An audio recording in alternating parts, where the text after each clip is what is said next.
on them. Persuaded that he had successfully stamped out the colony, under orders to get back across the Jordan River before the British mandate expired, Tell had withdrawn his men to Jericho, leaving the satellites to the irregulars. Before turning to that task, however, the thousands of villagers swarming through the wreckage of Kfar Etzion had an easier job to complete.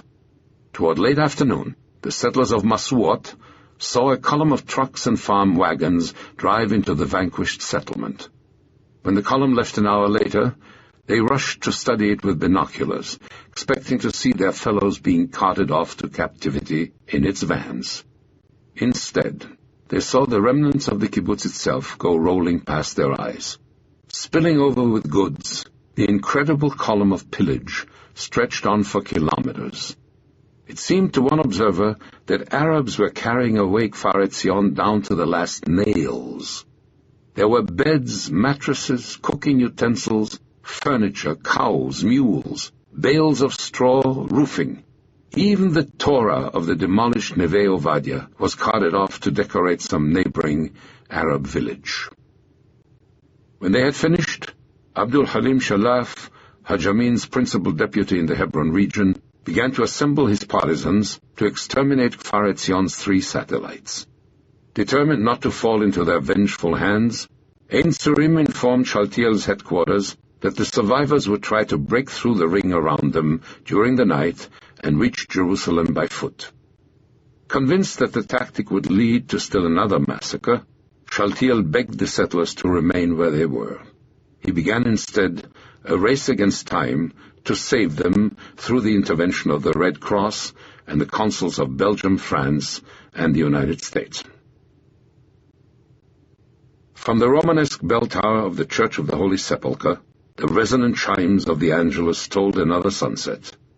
Equally faithful to the watches of Islam, the muezzin's plaintive call reverberated down the alleyways of the old city, beckoning believers to evening prayer. In their barracks and residences, the British soldiers and civil servants, still left in Jerusalem, heard those sounds for the last time. 30 years, 5 months, and 4 days after General Sir Edmund Allenby's arrival at Jaffa Gate, the British presence in Jerusalem entered its final evening. Each Englishman would mark it in his own way. At Goldschmidt's boarding house at the edge of Zone B in Rehavia, a group of army officers gathered, guests of the man who had once served in their ranks, Vivian Herzog. To Herzog, their meeting was a small measure of the gratitude he felt toward those men, commanders of some of the key buildings in downtown Jerusalem. Each of them had, in one way or another, aided him in preparing for their takeover by the Haganah in a few hours. Herzog would always remember their jovial gathering as the Last Supper. It was a singularly skimpy Last Supper. If whiskey was abundant, the plates of Herzog's guests were an accurate reflection of the desperate food situation in the city they were leaving behind. All he was able to offer them was an omelette made of powdered eggs.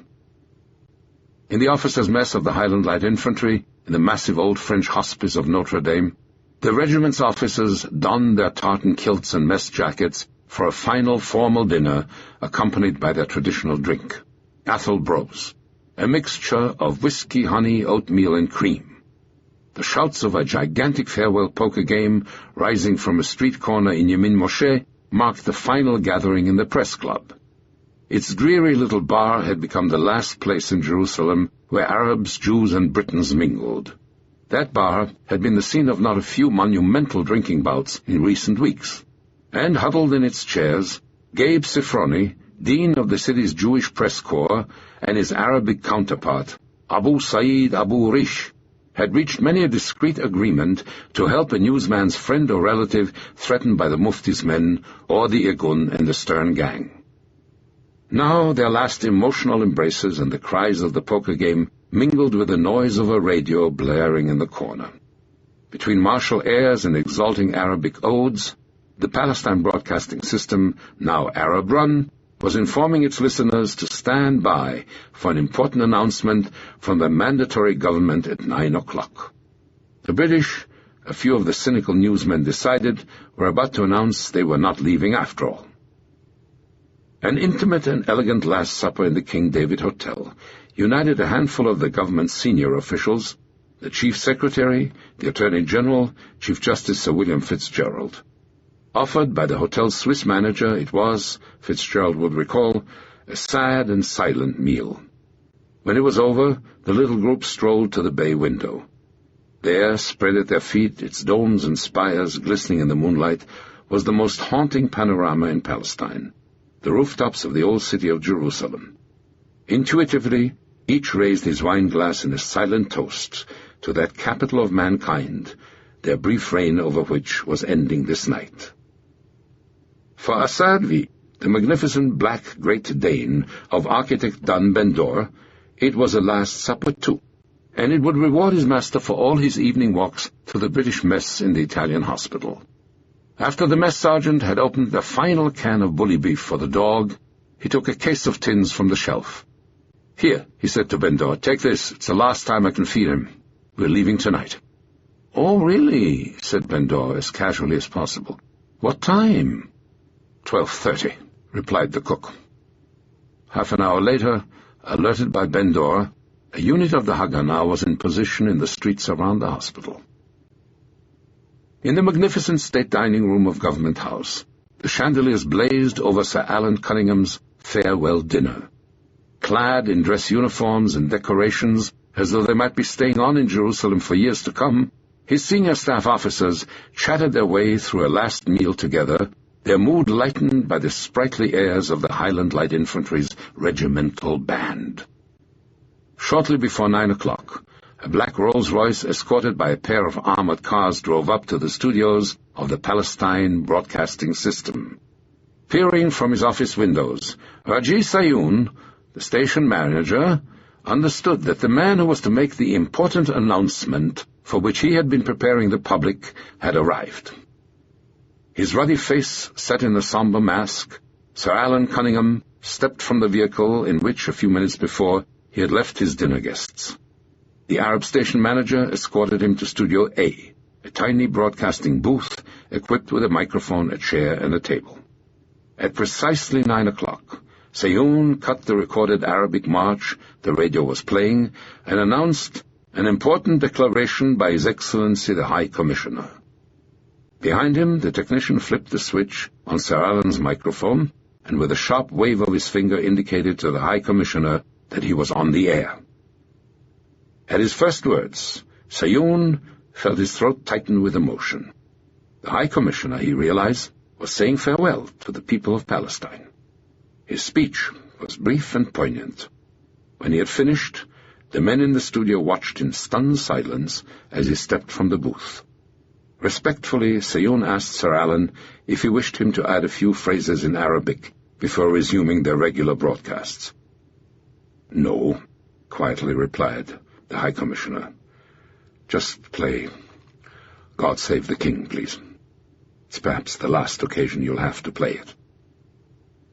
In his little study in Tel Aviv, David Ben-Gurion labored late into the night. Spread on the desk before him was the text which a few hours hence would announce to the world that the seat of power left vacant by Sir Alan Cunningham and the nation he represented would be filled by a new authority. It was the draft of the official proclamation of a Jewish state. Audible hopes you have enjoyed this program. This is Audible. Chapter 30. The fifth day of Iyar. Whispering intently, the two men paced beside the coils of barbed wire lining the street. Already the first grey shafts of dawn picked at Jerusalem's skyline, defining the rooftops rising from the shadows just behind them. One of the two was the British officer commanding those imposing structures of Bevengrad. The other was the ex-policeman to whom David Shaltiel had given the task of seizing them in the footsteps of their departing British occupants. Aryeh Shur hung on each of the Englishman's words as he reviewed once again the final details of the evacuation due to begin in a few minutes. "I have to be going now," the officer concluded. "Good luck." Before he could turn to leave, Shur said, "Wait, There's something I want to give you as a measure of our gratitude for what you have done for us. Perhaps you've helped us save the Jews of Jerusalem from a massacre." The Haganah man reached into his pocket and drew out the most appropriate gift he had been able to discover in his beleaguered city, a gold wristwatch.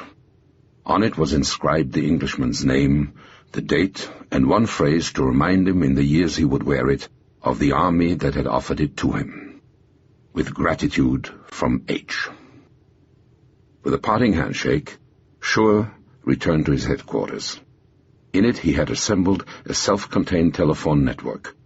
Its 24 phones, linked to 3 separate switchboards, tied Schur to the observers he had stationed on rooftops all around central Jerusalem, and to the apartments along the perimeter of Bevingrad in which he had hidden his waiting soldiers.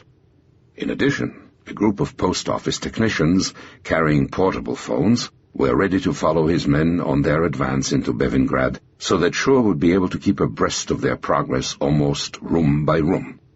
The meticulous Schur had even found a merchant who had a stock of hundreds of British Army surplus wire cutters, purchased for 2 shillings apiece.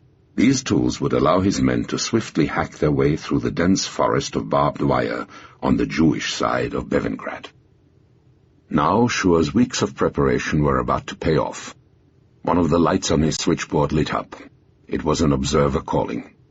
He had just noticed the first British soldiers begin to move out of the General Post Office. Schur glanced at his watch. His British friend had been true to his word. As he had promised, it was exactly 4 o'clock.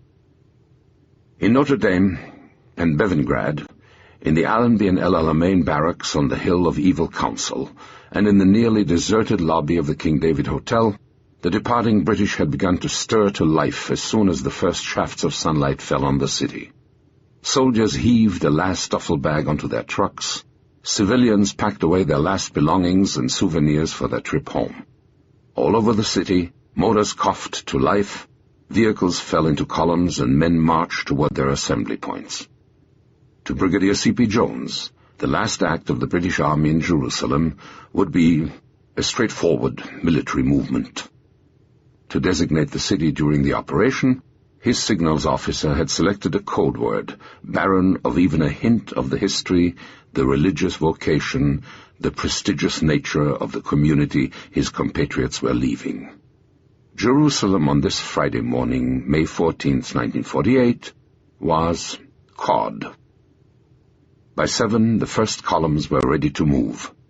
The yellow silk regimental colors, which had been carried in battle against the Maoris of New Zealand a century before, at the head of their procession, the men of the Suffolk Regiment marched down Mount Zion to their embossing point. Kilts packed away in favor of battle dress, bagpipes leading their procession, the men of the Highland Light Infantry in turn marched solemnly out of the hospice of Notre Dame. Captain Michael Naylor Leyland, the officer who had rescued the last survivors of the Hadassah convoy, led the vehicles of his 1st Lifeguards Armored Car Squadron through the barbed wire that had separated their British zone from the inhabitants of Jerusalem. Entering the city, Naylor Leyland noted a little sadly that there was practically no one out to watch us go. The last images those Britishers would take away from Jerusalem were mingled with relief at leaving a place in which, as one of them thought, they had been a football being kicked about between 2 sides. For some, the last impression they would take away from the Holy City would be religious. For others, like Lieutenant Robert Ross, it would be the memory of the unlikely spot in which the young Scot had been shot at for the first time in his life, the Garden of Gethsemane. For Lance Corporal Gerald O'Neill of Glasgow, it would be the knowledge that he was going to be the last British soldier to leave Jerusalem. For Captain Naylor Leyland, it would be the blood of one of his men, still coating the inside of the armored car in which the unfortunate soldier had been killed a few days before. For Lieutenant Colonel Alec Brodie, a veteran of dozens of campaigns, it would be something as banal as a desperate search for a piece of rope to bind up a last suitcase. For Major Dan Bonar, it would be the last act of the military career he had opened 30 years earlier on another May morning in 1918. That day, in the little French hamlet of Adin-Fen, he had raised the Union Jack after the Battle of the Somme. The intervening years had taken him to Archangel, to Ireland, to Egypt, to Dunkirk, to Normandy, the Ruhr, and Palestine, and now he closed them with an act paralleling the gesture with which they had begun. He lowered the Union Jack from its last perch in Jerusalem.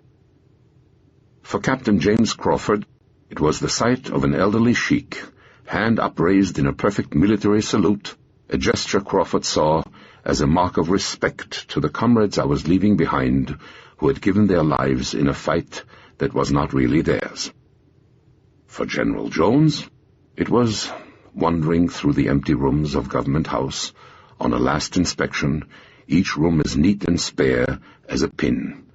Sir Alan's office, with its bare desk and empty chair, looking as though no one had ever lived or worked here. For Chief Justice Sir William Fitzgerald, it was an image in a bend of the road on the edge of town, an image as old as Palestine, a falah on an ass plodding down to Bethlehem, his weary head not even raised to watch them go. Studying him from his bus window, Sir William suddenly asked himself, did we really change anything in our 30 years here? Theirs were not the only departures taking place that morning. Seizing the microphone over which Sir Alan Cunningham had delivered his parting address a few hours earlier, Raji Sayoun proclaimed, "A new era for Palestine begins today. Long live a free and independent Palestine." Then he left the broadcasting station for what would henceforth be its new headquarters in the Arab community of Ramallah. As he drove out of the city, he cast a last look at its center from the heights of Sheikh Jarrah. The object that caught his eyes was hardly an auspicious omen for the new era he had so proudly announced a few minutes before. Flying over his former office at the Palestine Broadcasting System on Queen Melisandre's Way was the blue and white Zionist banner. It marked the first stage of the advance of Ariel Shur's soldiers through the pie-shaped wedge of Bevingrad. The wedge's outer rim was a 350-yard arc that ran along Queen Melisandre's Way between Jaffa Road and St. Paul's Road.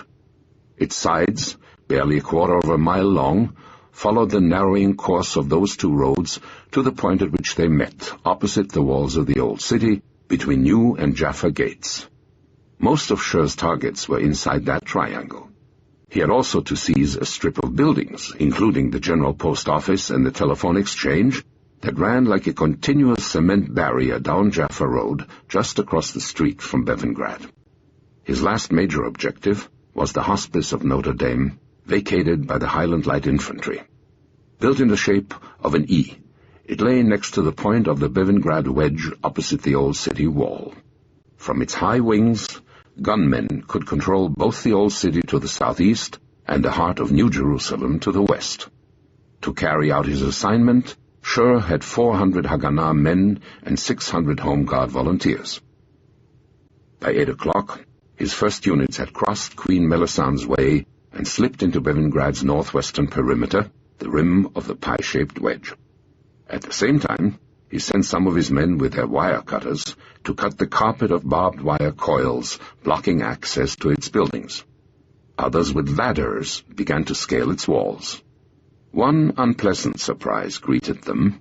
The British had planted a second layer of barbed wire inside Bevingrad itself. Nonetheless, Shur's men were in possession of the buildings along the northwestern perimeter before the British troops had finished marching out the other side into Suleiman's Way, opposite the old city.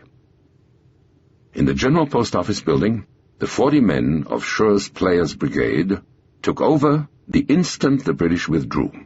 Its telephone switchboard quickly became an important psychological weapon. His men would telephone the Arabs in the buildings ahead and try to frighten them into fleeing. As each building was taken, a soldier would grab a phone and call Shur to tell him, "Cross it off your list." Thus, within the first hour of full-scale operation, Shur had taken over half of the targets assigned him.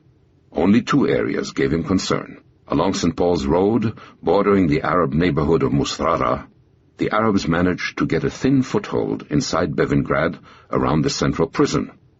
Opposite the walls of the old city, a band of the irregulars broke into Notre Dame and drove out the handful of Haganah men who had reached it first. Elsewhere in Jerusalem, David Shaltiel's three-pronged operation, designed to secure a continuous north-south front through the city, had begun almost as auspiciously. Assigned responsibility for the north, Shaltiel's intelligence officer Yitzhak Levy followed from the rooftop of his headquarters in the Histadrut building the last British convoys heading for Haifa. As soon as they had disappeared over the ridge line beyond Mount Scopus, he ordered his men, waiting in the streets of Mea Shearim, into action. So swift was their advance that they seized almost without opposition their first objectives, the buildings of the Palestine Police Training School, and Sheikh Jarrah, from which the British had driven Yitzhak Sadeh's Palmachniks 17 days earlier. By mid-morning, Levy had managed to re-establish communications with the besieged university and hospital on Mount Scopus. In the south, Avram Uzieli had been ordered to take the sprawling grounds of the Allenby Barracks. Its capture would cut the Arab neighborhoods of German Colony, Greek Colony, and Upper Bekaa off from the rest of the Arab city, and with it the Haganah would hold a continuous front in the south from the railroad station through the captured barracks and the Jewish neighborhoods of Mekor Chaim and Talpiot to the settlement of Ramat Rachel at the southern entrance to the city. To take the barracks, Uzieli had 2 platoons, a Davidka, 3 shells, and not enough time. A group of Iraqi volunteers got to the barracks first and stopped his initial attack. The Iraqis' prompt reaction was an exception. Nearly everywhere else, the Arabs had been surprised by the alacrity with which the British had left and Shaltiel's men had attacked. Proudly displaying the pontifical flag and his note of authority from the Italian consul, Father Ibrahim Ayad rode up to claim the Italian hospital in the name of the Mufti, only to discover that Dan Ben-Dor's men were already there.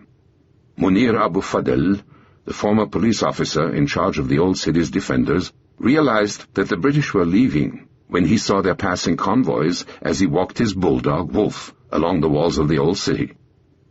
Trapped behind a tombstone in Mamilla Cemetery, after an unsuccessful attempt to reach the buildings already in Shur's hands, Anwar Khatib caught a glimpse of Sir Alan Cunningham's departing limousine. How desperately he had wanted to see that sight, the Arab thought, and how uncertain he was of the future, now that he was witnessing it. Back in the Rauda headquarters, Khatib found no coordination, no one running things, just a lot of people shouting at each other. Fadl Rashid, the Iraqi, and Khaled Hosseini, the nominal commander, wouldn't budge from the headquarters. Munir Abu Fadl's authority in the old city was being contested by a 25-year-old cobbler's son named Hafiz Barakat, called the General by his followers. Emil Gori had planned to lead 600 men down the slopes seized by Yitzhak Levy's forces. One miscalculation had frustrated his plan. He had figured the British were leaving May 15th, and his men were still hours away from Jerusalem. Only in the American colony, a wealthy neighborhood below Sheikh Jarrah, and Musrara, an Arab quarter outside the old city walls between Damascus Gate and Notre Dame, did the Arabs react effectively.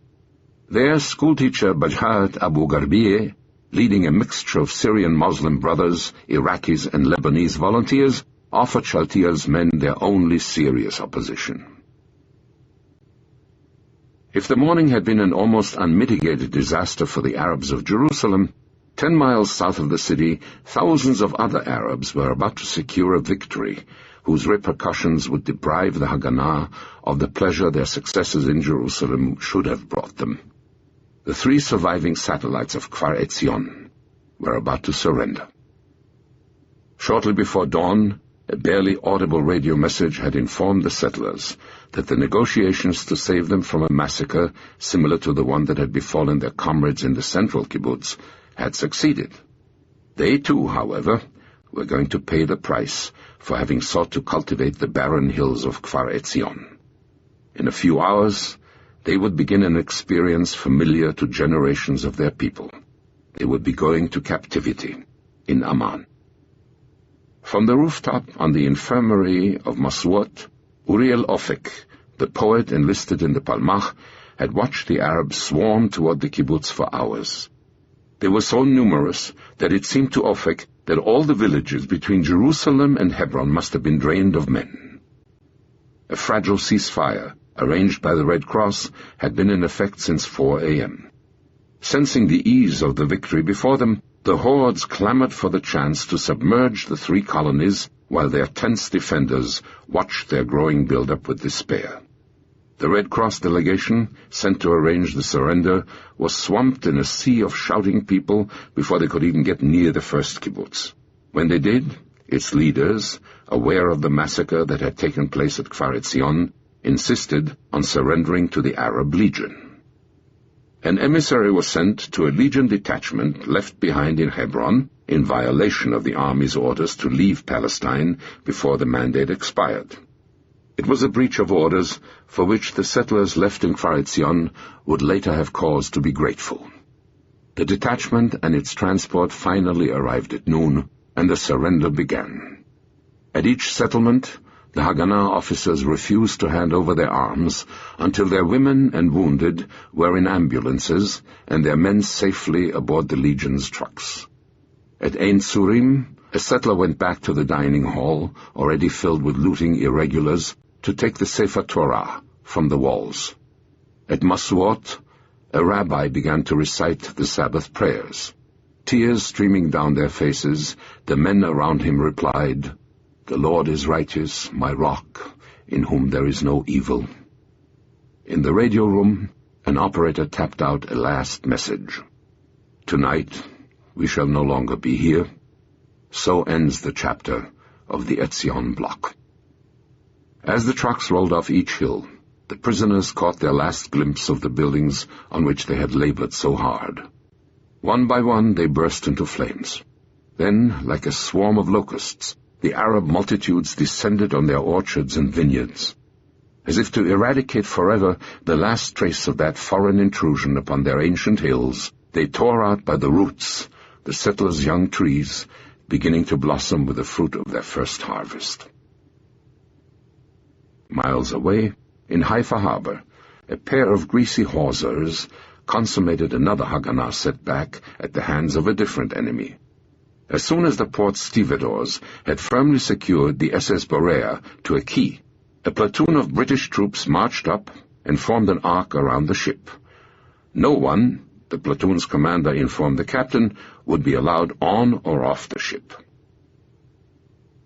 Half from relief, half from sorrow, tears filled David Shaltiel's eyes when the news of Etzion's end reached him. Neither the Jerusalem commander nor his men, however, had time to mourn their loss. On all sides, their progress through Jerusalem continued. Aryeh Shur's men gradually pushed the Arabs from the footholds they had managed to secure in the Bevingrad Triangle. Behind them, other teams of Haganah men rushed into the buildings they had captured. To the ill-equipped men of the Jerusalem command, it was like a voyage into some bewildering cave of Ali Baba. Despite the precision of their organization, the British had left behind stores astounding in their variety and occasional abundance. In one building, the Haganah found 40,000 pairs of shoes, 2 pairs for every soldier in the Jewish army. Another office revealed enough flashlights to light up half of Palestine. Netanel Lorch found a beautiful hand-worked sword in police headquarters. It would soon be used at the inauguration of a Jewish state's first president. The young officer also found, to his delight, boxes of engraved stationery belonging to the government's chief secretary, Sir Henry Gurney. Its handsome folds would be the joy of Lorch's correspondence for months. Murray Hellner, ordered to climb the Palestine Broadcasting System's 40-foot tower to take down its antenna, received a bizarre reward for his dangerous mission. In a studio closet, he found 2 British state mourning flags. He immediately appropriated them for bedsheets for his army cot. Outside Government Hospital, a soldier of the Irgun stumbled on a prize of a different sort, a flock of sheep. They belonged to Dr. Hasib Boulos, The young Arab surgeon was certain they were the key to his staff's survival in the days ahead. Pointing to his Red Cross armband, he asked the Irgunist to help him round up the frightened animals. "Do those sheep have Red Cross armbands too?" the Irgunist asked. At Bullis's stunned silence, he said, "Then tough luck. They're mine." British journalist Eric Downton, moving through the compound with another Irgun veteran, participated in an extraordinary incident. The soldier pushed open a door in police headquarters. There, before the two men, was a chilling sight. The gallows tree, its loop of cord suspended motionless from its crossbar, its silent trap waiting only to be sprung. The Irgunist began to weep. Turning to Downton, he whispered, "This is where you hanged my friends." None of Jerusalem's Arabs was more surprised by the speed of Shur's advance than Anton Safiye. Trying to dodge his way through the shooting around Jaffa Gate, Safiye learned that the municipality building, the safest place in Jerusalem, in whose vault he had deposited his 27,500-pound check, had just fallen to the Jews. Physically sick, he sought out his municipal comrades to inform them that their brand-new municipality was bankrupt. In the southern section of the city, the Arabs announced an even more startling piece of news. The first of Avram Uzieli's 3 Davidka rounds failed to explode, but the second did, producing an enormous roar and almost no damage. The stunned Iraqis in the Allenby barracks shouted over the telephone that the Jews had a weapon like the atomic bomb and begged for help. Informed of the remark by a switchboard operator who had overheard it, Uzieli fired his last round and sent his men rushing toward the barracks. The Iraqis fled, and Uzieli's soldiers, in their turn, stumbled on a horde of abandoned British supplies, ranging from bully beef to Players cigarettes. To the north, Yitzhak Levy secured the approaches to the city on the line he had established from Sanhedria, the ancient Jewish burial grounds, through the police training school barracks, Sheikh Jarrah, and Mount Scopus. In defiance of Ben-Gurion's order that no Jewish settlement was to be abandoned, he authorized the isolated settlers of Neve Yaakov, north of the city, to fall back into his lines. He had no intention of seeing another Kfar Etzion in his command. His only setback came in Musrara, where Bajhat Abu Garbier's mixed irregulars refused to budge. The Arab schoolteacher had split his 70 men into 3 groups, the Syrians in a school, the Iraqis in a hotel, and the Lebanese along St. Paul's Road opposite the Russian compound. His Browning machine gun was aimed against the Haganah, entrenched in a property destined to become a symbol of a divided Jerusalem, the home of a wealthy businessman named Mandelbaum. By late afternoon, as the fighting calmed down, Shaltiel was able to radio Tel Aviv that most of his objectives had been secured, and the defense of the enemy was very weak. At about the same time, the accuracy of Shaltiel's message was being confirmed in a cable from Jerusalem's Arab command to Haj Amin Husseini. The situation was critical, it said. The Jews have reached almost to the gates of the old city. Whistling joyfully, the happiest man in Jerusalem marched up Ben Yehuda Street to the Café Atara. In the 2 hours he had managed to seize away from his unit, Yosef Nevo would now have 2 auspicious beginnings to celebrate, the beginning of his married life and the beginning of a new era for Jerusalem. His first glimpse of the waxen face of his bride warned him, however, that he might have overestimated the number of blessings he had to celebrate this day. Her first words confirmed his fears. "She's back," Naomi gasped. The convoy didn't get through. An almost equally unpleasant discovery awaited Pablo de Azcárate on his return to Jerusalem that morning from Amman. The British administration had bid farewell with a lie to Azcárate's United Nations mission, which it so disdained. Despite Sir Henry Gurney's assurances, the British were gone. Bitterly, Azcárate noted in his diary, "The time for the plunge into the unknown has come." In New York, the international organization that had sent Ascarati to Palestine groped toward the only answer it could find for the chaos in the land whose problems it had sought to solve. If the United Nations could not offer Palestine a Messiah, it proposed the only alternative, of which it seemed capable, a mediator. Their hopeful action, however, would only add one more name to the long list of men martyred for Jerusalem, that of Count Foch Bernadotte. The long and dolorous road, followed by the Hebrew people from the land of Ur of the Chaldees to Pharaoh's Egypt, Babylon, and all the corners of the earth, led at last to a simple stone building on Rothschild Boulevard in the heart of Tel Aviv. There, on this humid Friday afternoon in May, the leaders of the Zionist movement prepared to accomplish perhaps the most important gesture in the history of their people since an obscure warrior king named David brought the Ark of the Covenant with shouting and with the sound of the trumpet from Abu Ghosh to a tabernacle in Jerusalem. The building, a museum, had been the home of Mayor Dizengoff, first mayor of Tel Aviv. Appropriately, its galleries contain not the pottery shards, stone relics, and religious vessels of a dead Jewish civilization, but the bold modern art of the new one, about to be brought forth in its precincts. Outside, a detachment of Haganah military police meticulously checked the credentials of the 200 selected guests who would be privileged to witness the ceremony scheduled to take place in the building. The backgrounds of those men were as diverse as the race they represented. Some of them had almost died of malaria, clearing the Hulay swamps. Others had survived the death camps of Germany. They came from Minsk, Krakow, and Cologne, from England, Canada, South Africa, Iraq, and Egypt. They were bound together by a common faith, Zionism, a common heritage, Jewish history, and a common curse, persecution.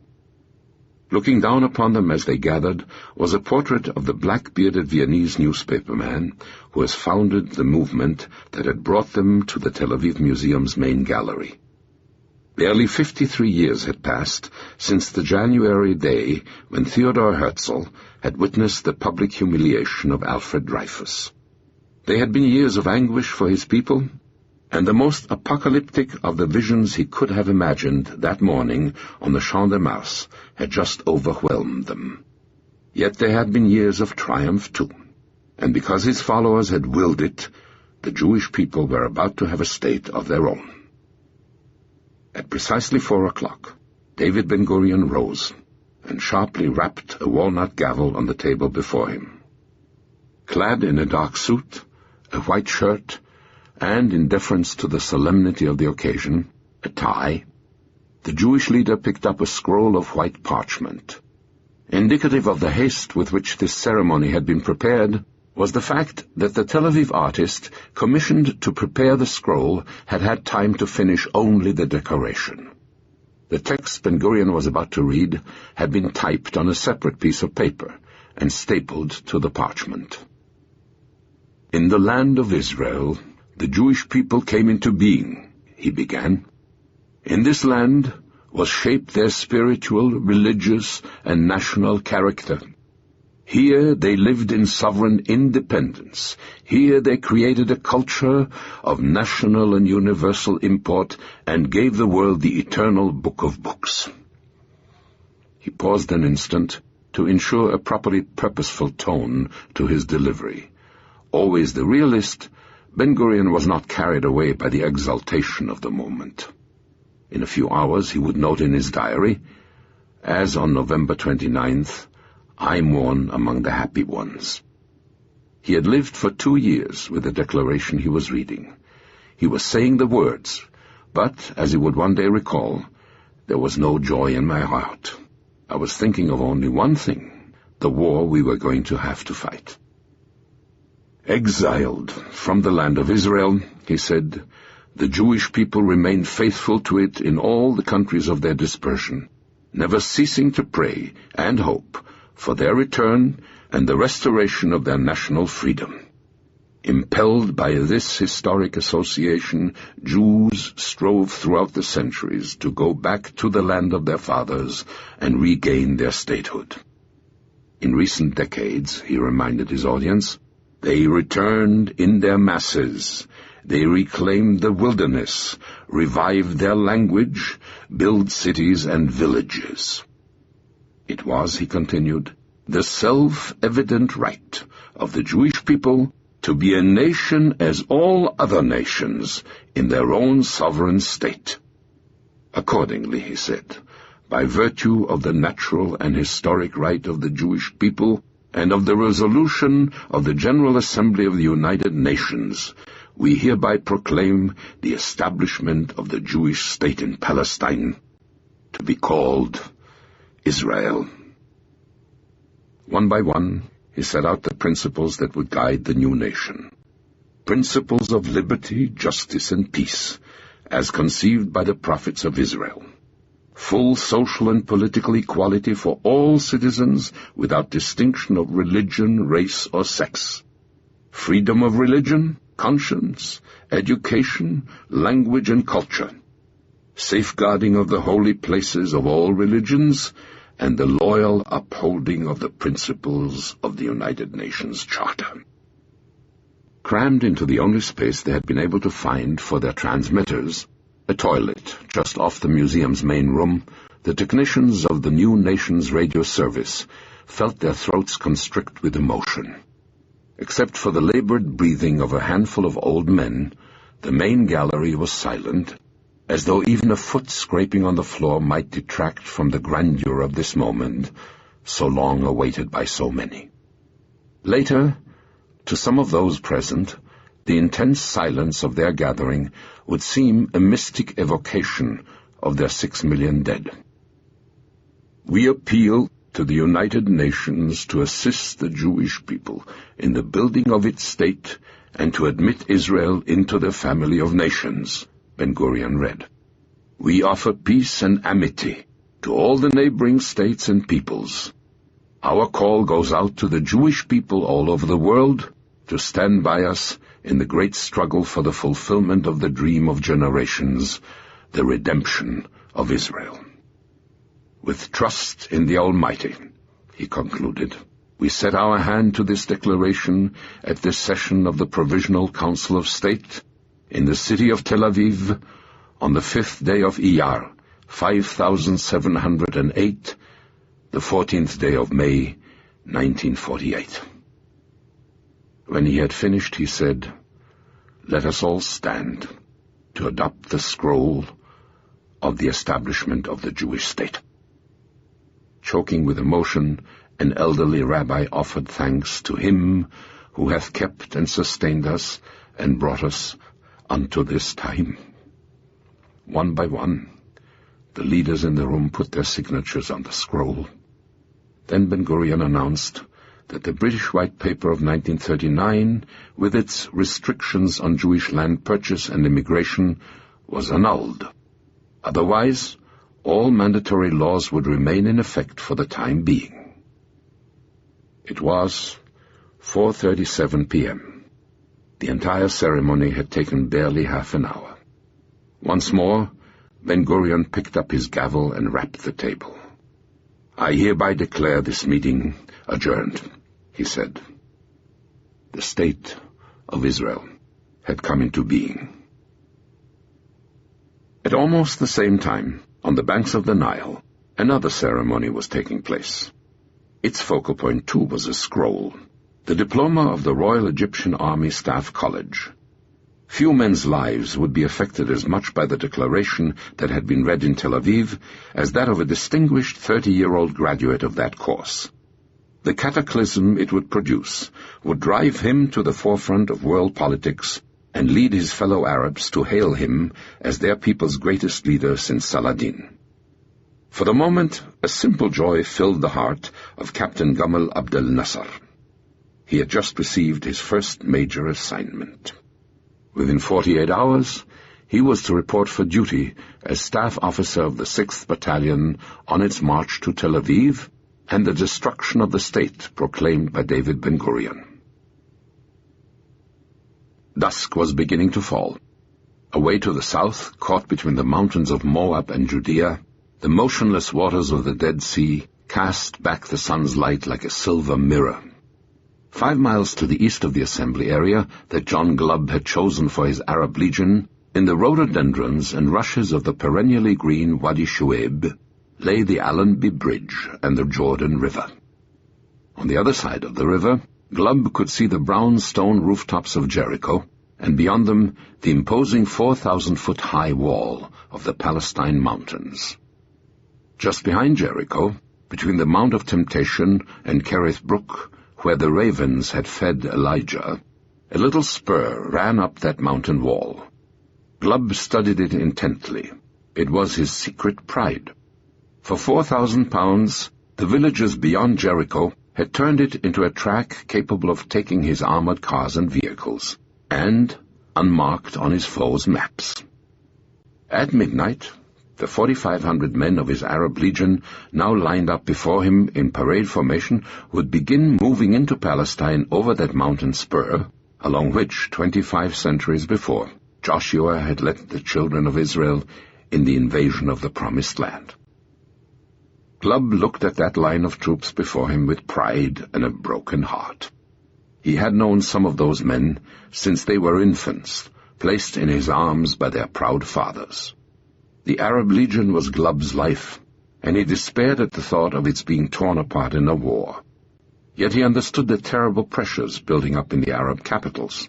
Already he had begun to doubt his ability to make only the semblance of a war as he wanted. The situation was so hopeless, so confusing, he felt that night. He hadn't the vaguest notion what the Syrians and the Egyptians were going to do. Even his precious shipload of artillery shells for his new guns had not yet arrived in Aqaba. As Glubb meditated, a black sedan with a pennon fluttering from its fender drove up. The man for whom he had assembled his troops had arrived. Dressed in his British Army uniform, King Abdullah marched to a simple wooden platform above the flat, barren plain on which his troops were drawn up. As he did, on the horizon to the south, a dark pillar climbed toward the sky, the funnel of an approaching sandstorm. The band began to play Transjordan's lilting national song. The king saluted the men before him, the men who might deliver him at last from the sandy confines of the kingdom which that anthem extolled, the desert cage in which the British had placed him. As much as the simplest of his Bedouin soldiers, perhaps, Abdullah was stirred by the emotions of that moment, by the contrived exaltation of military assembly. Suddenly, almost from nowhere, the sandstorm came shrieking down on the gathering. In seconds, visibility was reduced to 25 yards. Whipped by the sands, the men in the ranks squinted and strained to hear.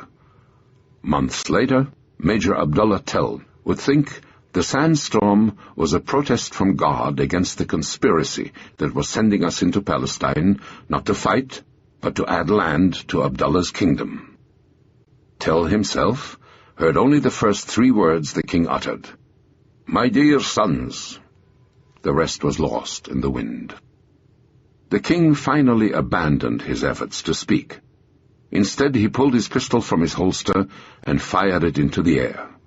As he did, caught perhaps by the emotion of the instant, he shouted the magic cry with which so many of history's conquerors had inflamed their soldiers' spirits. Although his men had strict orders to avoid it, Abdullah cried, "On to Jerusalem!" Carried by the transmitter tucked into the toilet of the Tel Aviv Museum, the words of David Ben-Gurion's speech had been delivered all across the territories of the newly reborn Jewish state. In the Galilee and the Negev, men who were braced to repulse an Arab invasion listened to it, their arms by their sides. On Tel Aviv's Dizengoff Boulevard, the crowds were dancing their triumphant horrors before the ceremony had ended. In Jerusalem, David Shaltiel and his senior aides followed its scratchy, barely audible tones in the broadcast room of the Jewish Agency. "We knew what a state was," one of them would remember later. "It called for blood, and we had already given a full measure at Kfar Etzion." At the French consulate, where he had been the Jewish representative in a day-long, unsuccessful effort to install a ceasefire in the city, Vivian Herzog stood up and solemnly informed his colleagues that henceforth he was the representative of an independent Jewish state. As they congratulated him, Herzog noticed an extraordinary sight. On her hands and knees, to avoid the occasional bullet passing through the consulate windows, Madame Neuville, ever the gracious hostess, was crawling toward them with a tray of champagne glasses to toast the occasion. In the old city, Rabbi Yitzchak Orenstein's son, Avraham, an officer in the Haganah, brought him the news. The pious man immediately recited Eshehecheyanu, a prayer of thanks to God for having let us live to see this day. The rabbi would not be allowed to live many days in the state he was acclaiming. He would figure in the heavy price the Jewish people would have to pay to secure it. 10 days hence, he would be killed by an Arab artillery shell. Elsewhere, as a young Haganah officer noted, there was no time for celebrating. They were wounded and killed. That sober reaction was characteristic of the effect of the announcement in most of the new state's territory. The state would be under attack within hours, and there was no time for the wild outbursts of joy that had followed the news of the partition vote. Just beyond the center of Jerusalem, near the area soon to be known as the Mandelbaum Gate, a score of young men gathered in an abandoned house. Members of a religious company of the Gadna youth defending Mandelbaum, they followed the traditional service marking the arrival of the Sabbath Eve.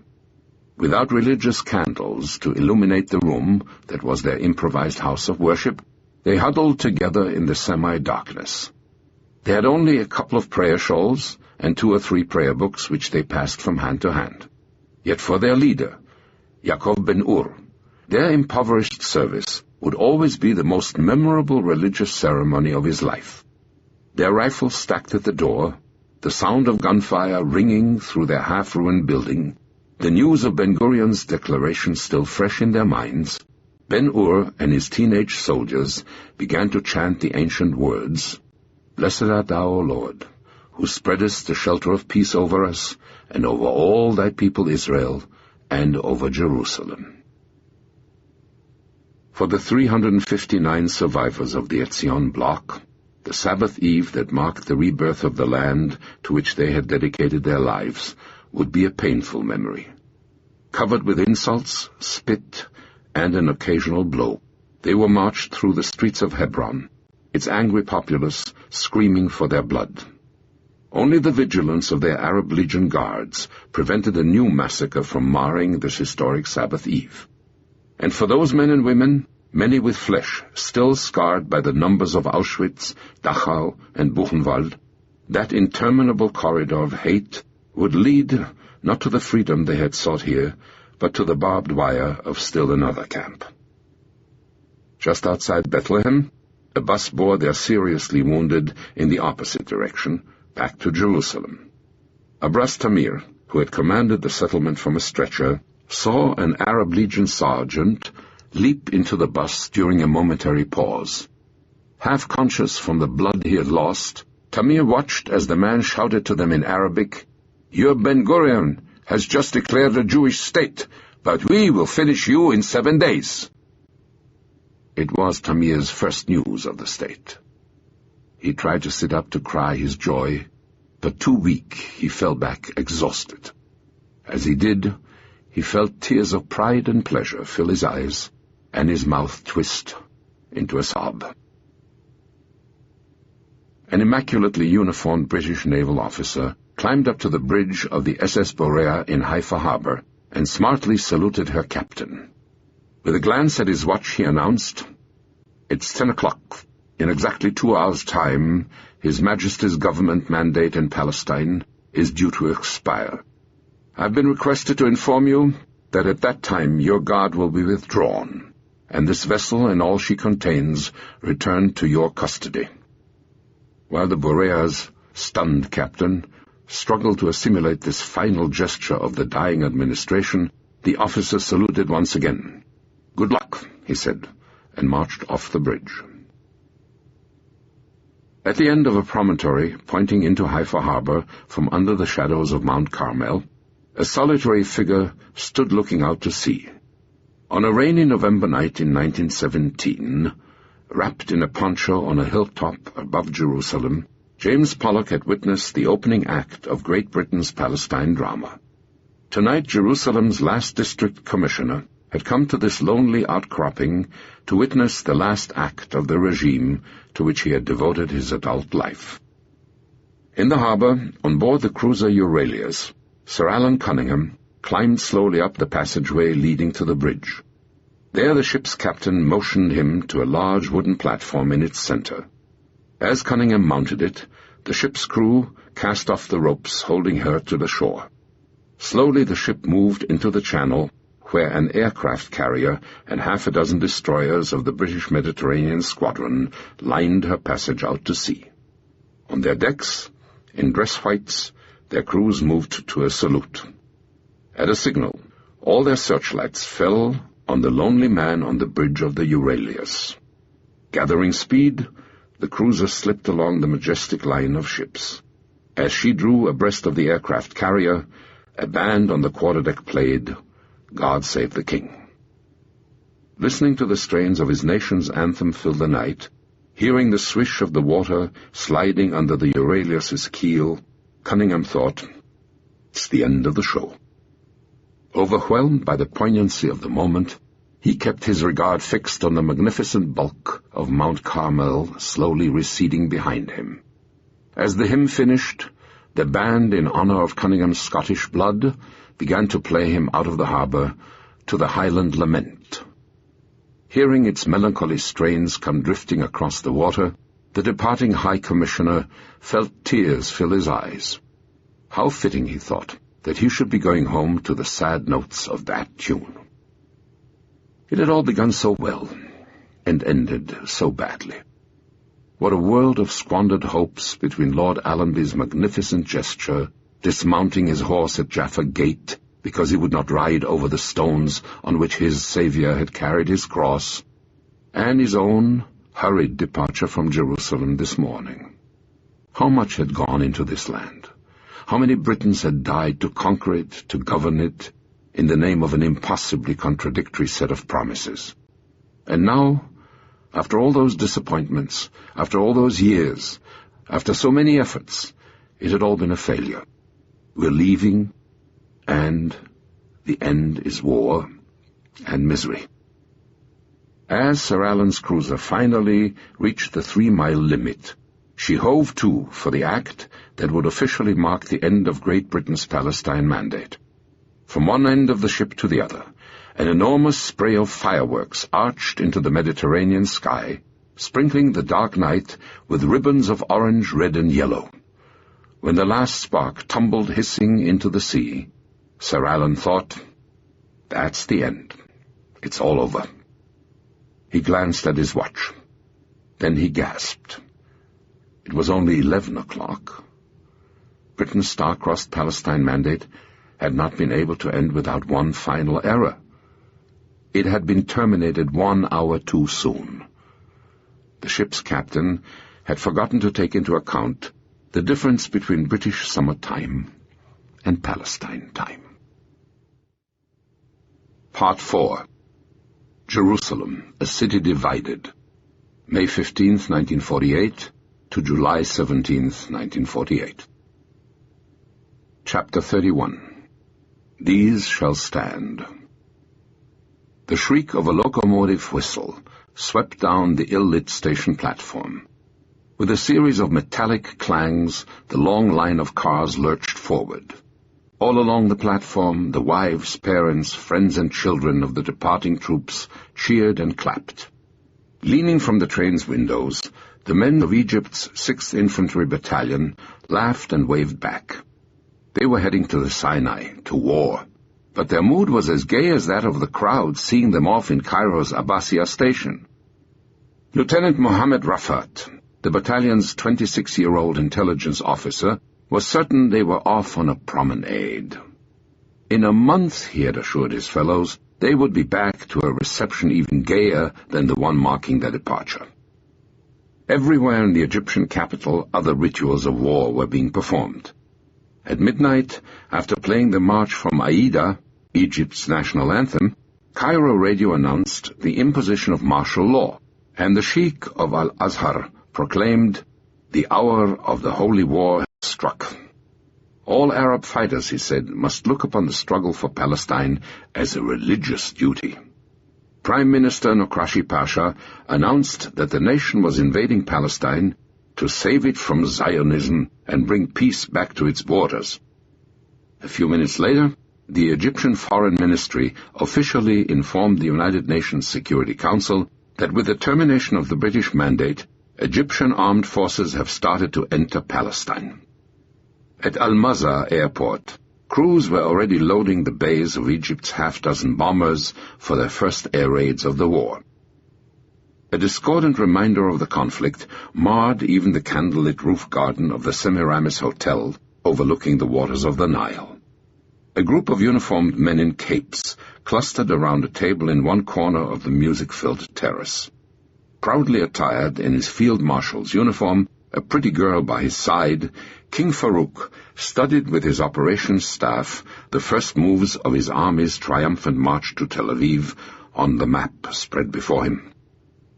After its round of bellicose proclamations was finished, Cairo radio turned its microphone over to a vibrant, husky female voice.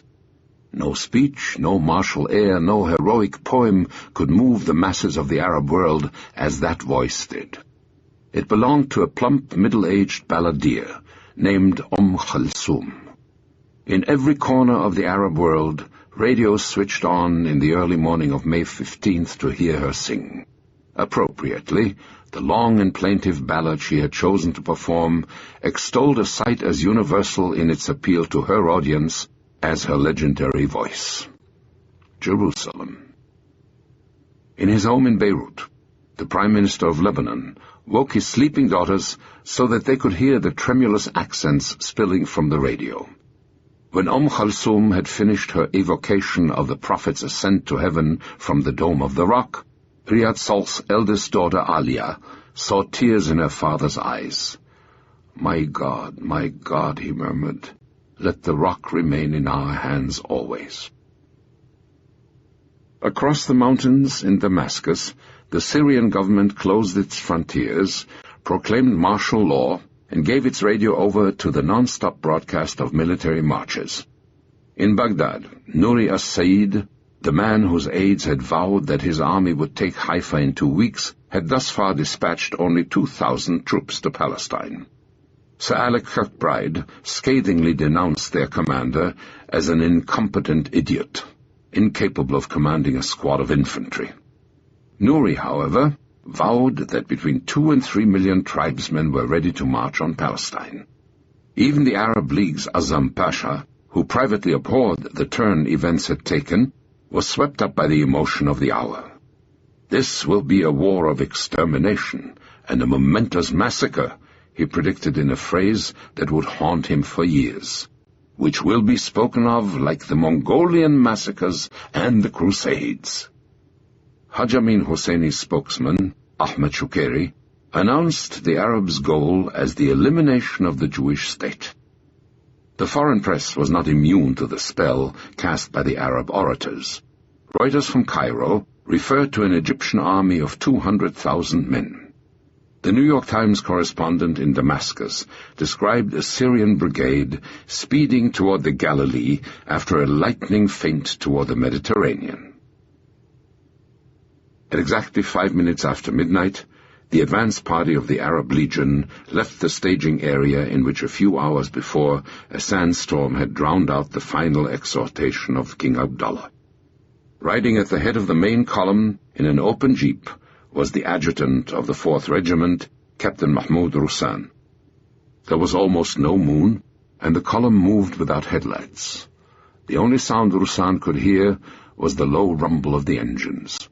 Ahead of him, he could just make out the ruby glow of the tail light of the last vehicle in the advance party. At the Jordan River, the military policeman controlling the movement silently waved him across Allenby Bridge. It was, the young captain would later think, the most exalting moment of my life.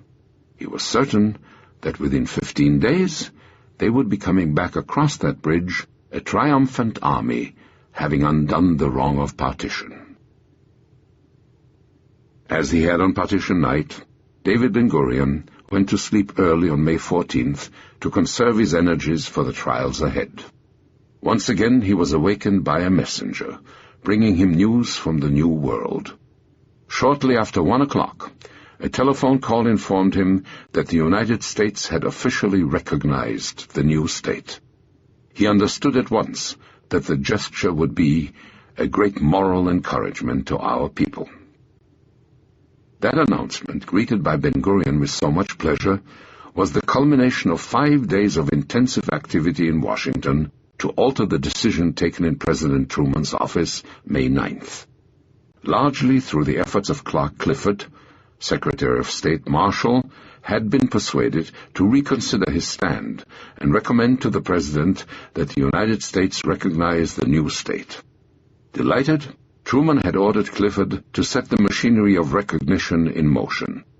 At the same time that the independence ceremony was beginning in the Tel Aviv Museum, Clifford had called the Jewish Agency's Washington representative, Eliyahu Eilat. "You'd better write a letter asking us for recognition," he told him. Almost 2,000 years had elapsed since the last diplomat in some dim corner of history had written an official letter on behalf of a Jewish state, Eilat thought, as he started to draft his request. It presented only one problem. Eilat did not know the name of the state for which he was requesting recognition. Solving the problem by calling it simply the Jewish state, he had dispatched his letter to the White House. Hardly was it out of his office door when the radio announced the name of the new nation. Eilat sent a second messenger racing after the first one. His letter was intercepted at the White House gate, and the word Israel added to it in ink. At 6:12 p.m., 12 minutes after Britain's mandate expired, President Truman had announced American recognition of the reborn Jewish state. That would not be the only news to interrupt Ben-Gurion's sleep that night. Over the furious pleas of Paula Ben-Gurion, Yaakov Yanai, the Haganah's communications chief, pushed into his bedroom 3 hours later to ask the Jewish leader to make a radio broadcast to America. The sleepy Ben-Gurion stumbled out of bed and pulled a coat over his pajamas, while Paula got him his shoes and stockings.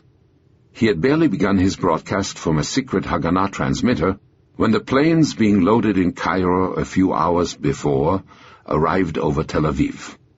The crash of their falling explosives shook his studio and echoed into his microphone. The sound he had just heard, Ben-Gurion dramatically told his audience, was the explosion of the first bombs dropped in the new state's war for independence. As soon as he had finished, he drove off to inspect the damage. Riding through areas hit by the raid, he scanned the faces of his countrymen, peering from their windows, as he had once scanned the faces of Londoners during the Blitz. Were they afraid? He asked himself. Worry and concern he saw on those faces, but no tears, no panic. Returning home, Ben-Gurion entered 2 words in his diary. They summed up the relieved Prime Minister's impressions of his countrymen's reactions to their first exposure to modern warfare. Eile ya'amdu. These shall stand, he wrote. In the march of the Arab armies into Palestine, one was moving in the opposite direction to all the others. It was leaving Palestine. There was no role in the coming offensive for the general who had sworn to capture Tel Aviv or die at the head of his troops. The only laurels Fawzi al-Kawukji would take back from the campaign that was to have made him a general in the Prussian mold were the splintered ruins of a few homes in Jerusalem. In accordance with the orders he had received from Damascus, he prepared to lead his army back across the Jordan, where an honorless dissolution awaited it. Just before dawn, his withdrawing columns crossed an advancing group of Arab Legion vehicles in the sleepy streets of the town of Ramallah. Kawukji was sure they were moving up to replace him in the positions from which he had just retired. Held now by only 200 irregulars under Harun ben Jazi, those hilltop positions controlled the most important crossroads in Palestine. Below them, in the wheat fields and vineyards of the valley of Ayalon, the principal roads from the north, south, and west joined to form the highway that ran up to Jerusalem through the gorge of Bab el-Wad. Since biblical times, the destiny of Jerusalem had been decided on the ridge lines of Latrun. It was there on the evening of his terrible battle that Joshua had bade the sun stand still to give him time to complete his victory over the Canaanites. From there the Philistines had terrorized the Hebrews of Saul's time. Here Judah Maccabee, Judah the Hammer, had begun his war to liberate his people. Herod had defeated the Jews on these hills, and Vespasian had installed his legions along its crests. Richard the Lion-Hearted had built on one of its peaks a vigilant citadel along the route of the caliphs, only to have it razed by Saladin on his own march to Jerusalem. 9 centuries later, in 1917, Prussians and Turks had tried to stem on its ridges the advance of General Allenby. Only the fact that they were held by the British and not the Arabs had kept them from becoming the focal point of Operation Nachshon a month earlier. Now, as the son of Joshua began to rise over the valley of Ayalon on the first morning in the life of a new Jewish state, Fawzi al-Kawukji's withdrawal had presented the soldiers of Israel a glittering opportunity to seize the heights that were the key to the road to Jerusalem. Squatting on his prayer carpet in the pre-dawn grayness, King Abdullah fondled his pet, a one-eyed cat, and ruminated with his newspaperman guest. "All right," he said, "the Arab armies are going to war, and we must naturally be at their sides. But we are making a mistake for which we will dearly pay later. One day we will live to regret that we did not give the Jews a state to satisfy their demands. We have been following the wrong course, and we still are." The king paused a moment. Then, smiling faintly at the guest in his Amman palace, he added, "If you quote me on that, I will deny it publicly and call you a liar." The principal concern of Jerusalem's Haganah on the first day of the new state's existence was the determined resistance still being put up by Bajhat Abu Garbiye in the quarter of Mustarara, outside the old city's northwestern wall. At 7 o'clock in the morning, a Haganah attack wrested from the Arabs the hospice of Notre Dame, overlooking one side of Mustarara, and soon loudspeakers warned its inhabitants, "Return to the old city or you'll be killed." Despite the warning, and an order from his chieftains at the Rauda school to withdraw, Abu Garbiye refused to abandon the neighborhood in which he had been born. For the next 2 hours, he and his men waged a furious combat with Haganah, its epicenter a curious location, the basketball court of a Swedish school. Elsewhere, in the Arab neighborhoods of Greek colony, German colony, and Upper Bekaa, cut off by Avram Uzieli's capture of the Allenby barracks, the day was characterized by the outburst of an ancient malady that had followed conquering armies in the Holy City since time immemorial: looting. For Naim Halabi, as for most of the Arabs left in those middle-class neighborhoods, the memory of that May 15th would always be associated with the sight he watched from his window: an orgy of looting. Their first visitors were simply hungry Jews, literally begging for something to eat. But then, as word spread, others swarmed in behind them. Halabi saw one group bring a horse and a cart up to his next-door neighbor's abandoned home and systematically strip it bare. Down the street, other looters carried away tires, furniture, kerosene, and heaps of clothing from another house. Halabi's worst shock, however, came when he saw a green Willys drive by his window. It was his. He had left it in a friend's garage, with its distributor cap removed, thinking that no one would be able to move it. The father of Hasib Boulos, the surgeon at Government Hospital, looked on helplessly as a wave of looters picked his home clean, even stripping his clothes from his closet. If I had known, he later lamented, at least I would have put on a good suit that morning. Daoud Dajani heard a noise outside his house. Stepping out, he saw a man trying to get into his home through a little door under its eaves. He yelled, and the frightened looter tumbled at his feet. It was a Yemenite truck driver from the Dead Sea Potash Works, who had been a customer of Dajani's grocery store for years. Late in the afternoon, Emile Khourani overheard two elderly women who were looting his neighbor's house bitterly complain, "The rich people took all the good things and left nothing for us." Unprepared for what was happening, preoccupied with the city's military situation, the Haganah made only cursory efforts to curb the looting. The terrorist organizations complicated their problem. One Arab automobile dealer brought the Haganah a slip of paper in Hebrew, given him by the men who had requisitioned 180 new tires from his cellar. "It's the Irgun," the Haganah people told him. "There's nothing we can do." The blare of sirens rising above the gunfire denoted another aspect of the agony overtaking Jerusalem.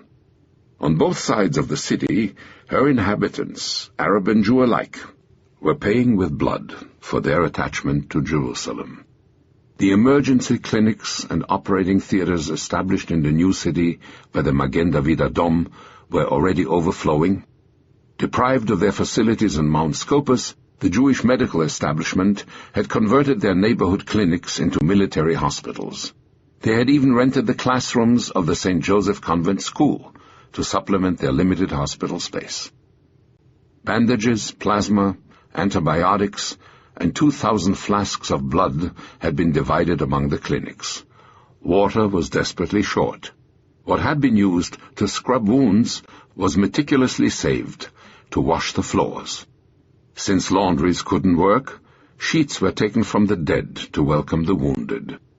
As there was almost no electric power, operations were performed by flashlight. Anti-tetanus serum and morphine were almost non-existent. To the nurses in the St. Joseph Clinic, the agony of one young Haganah soldier represented much of the suffering besetting their city. His wounded brother was in the bed beside him. His father had been killed in the withdrawal from Neve Yaakov a few hours before. And he was going to lose both his legs, with, as his only anesthetic, one shot of morphine, and the blocks of ice in which his heartbroken mother had wrapped his mangled limbs. The Jews of Jerusalem had one priceless resource, however, the skill of their doctors who had survived the Hadassah ambush.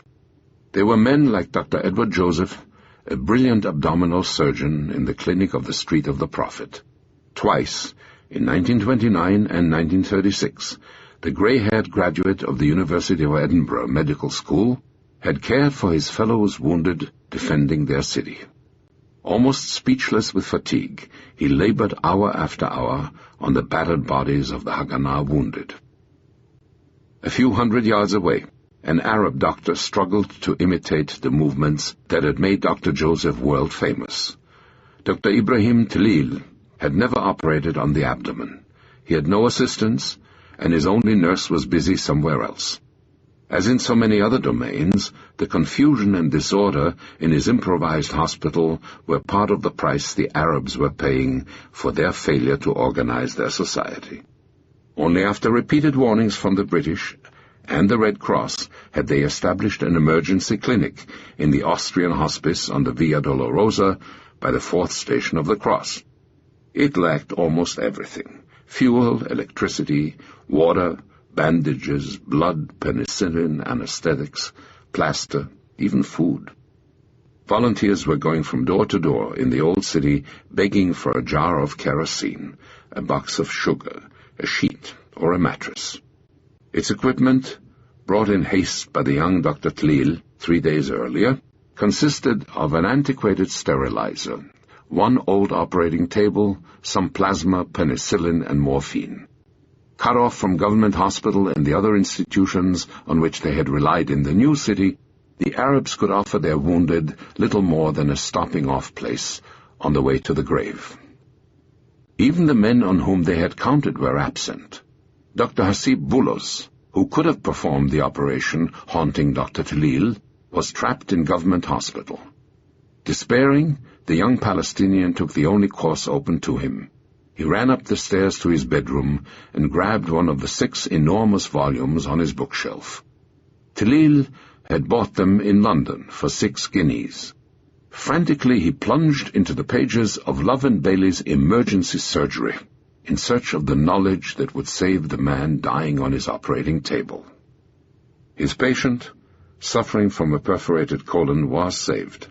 In the trying days ahead, confronted by cases which went far beyond his experience and lay well outside his specialty, the 29-year-old Talil would have many an occasion to be grateful for his purchase. Using the texts, he also succeeded in saving several men with lung wounds, and one with a head injury. Asiya Halaby, the woman who had gone to the King David to say goodbye to her British colleagues, was among the volunteers who came to Talil's aid. Her first wounded was a Syrian. Someone had stuffed an old rag into the gaping hole in his head. Asiya called for scissors to cut it away and clean the wound. There were none. She ran out into the souks, dashing from stall to stall until she finally found a pair. Tied around her neck with a black ribbon, they became for the woman who had left her home with a copy of the Arab Awakening a kind of weapon, the symbol of her participation in the struggle enveloping the city. All day, John Glubb had fretted over the failure of his second ammunition ship, the one bearing thousands of rounds for his artillery, to arrive in Aqaba. Late in the afternoon, a telephone call from the commanding general of Britain's Middle Eastern forces in Port Said provided him the explanation for its absence. "I say, old boy, your allies seem to be pinching your ammunition," the general said. The Egyptians, he reported, had ordered the departing ship back to the dock and were unloading its cargo. The shells its hold contained were going to wind up in the cannon of King Farouk, and not in the guns of the Bedouin rival he so despised. No event in Jerusalem, during that first fall day of the Jewish state's existence, would have as much bearing on the city's struggle as a discovery in the hills abandoned the evening before by Fawzi al-Kawugji. A unit of the Palmach's Givati Brigade, surprised by the lack of response to a couple of probing mortar shots, began to push cautiously up the slope. To their stupefaction, the men found no opposition. In a few minutes, they were inside the heavily fortified British police station commanding the road for which they had made such sacrifices 6 weeks before during Operation Nachshon. From the police station, they crossed through the grove of olive and cypress trees, wrapping the Trappist monastery of Latrun in a protective belt of greenery, and scaled the summit behind the abbey's buildings. There they came under a furious attack, not from their Arab foes, but from hundreds of bees in the monks' hives. Faces puffed from their assault, the Palmach conquerors of Latrun prudently withdrew to the police station to ponder their exploit. They immediately radioed Tel Aviv that the road for which they had been fighting so desperately was unexpectedly open, and the key heights of Latrun were empty of the enemy. Kawugji's assumption as he passed through Ramallah had been wrong. Latrun did not, for the moment, figure in the strategy of the commander of the Arab Legion. By an extraordinary coincidence, it was not going to figure in the strategy of the Haganah either. Instead of the interminable column of trucks they had hoped to see rushing up to Jerusalem on the road that now lay open, the frustrated men on the heights of Latrun and Bab el-Wad would see only one truck pass below them. It would become known in Israeli legend as the Orphan Convoy. Even more inexplicable to some was the decision to abandon the Latrun Ridge a few hours later. To the chief of operations of the Israeli army, however, the new state resembled that afternoon a nude girl with only a handkerchief to cover herself. As the girl would have to decide what to hide, so Yigal Yadin had to decide what to defend. The young archaeologist was convinced on Saturday, May 15th, that the gravest danger Israel faced was not the situation in Jerusalem, but that created by the Egyptian army columns pouring into the country from the south. Rejecting Yitzhak Rabin's plea to hold Latrun in force by adding a battalion to the Givati Brigade to Rabin's battered 5th Battalion, he ordered the Givati troops south to meet the forces of King Farouk. Thus, for a few hours, abandoned in turn by the Arabs and the Haganah, the vital heights of Latrun would be virtually empty. They would not be for long. Thousands of miles from the shores of the new state of Israel, in a suite in the Waldorf Astoria Hotel in New York, a small group of friends stood around the sickbed of Chaim Weizmann. The long struggle of Zionism's most distinguished spokesman had culminated with an honor no man deserved more than he. Raising a glass of champagne to the ailing scientist, his secretary Joseph Linton proposed, for the first time in 2,000 years, a toast to the President of a Jewish state. Chapter 32. The most beautiful month of the year. In the bedroom overlooking the Austrian hospice in which he had taken refuge, an out-of-work Arab civil servant patiently twisted the dials of his battery-powered radio. Since May 14th, Aladdin Namari had been the self-appointed Minister of Information of Arab Jerusalem. The 2 days in which he had discharged his function had been marked by one Arab setback after another in the city. Its citizens had an important consolation, however, and its source was the crackling voices pouring out of Namari's radio as he moved the dial from one Arab broadcasting service to another. As soon as he had switched off the radio, Namari began to compose the bulletin he would mimeograph for his fellow Jerusalemites. This Sunday, May 16th, it would inform them that according to Palestine Radio in Ramallah, the Arab armies continue to advance on all battlefields, winning victory after victory. Baghdad had announced, Iraqi forces have captured the Rutenberg power plant, which supplies most of Palestine with electric power. Cairo claimed that the Egyptian army arrived in Gaza via Khan Yunis and advanced beyond in its successful march. Beirut proudly declared that the Lebanese army continued its advance triumphantly, destroying the fortifications of the Jewish settlements on its way. To that litany of Arab triumphs, Namari appended only one local note, an urgent appeal for donations to relieve the shortages in the Austrian hospice below his windows. It was the only accurate item in Namari's bulletin that morning. The Rutenberg power plant captured by the Iraqis was inside Transjordan, while Khan Yunis and Gaza were purely Arab communities. Reading Namari's bulletin and later hearing of other Egyptian victories in Beersheba, Hebron, and Bethlehem, George Deeb would angrily ask a friend, "Can't they read the maps I sent them? All their conquests are Arab." If the Arabs' victories to date were largely in their own minds, the situation facing the Jewish state was still extremely grave, and the diary of David Ben-Gurion that Sunday corroborated the tone, at least, of Namari's bulletin. In the north, he noted, we have 150 casualties in a battalion of 500. In the Upper Galilee, the situation was dire. Morale in many units was low. Egyptian attacks were reported in Nir Am, Nirin, and Kfar Darim, and the settlements, he recorded, were sure they would not be able to hold out. There was news of Egyptian columns along the shore, Ben-Gurion concluded, and the south is open. One of the men moving up with those advancing columns was Lieutenant Mohammed Rafat, the 26-year-old intelligence officer of the 6th Battalion, who had so cheerfully waved goodbye to his family in the Cairo station. He was a confused young man. He had been ordered to prepare a dawn attack on a Jewish kibbutz that wasn't even marked on his map. With no reconnaissance, led by a colonel who had never commanded a unit in the field, Rafat and his men set out in search of their missing Jewish settlement.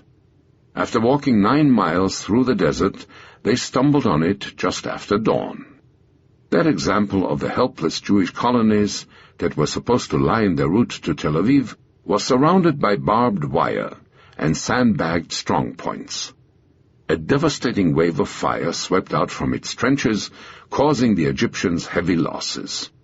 Nailed to the desert floor under a battering sun, they suffered for hours until darkness allowed them to stagger back across the desert to their base.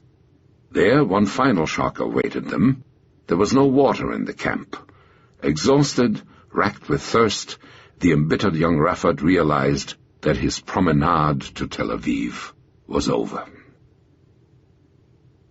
The struggle for Jerusalem had brought pandemonium into the lives of a special category of its citizens, those men and women dedicated to a religious vocation. Priests, monks, and nuns, whose cellars already overflowed with goods given them for safekeeping, now found their convents and monasteries clogged with refugees. On this Pentecost Sunday, communities which had chosen to detach themselves from the temporal world were forced by the crisis enveloping the city to come to grips with its most ferocious aspects. None of them had their life as completely disrupted as a group of 29 cloistered French nuns who had the immense misfortune to live in what was probably the most exposed building in Jerusalem. The architect of their convent had made it a kind of modern assault tower, its front end extending beyond the old city's walls next to Newgate, and its rear actually inside the old city itself. Its community of sœurs réparatrices lived a life so isolated from the world that the only male many of them had seen for half a century was their priest. Their only ventures into the streets of Jerusalem were walking to their convent on the day of their arrival and leaving it at their death, for the graveyard beyond Gethsemane. Their holy city was the chapel, in which they prostrated themselves in perpetual adoration before a host representing the Savior who had been crucified a few hundred yards from their altar. Overnight, the peaceful haven of their convent had become an appealing target to both sides. Those sheltered nuns, who barely remembered what a man was, now saw men streaming through their convent by the dozens, Arabs from one side, Jews from the other. In the first 48 hours of fighting, the building and its rooftop vantage points were seized first by the Arabs, then by the Haganah, then by the Arabs again. At each intrusion, the Mère Supérieure and her assistant, the Mère Économe, valiantly tried to scold the invaders out of their convent with a perfectly futile declaration of their neutrality. Finally, on this Pentecost Sunday, with the Haganah preparing to wrest the building back from the Arabs, the Mother Superior decided to suspend her followers' vows. The war was going to return the Sœurs Réparatrices to the world for 5 minutes, just the time needed to rush through the streets of Jerusalem to the Roman Catholic Patriarchate. Once there, they were installed in the Archbishop's reception hall.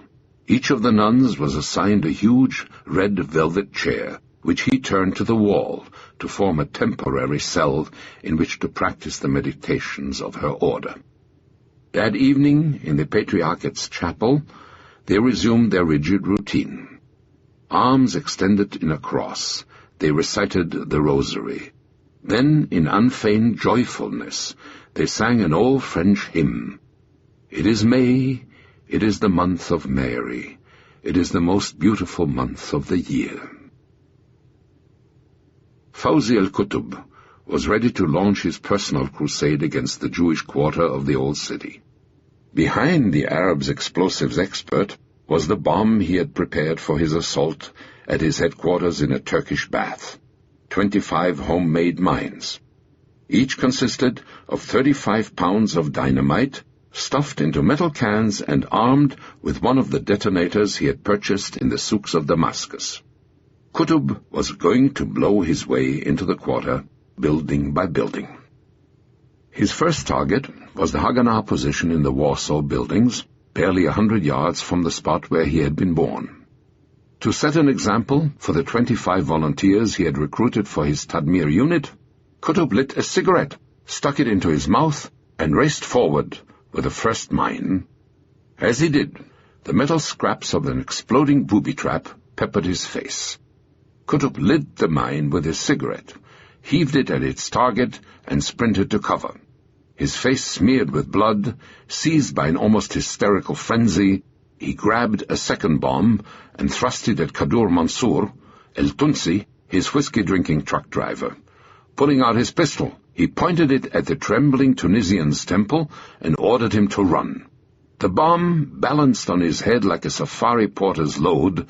El Tunsi staggered off. 3 times, Qutb forced the Tunisian to repeat the gesture.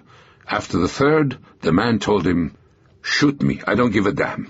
I'm not going back." Qutb turned to another member of his unit, a 14-year-old boy named Sabah Ghani, and ordered him to go. Inspired by a parade of volunteers marching through Damascus, Ghani had run away from his Syrian home to join his father and brother, already fighting in Palestine. Knees trembling, he started out. As he did, an elderly man leaped forward, grabbed the bomb from his arms, and screaming, "Allah Akbar!" rushed off in his place. 2 Haganah men in a concealed tunnel cut the old man down with a Sten gun burst. Then they drove the rest of Qutb's men back to cover. It was only a momentary respite. On all sides, the Arab irregulars hammered the beleaguered quarter. Their most serious attacks were along its western flank, where the Jewish and Armenian quarters ran side by side. The Arabs had occupied the cross-shaped belfry of the Church of St. Jacques, which the old city Haganah had been ordered to abandon by Shaltiel's headquarters after a series of vociferous Armenian protests. As a result, the vital Haganah post at Zion Gate had come under a crossfire and had to be given up too. Using the cross position for support, the Arabs then drove down the little slope on which Rabbi Weingarten lived toward the heart of the Jewish quarter, the Street of the Jews. As they advanced, they tried to lure the Israelis into the open with offers of tomatoes and bread. The fighting was desperate, from room to room and street corner to corner. Despite the Haganah's determined resistance, the Arabs progressed steadily. As composed as if she was still walking the streets of her native London, Esther Kalingold moved through the fighting, bringing ammunition, food, and a cheering word to each post. Discovering in one a tray of sandwiches covered with dust, she quietly admonitioned its occupants. In England, during the Blitz, she told them, they had to learn to make sure precious food wouldn't spoil. 15 minutes later, she brought them a new set of sandwiches, all carefully wrapped. On one of her trips, a ricocheting bullet struck her hip. Insisting that the Arabs' attack was too intense to allow anyone to leave a post, she limped off to the hospital unaided. None of the losses the Haganah would suffer that day would have a more depressing effect on morale than that which occurred shortly after noon in an abandoned building in the line of the Arabs' advance. To try to check their assault, Emmanuel Meidav, the boy with the golden hands, had returned to booby-trap the building with one of the Irgun's homemade bombs. Emmanuel had had no experience with the device, and something went wrong. A frightful explosion shook the building. An hour later, his fiancée, Rika Menashe, finally found him in the hospital. Dr. Abraham Laufer, the old city's surgeon, sorrowfully took her to a table on which Emmanuel lay on a stretcher, his face swathed in bandages. "Will he live?" Rika whispered. Laufer nodded. She sank to his side and began to caress his broken body. The energetic, vital young man, who had been her fiancé, could hardly breathe. One of his golden hands had been amputated, the other was a useless claw. Worse, the handsome face under the bandages would never see again. The explosion had torn out both of Emmanuel's eyes. Outside, the Arabs continued to push their way toward the quarter's principal artery, the Street of the Jews. In one day's fighting, they had brought almost a quarter of the neighborhood's surface under their control. The frightened residents who had lived in the areas they had captured crowded into the Stambuli synagogue. Relations between them and the Haganah had deteriorated since the English had left. On Saturday, May 15th, some of them had even refused to dig fortifications for the quarter, shouting, "Shabbos!" Sabbath at the Haganah. Now panic overtook many of them. Crowded together, reciting psalms while frightened mothers scurried after missing children, they began to chant in unison, "Surrender! Wave a white flag! Save our souls!" To the Haganah men guarding them, they insisted, "We lived in peace with the Arabs. If we surrender, we can live in peace with them now." Their insistent pleas for surrender, the gains made by the Arabs in one day's fighting, exacted a toll on the morale of the quarter's Haganah leadership. Their messages to the new city grew increasingly urgent. "The situation is desperate," said one. "They are breaking in from all sides." "Send help immediately," read another later in the day. "Otherwise we will not be able to hold out." In that atmosphere of growing despair, Rabbis Weingarten, Mintzberg, and Hazan marched into Haganah headquarters to ask their shaken commander for his agreement to the opening of surrender negotiations. Further resistance was futile, pleaded Weingarten. They should surrender to avoid a massacre of innocent civilians. Appalled by the idea of assuming responsibility for such a slaughter, disheartened by what he felt was a lack of understanding and guidance in Shaltiel's headquarters, Rusnak finally agreed. "All right," he told the rabbis in a half-whisper. "Go ahead." Half an hour later, Alberto Gori, an Italian priest at Terra Sancta, the custodian's office for the Holy Land, received a telephone call from Weingarten asking him to find out the Arab surrender terms. The request fell on the dispirited leaders in the Arab headquarters like a breeze on a pile of dying embers. The situation in the rest of Jerusalem was grim. Their untrained irregulars had been expending ammunition at an appalling rate. None of their pleas to the Arab Legion for help had shaken Glub's determination to keep his soldiers out of the city. Outside of their attacks on the Jewish quarter, their sole offensive gesture this Pentecost Sunday had been performed by the few gunners Fawzi al-Kawukji had left behind in Palestine. To bolster the Arab sagging morale, they had resumed their indiscriminate shelling of Jewish Jerusalem from their position on Nebi Samuel. Elated at the thought of their first victory in the city since the British departure, the Arab leaders informed Gori that the quarter's inhabitants could be returned to New Jerusalem under Red Cross supervision and combatants taken prisoner. When Gori telephoned the Arabs' terms, Weingarten was crestfallen. Like everyone else in his quarter, Weingarten was haunted by the specter of the slaughter committed by the Arab villagers at Kfar Etzion. It was the soldiers of John Glubb, not the partisans of the Mufti, to whom he wanted to surrender. "But where is the Arab Legion?" the puzzled rabbi asked. The absence of the Arab Legion delighted another Jewish leader in Jerusalem that Sunday. To David Shaltiel, each hour in which its sand-colored armored cars failed to appear on the ridge line above Sheikh Jarrah was a precious gift, taking him one step closer to the conquest of the city. Operation Pitchfork, his three-pronged assault, key to the departure of the British, was largely complete. He was ready to thrust his men against the old city itself. As their target, he had picked what seemed to be the most impregnable part of its walls, Jaffa Gate, dominated by three imposing towers of Suleiman's citadel. Shaltiel, however, had a secret tactic to storm the citadel. It had been suggested to him by a lady archaeologist, the wife of an officer on his staff. Thanks to her studies, she knew that at the base of the citadel, outside the wall, was an almost forgotten iron grill. Behind it, a secret passageway, 6 feet high and 3 feet wide, led to the interior of the citadel's courtyard. Shaltiel's plan was simple. He would send his armored force, 2 British armored cars, and a scout car, commanded by Yosef Nevo, toward the Jaffa Gate. While they riveted their fire on the gate's defenders, a team of sappers would blow the grill. Then his infantry would dash for the passageway and take the Arabs in the citadel from behind. Shaltiel's calculations were determined by the despairing, almost hysterical messages that had been pouring into his headquarters all day long from the old city.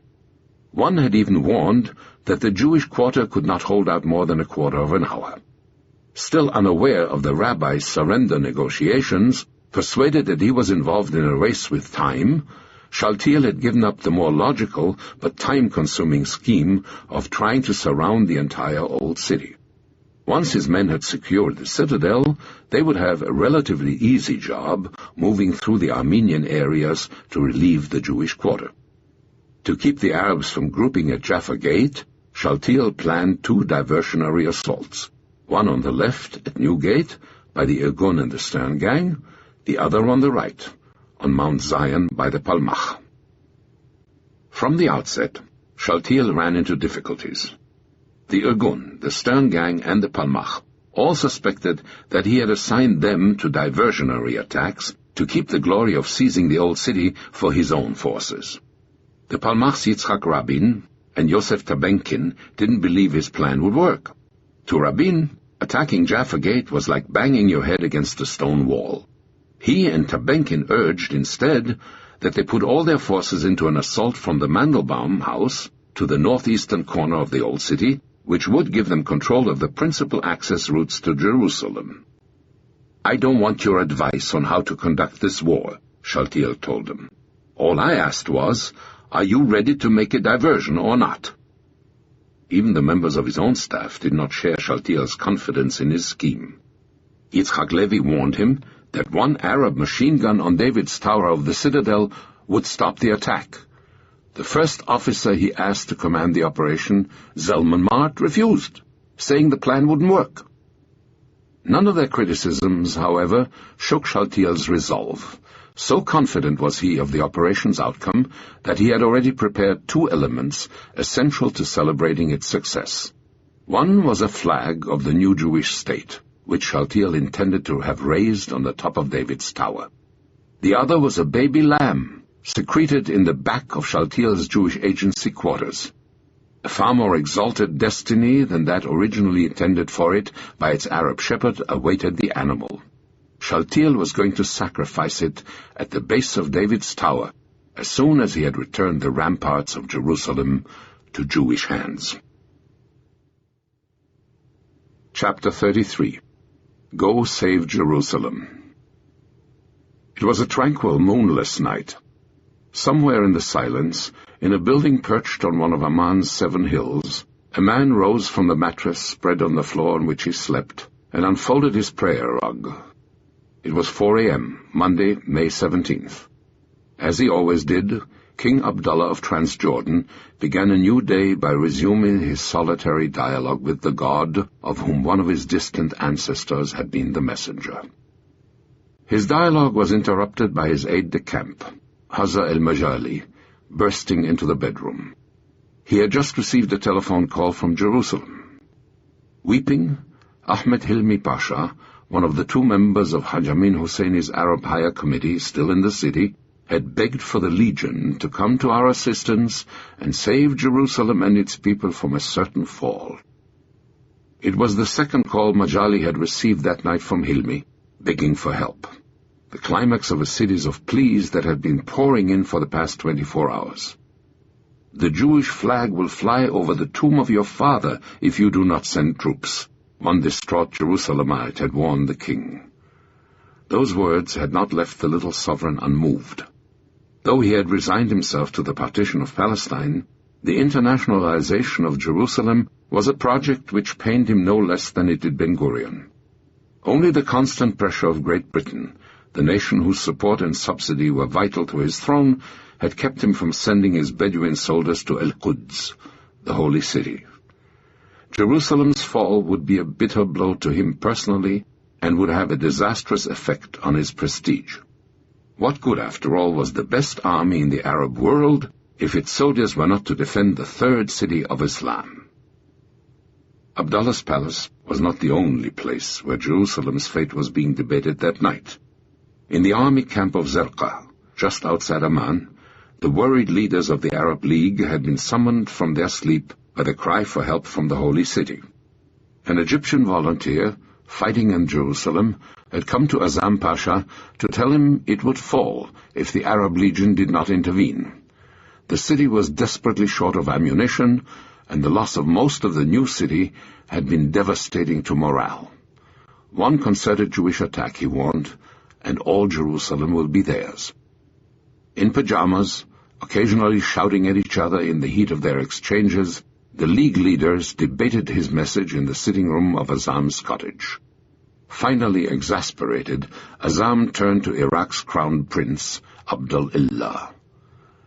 "If you don't go immediately and convince your uncle to send troops to Jerusalem," he threatened, "and if Jerusalem falls for want of them, I will tell the world the Hashemites are Arab traitors, even if I hang for it." His outburst spurred them to action. They all decided to dress and rush to Abdallah's palace. Meanwhile, in a simple stone house in Jebel Aman, a sleepy Tufik Abu Hoda stumbled from his bedroom and gaped at the figure before him. Transjordan's prime minister had come to expect unusual gestures from the eccentric monarch he served, but nothing had prepared him for the sight of Abdullah standing in his living room in the middle of the night. The shock did not, however, disturb his presence of mind. Any interference in Jerusalem, he told Abdullah, would, in his view, constitute a breach of the agreement he had concluded with Bevin and the British. His reply disturbed the king. Those were not the words he had come to his prime minister's home in the middle of the night to hear. As anxious as Abdullah was to send his soldiers to Jerusalem, he was not yet prepared to do it if it meant defying his only allies. Meditating morosely on his problem, he returned to his palace to stumble upon the angry delegation of his fellow Arab leaders. Once again, the outspoken Azam repeated the threat he had made as Zerqa to Abdullah. This time he added that if the Arab legion saved Jerusalem, I will not oppose declaring you king of Jerusalem, and I will put the crown on your head with my own hands, even though my own sovereign will oppose it. The king leaped from his chair and embraced him. "You will not be disappointed," he promised. Nathanael Lorch eyed the 5 four-square cigarettes before him with suspicion. The young officer who had told himself on partition night that dancing is for the innocents knew that 3 was the daily ration. There would be a price to pay for the 2 extra cigarettes, he thought. Before he had time to enjoy the first one, he found out what it was. He was summoned to a conference at the Schneller base to be briefed on his role in David Shaltiel's attack on Jaffa Gate. It was, Lorch would recall, a very solemn, very formal briefing. Neat and cool in a freshly pressed uniform, Shaltiel looked on while Ephraim Levy, the young officer he had chosen to lead the assault, explained the operation on a map of old Jerusalem. Levy himself had at first thought that the whole thing was crazy, trying to break into the old city through this little window leading to some stairs which no one was really certain were there or not. Pondering it, Levy had become convinced that despite the heavy casualties he was certain they would take, they would somehow get in. The Irgun and the Stern gang would strike at Newgate, the Palmach at Mount Zion, he explained, while the main Haganah force would wait in the Tanus building opposite Jaffa Gate. As soon as the sappers had blown the grill with a Bangalore torpedo, they would make for the tunnel under the protective fire of Nevo's armored force. The first group would seize the northwest tower of the citadel, controlling Jaffa Gate.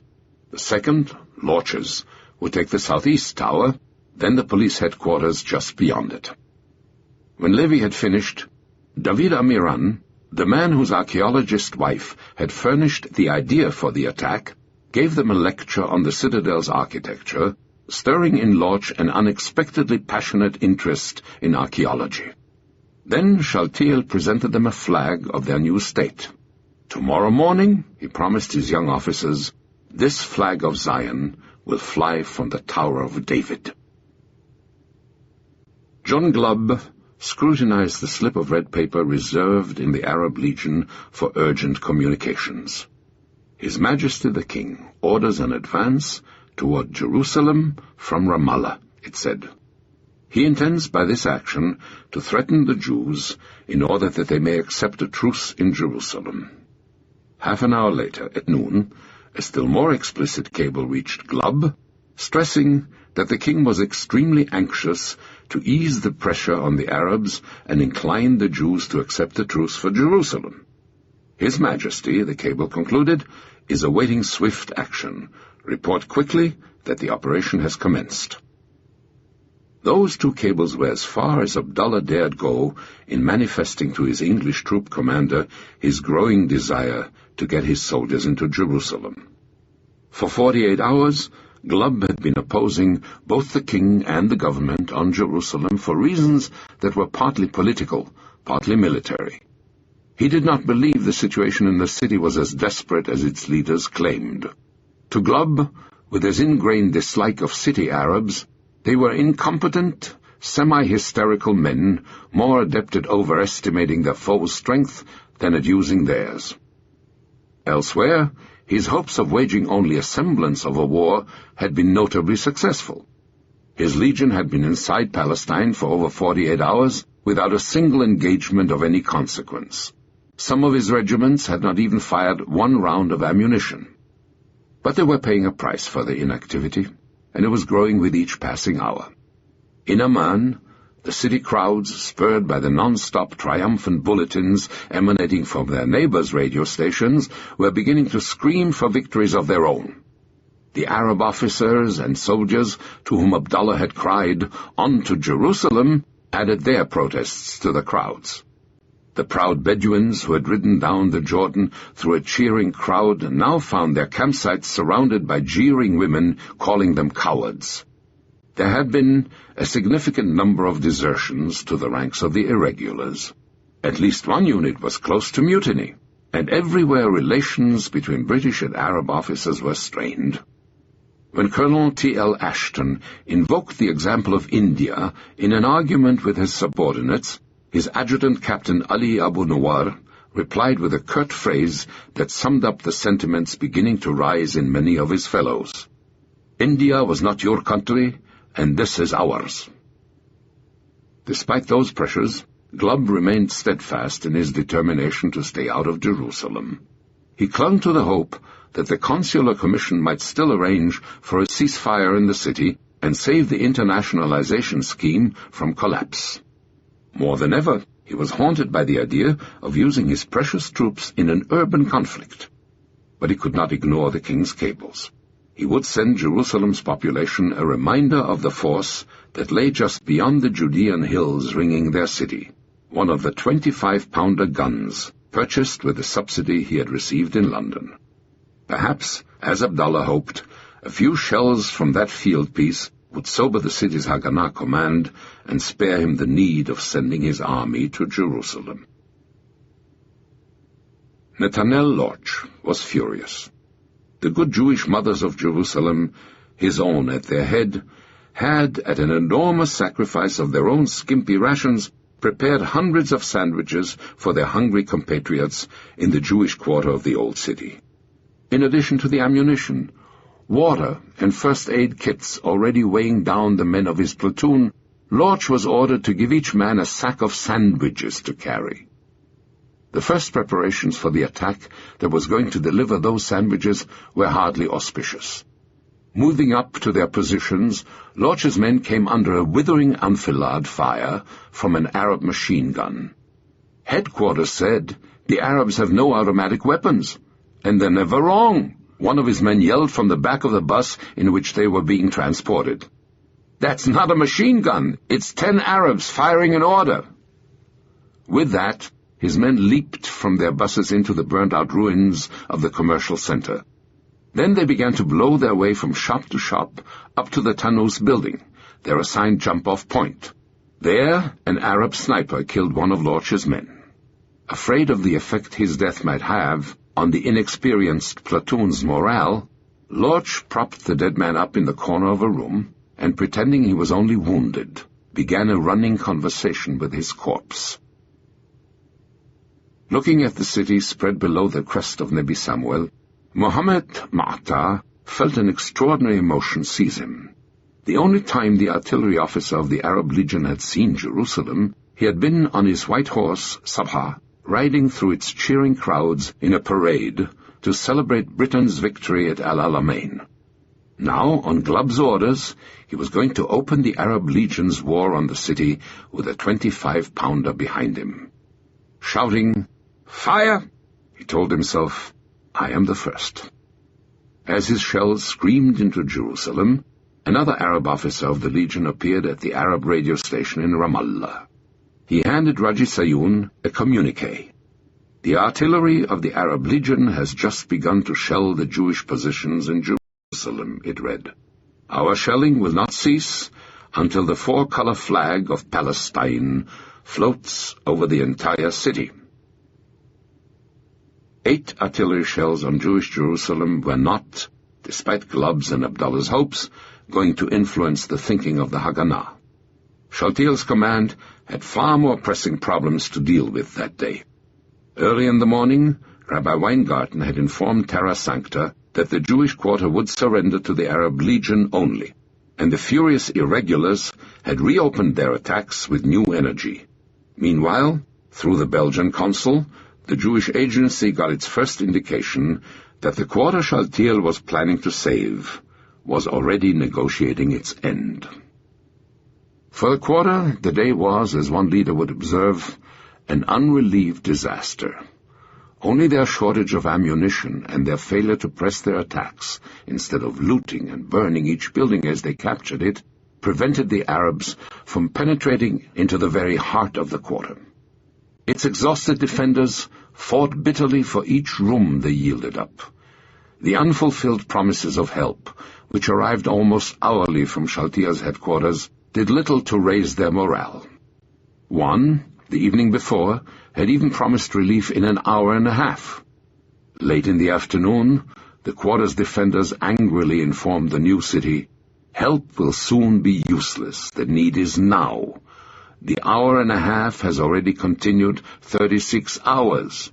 What watch are you going by?" Bobby Reisman, the American paratrooper from Buffalo, who had come to Palestine almost by mistake, talked quietly beside an armored bus with his close friend Moshe Salomon. In a few minutes, one of them would have to get into that bus to lead the most dangerous phase of an attack that neither of them believed in, blowing out the secret gate at the base of Suleiman's citadel. "Suppose we do get in," Salomon said to Reisman. "What do we do then? We won't last 10 minutes. Reisman shrugged. "Maybe they've got another operation," he said. "Maybe we're just a diversion." Salomon drew a shilling from his pocket. "Heads, I take them in. Tails, you get the job," he said. He flipped the coin. It was heads. Salomon ordered onto the bus the men who would help him blast the grill. As Salomon climbed on board himself, Reisman called, "Good luck," to his disappearing figure. In the synagogue of Yemin Moshe, the 4 platoons of the Palmach, who were going to be the diversion, waited for the order to assemble for their assault on Mount Zion. Uzi Narkis, the man who had captured Castel, was in charge. His 4 understrength platoons were all that was left of the Harel Brigade's 4th Battalion after 6 weeks of constant combat. Just before moving his men out, Narkis got a call from Shaltiel. The Haganah commander asked him if he had a flag. "In fact, no," answered Narkis. "Why the hell would I have a flag?" "To put on Mount Zion, if you capture it," Shaltiel replied. "Well," grumbled Narkis, "I just didn't think about it." Ephraim Levy had his flag tied around his waist, planning to raise it before dawn on the medieval tower which loomed before him in the darkness. With Yosef Nevo, he contemplated from a blown-out window of the Tanus building the outlines of the walls of the city against which he was about to launch the first attack of a Jewish army in almost 2,000 years.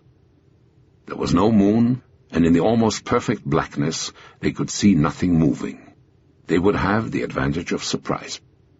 Nevo's 2 British armored cars, his command car, and Moshe Salomon's bus were hidden in the streets below. Levy glanced at his watch. It was a few minutes before midnight. He tapped his friend on the shoulder, and Nevo moved downstairs to his cars. A cry as old as Jerusalem rang through the holy city's twisting alleys. "To the walls!" Kamal Erekat answered its call half-dressed, with 2 barefoot aides running along behind him.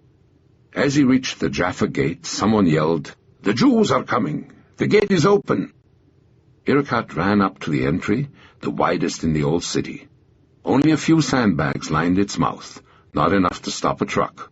Then he glanced to one side and spotted, along the citadel wall, the 13 garbage carts Anton Safiya had rescued from the crumbling municipality May 13th. They were a providential gift. Erekat and his followers began to push them into the gate to form an improvised barricade. On the walls above, there was pandemonium. Men ran up to the wall from every direction, half-dressed, pulling their keffiyehs on as they came, squatting down to fire from any crenellated gunport that was undefended.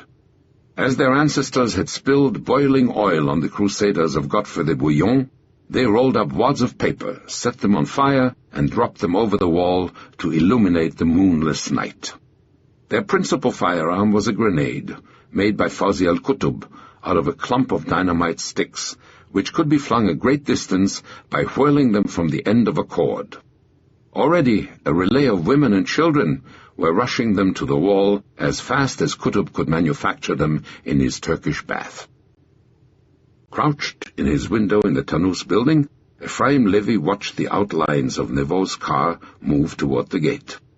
By the time it got within the circle of light made by the flaming wads of paper hurled from the wall, the Arabs' fire was murderous. Neveu tried to hold his cars out of grenade range, but not aware of the device the Arabs were using to throw Qutb's bombs, he found them exploding all around him.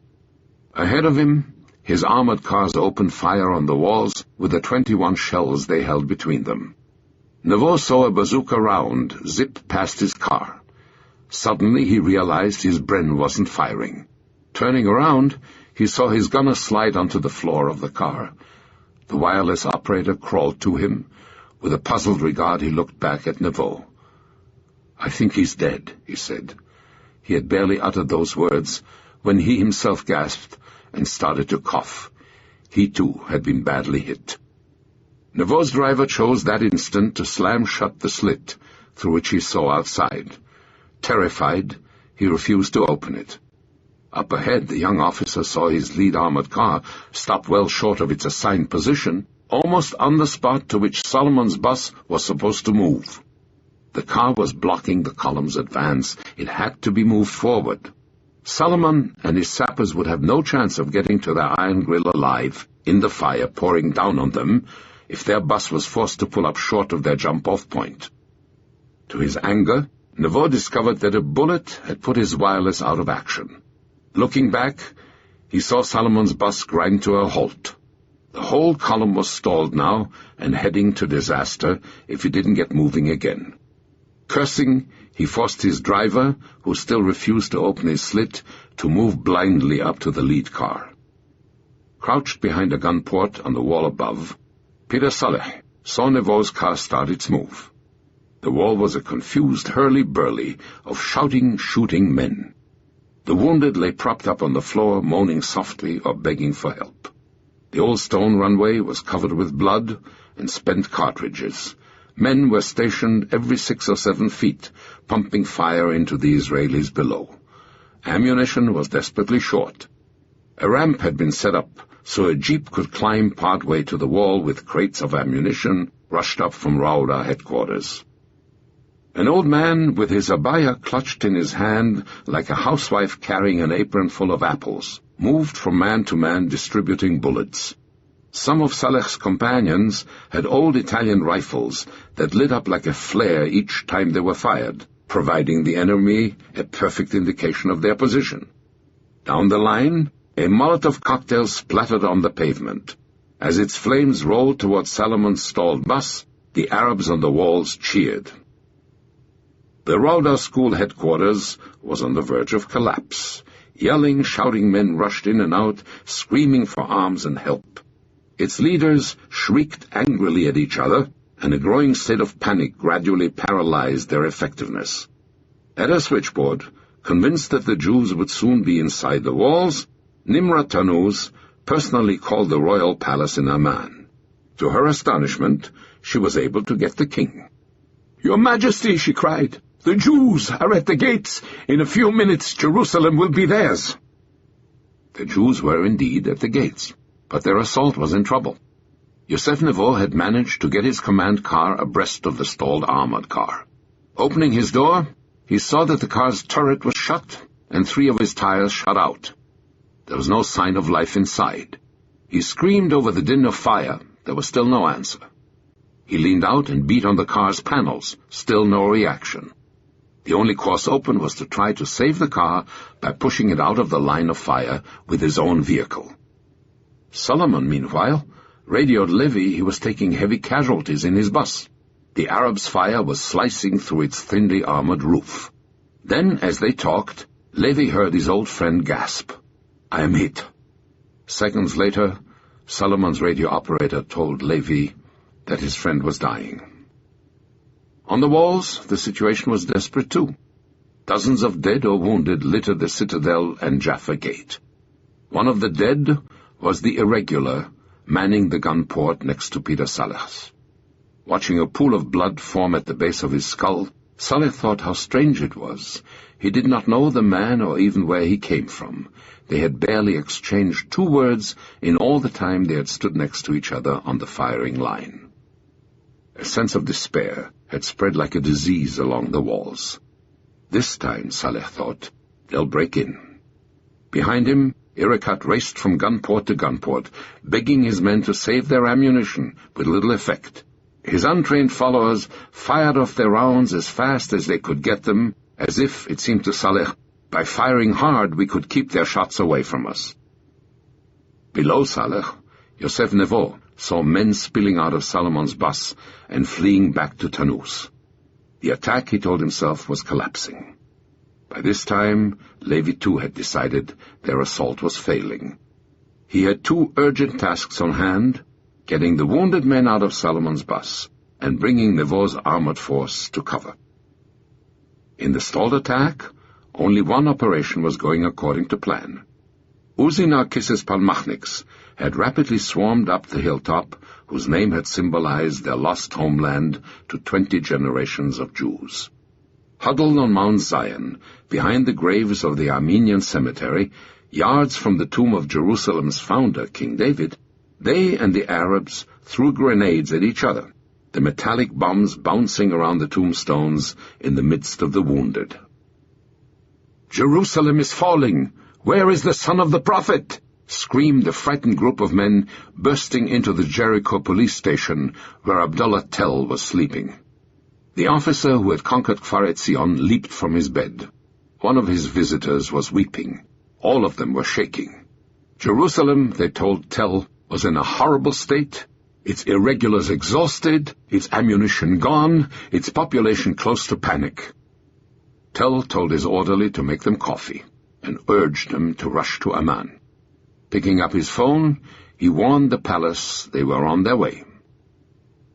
In Jerusalem, Fadel Rashid, despairing of help from King Abdullah, sent a desperate radio message to Fawzi al-Kawugji. "The situation is perilous," he said. "The enemy has launched a generalized attack on all sectors of the city. We are bombarded from all sides. We must have help, or it is our end. Our end, I assure you once again. It will be the end." The general, who had been ordered to withdraw his forces from Palestine, replied immediately. "I'm warning Syria and Transjordan of your message. Resist. I am coming at your call, O divine mosque." Meanwhile, a chilling new sound filled the darkness around Jaffa Gate. One of the armored cars had missed a turn, moving back to the commercial center, and had crashed against the city walls. There, a Molotov cocktail had killed its crew, and a short circuit had activated its horn. Now, like some mournful foghorn, its wail shook the night, grating with equal effect on both Arab and Jewish nerves. Netanel Lorch and 3 of his men groped through the wreckage of Moshe Salomon's bus toward the wounded officer. The man who was in the car at the toss of a coin guided them through the blackness, smoke, and confusion with his soft whispers. When they had taken the dying man back to the Tanus building, Lorch set out after Navot's wounded radio operator.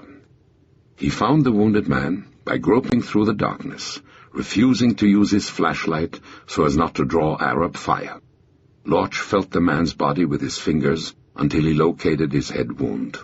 He bandaged him as best he could, then reached down and felt for his pulse. There was none. He had just bandaged a dead man. For just a second, he cast his flashlight's beam on his face. As he did, he gasped. It was his cousin. It was just after 2 o'clock in the morning when the telephone rang in Abdullah Tell's headquarters. The young officer's orderly shook as he handed Tell the receiver. "It is our master," he said. This time King Abdullah was convinced. The deep emotions conjured up by Jerusalem had overcome at last the reasons of state entailed in his agreement with the British. Persuaded that the city was going to fall, and that the flag of the new state of Israel might indeed soon fly over the mosque in which his father was buried, Abdullah now wanted his men to take Jerusalem, not just threaten it. Deliberately ignoring his army's chain of command, he chose to give his order not to its English commander, who might raise again his wise objections, but to a man whose emotions he knew would lead him to act within the hour, a fellow Arab like himself. "Ya Habibi, my dear," he told Tell, "I saw the Palestinian leaders you sent me. We cannot wait any longer. Go. Save Jerusalem." In Jerusalem, the temporary lull in the firing had not reassured the Arabs. At his gunport on the wall above Jaffa Gate, Peter Saleh waited for the rush that would carry his foes inside the city. Hundreds of frightened civilians gathered at St. Stephen's Gate, waiting to flee if the wall was breached. From Mount Scopus, Haganah observers caught an occasional glimpse of others who had already begun their flight, plodding toward the Mount of Olives. On the other side of the city, Shaltiel's headquarters and Ephraim Levi debated whether or not to renew the attack. Although none of Solomon's sappers had gotten close to the gate at the base of the citadel, his assault platoons were largely unscathed. Shaltiel urged him to try one more time. Levi resisted. The Arab irregulars' inability to conserve their dwindling ammunition supplies was about, perhaps, to deprive their foes of the old city of Jerusalem for 2 decades. Since their fire had not slackened in pace with their disappearing supplies, Levi had no way of knowing how desperate the Arab situation was. To attack again, he argued, would lead to unacceptable casualties. Shaltiel finally agreed. It would be 20 years before an Israeli flag would fly from the Tower of David. A few minutes later, at Rauda school, a call from a man informed Munir Abu Fadl that the Legion was on the way. A noisy celebration immediately revived the dispirited Arab headquarters. Abu Fadl sent an order to the men on the walls, "Hold on at all costs, help is coming. Our brother Arabs are on the way." Opposite Jaffa Gate, Nathanael Lorch and his men were ordered to barricade the windows of the Tanus building with sandbags. Lorch could not find any dirt inside the building, and it was too dangerous to dig outside. He ordered his men to stuff their bags with an unlikely filling in a city as hungry as Jerusalem: the sandwiches made at such sacrifice by the mothers of the city. In a few days, Lorch reasoned, they ought to be hard enough to stop a rifle bullet. Yosef Atiyeh, a bespectacled schoolteacher, was about to go home for lunch when he was ordered to the courtyard of the Schneller school. It was going to be almost a year before Yosef Atiyeh would get home for lunch. With the half-trained men around him, he was, as one of Shaltiel's subordinates declared, going to save the old city. Some of the men gathered at Schneller barely knew how to handle a rifle, but they represented the only force Shaltiel was able to find in his strained command to exploit Uzi Narkis's attack on Zion Gate. The man he had selected to lead them, Mordechai Gazit, was appalled by his first sight of these men, dressed in ordinary street clothes without any organization or structure. He appointed the most martial-looking among them as his sergeant major. The choice turned out to be a poor one. The man would desert in a few hours. Chaltiel issued each man a new Czech rifle, 80 rounds of ammunition, and 4 hand grenades. It was, Attia noticed, the first ammunition some of his comrades had seen. As uniforms, they were issued British left-behinds, captured in Bevingrad, and U.S. Navy gunnery helmets. Designed to be worn with earphones under them, they wobbled like soup tureens on the men's heads. From the beginning there was confusion about their task. Gazit thought their job was to reinforce Mount Zion. Narkiss expected them to man Zion Gate and push into the Armenian quarter. Most of the men thought they would be porters, bringing supplies to the Jewish quarter, and would return home at dawn. While this unlikely troop assembled, 2 men puzzled over a maze of metal spread on the floor of one of the classrooms of the Schneller school. They represented the parts of 2 Czech machine guns flown to Jerusalem by Piper Cub to give covering fire to the attack. Bobby Reisman had recruited Carmi Charney, the soft-spoken rabbi's son from the Bronx, to man one of them, but neither man had any idea of how to assemble the guns. Swallowing their pride, the 2 Americans finally sent for the foremost expert on machine guns in Jerusalem, a former ordnance sergeant of the Red Army. Once the ochre wings of Ramallah's Grand Hotel had welcomed to its luxuriant gardens the gourmets of Jerusalem. It was not its Moroccan couscous or chicken musagan that had drawn to its terraces a uniformed group of men this Tuesday evening, May 18th. The Grand Hotel was the headquarters of John Glubb's senior deputy, Brigadier Norman Lash. Confronted by the king's fait accompli in ordering Abdullah Tell to Jerusalem, Glubb had meditated all day on the dilemma before him. Clearly, he could not rescind the king's command and order Major Tell to leave Jerusalem. Committed to the city, he now had to make certain that the force stationed there was large enough to rule out the possibility of defeat. "I have decided to intervene in force in Jerusalem," he cabled Lash. The die, as he was later to write, was cast. Pouring himself a whiskey and soda, Lash told the officers around him that a task force composed of a score of armored cars and 3 infantry companies would move south from the Ramallah area to join Tell's men in the city. Lash wrote out the task force's assignment on a sheet of paper. Behind a Dawn artillery barrage, it would drive the Haganah from Jerusalem's northern buttress, the Arab quarter of Sheikh Jarrah, and proceed to Damascus Gate to link up with Tell's forces. A few minutes later, Colonel Bill Newman, the Australian commander of the Legion's 3rd Regiment, and Major Bob Slade, his Scottish deputy appointed to lead the task force, assembled their Arab officers under an apricot tree outside the village of Kalandia. Spreading his maps in the white glare of a storm lantern, Newman stabbed his finger at Jerusalem. "That's where we're going," he said. An explosion of joy and shrieks of delight drowned his words. Newman looked up, astonished. Beside him, Lieutenant Fendi Omeish, an artillery officer, noticed tears in the Australian's eyes. "Why?" the lieutenant said. "It's wonderful." "No," replied Newman in a half-whisper. "They are sending my Bedouins into a fight they're not trained for." As Newman finished his briefing, the news of the regiment's mission raced through the bivouac. By their tents, trucks, and armored cars, his Bedouin soldiers began to sing, to dance, the debke, to pray.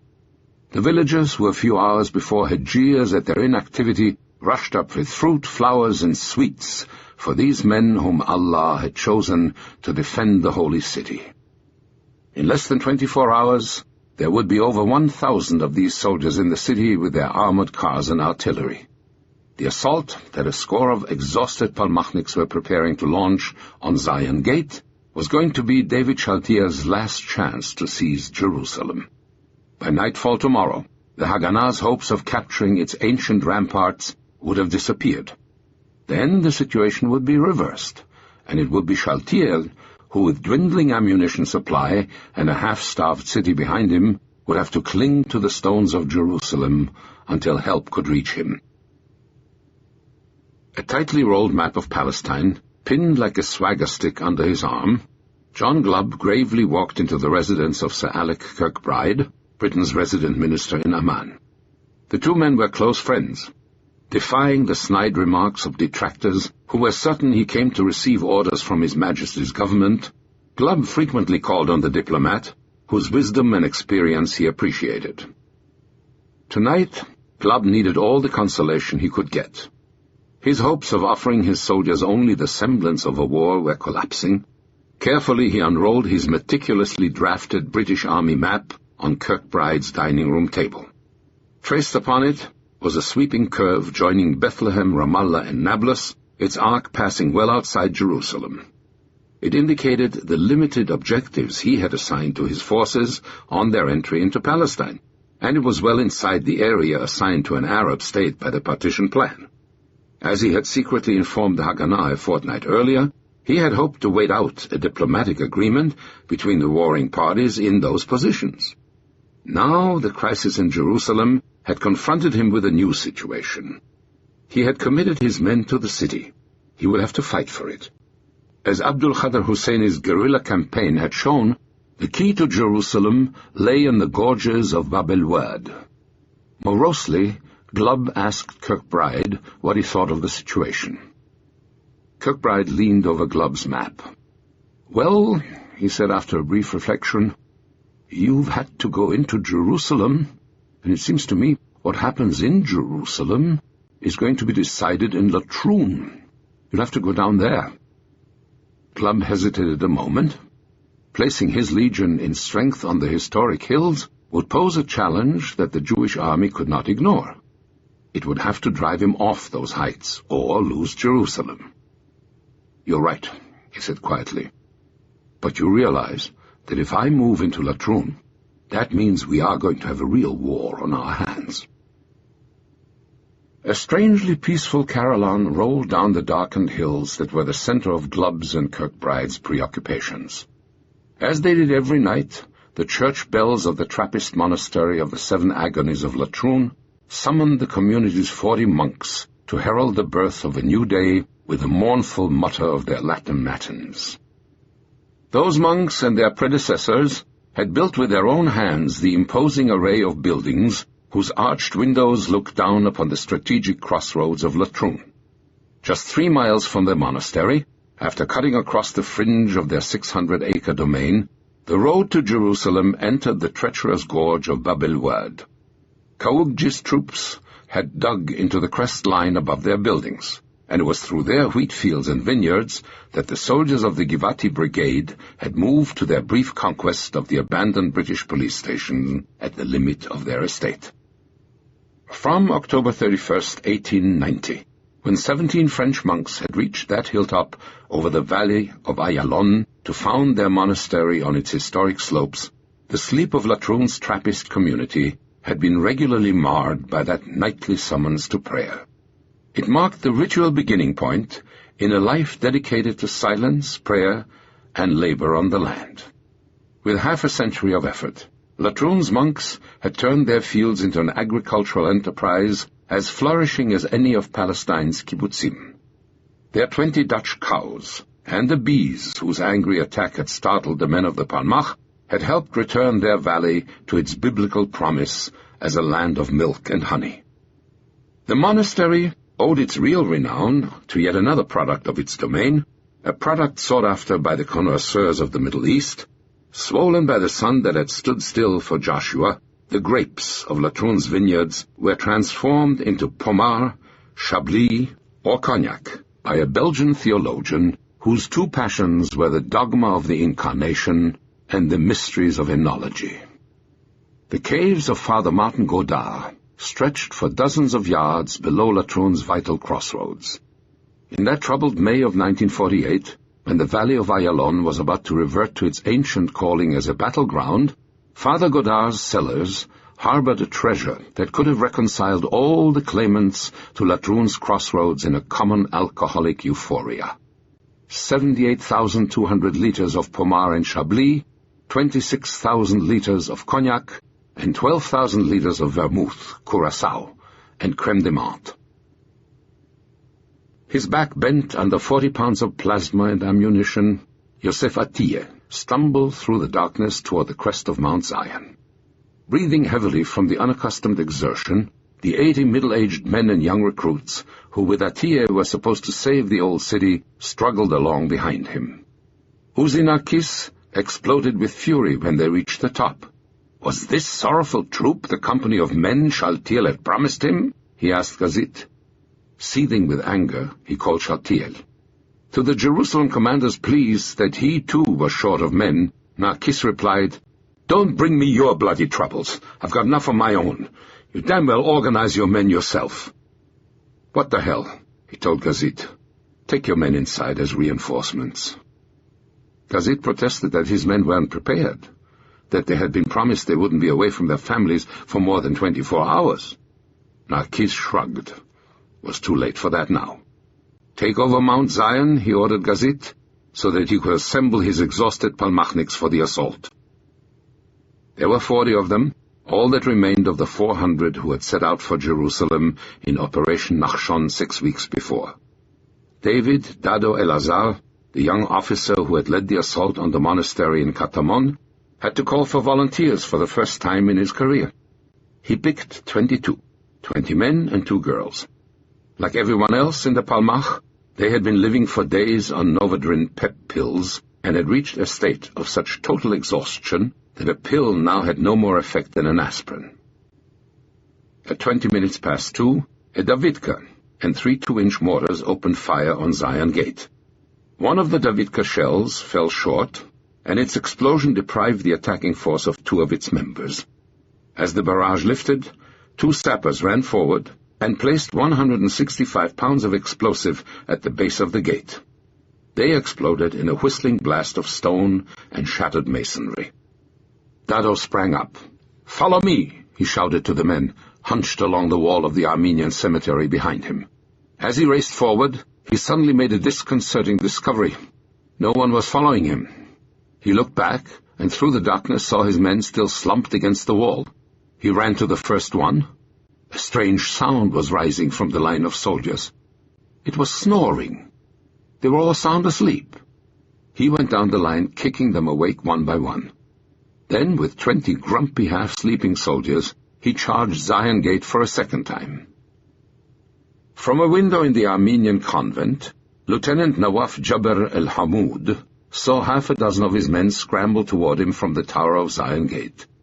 "The tower! The tower!" he cried. "Don't abandon the tower! Go back!" It was too late. Dado Elazar's men had already seized it. 20 exhausted men and 2 women had done something no Jewish soldier had done since the days of Judah Maccabee.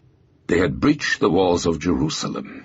Zion Gate was back in Jewish hands, its portals opened not by the rusting key proffered by a British officer, but by an explosive manufactured in the cellars of Jewish Jerusalem.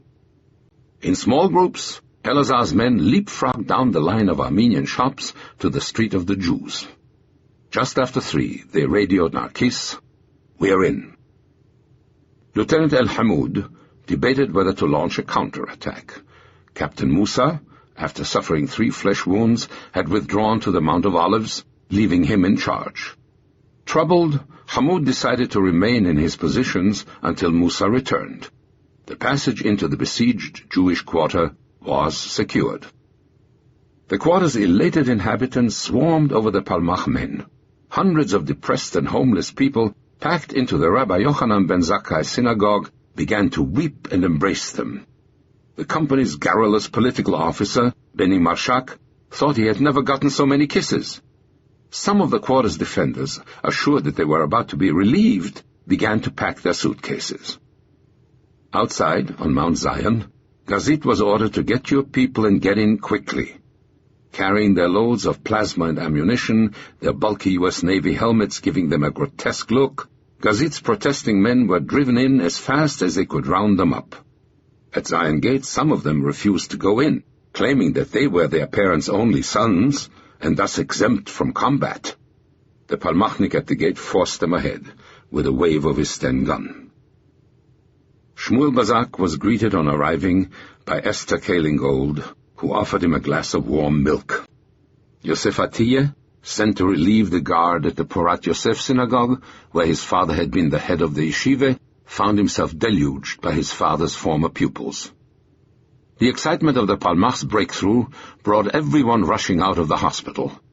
Only the nurse beside him heard the muffled cry escaping from the bandage-shrouded figure of Emmanuel Meidav.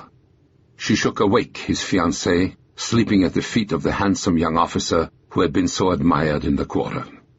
Since Emmanuel had been wounded, Rika Menashe had not left his side, feeding him liquids with a spoon, sponging the sweat from his fevered body. In the doorway, another nurse appeared, with a bearded Palmachnik. "Look," she said, pointing to him. "They broke in! We're saved!" At that moment, an anguished scream from Rika filled the room. Don't!" she pleaded. The two nurses looked at her. The Palmach had arrived too late for the boy with the golden hands. Rika was already sobbing on the chest of her dead fiancé. When Mordechai Gazit, now senior officer in the old city, arrived at headquarters, Moshe Rusnak informed him, "I'm going to sleep." He had been without sleep for 5 days, he said. His deputy, Mordechai Pinkus, promptly imitated him. Gazit was unable to arouse the exhausted men. Then he got the worst news of his trying day. The Palmach was withdrawing back to Mount Zion. The decision was an agonizing one for Narkis to take, but Elazar's exhausted men were incapable of going on without rest. Leaving them at Zion Gate would only lead, Narkis feared, to a lot of blame and a lot of dead.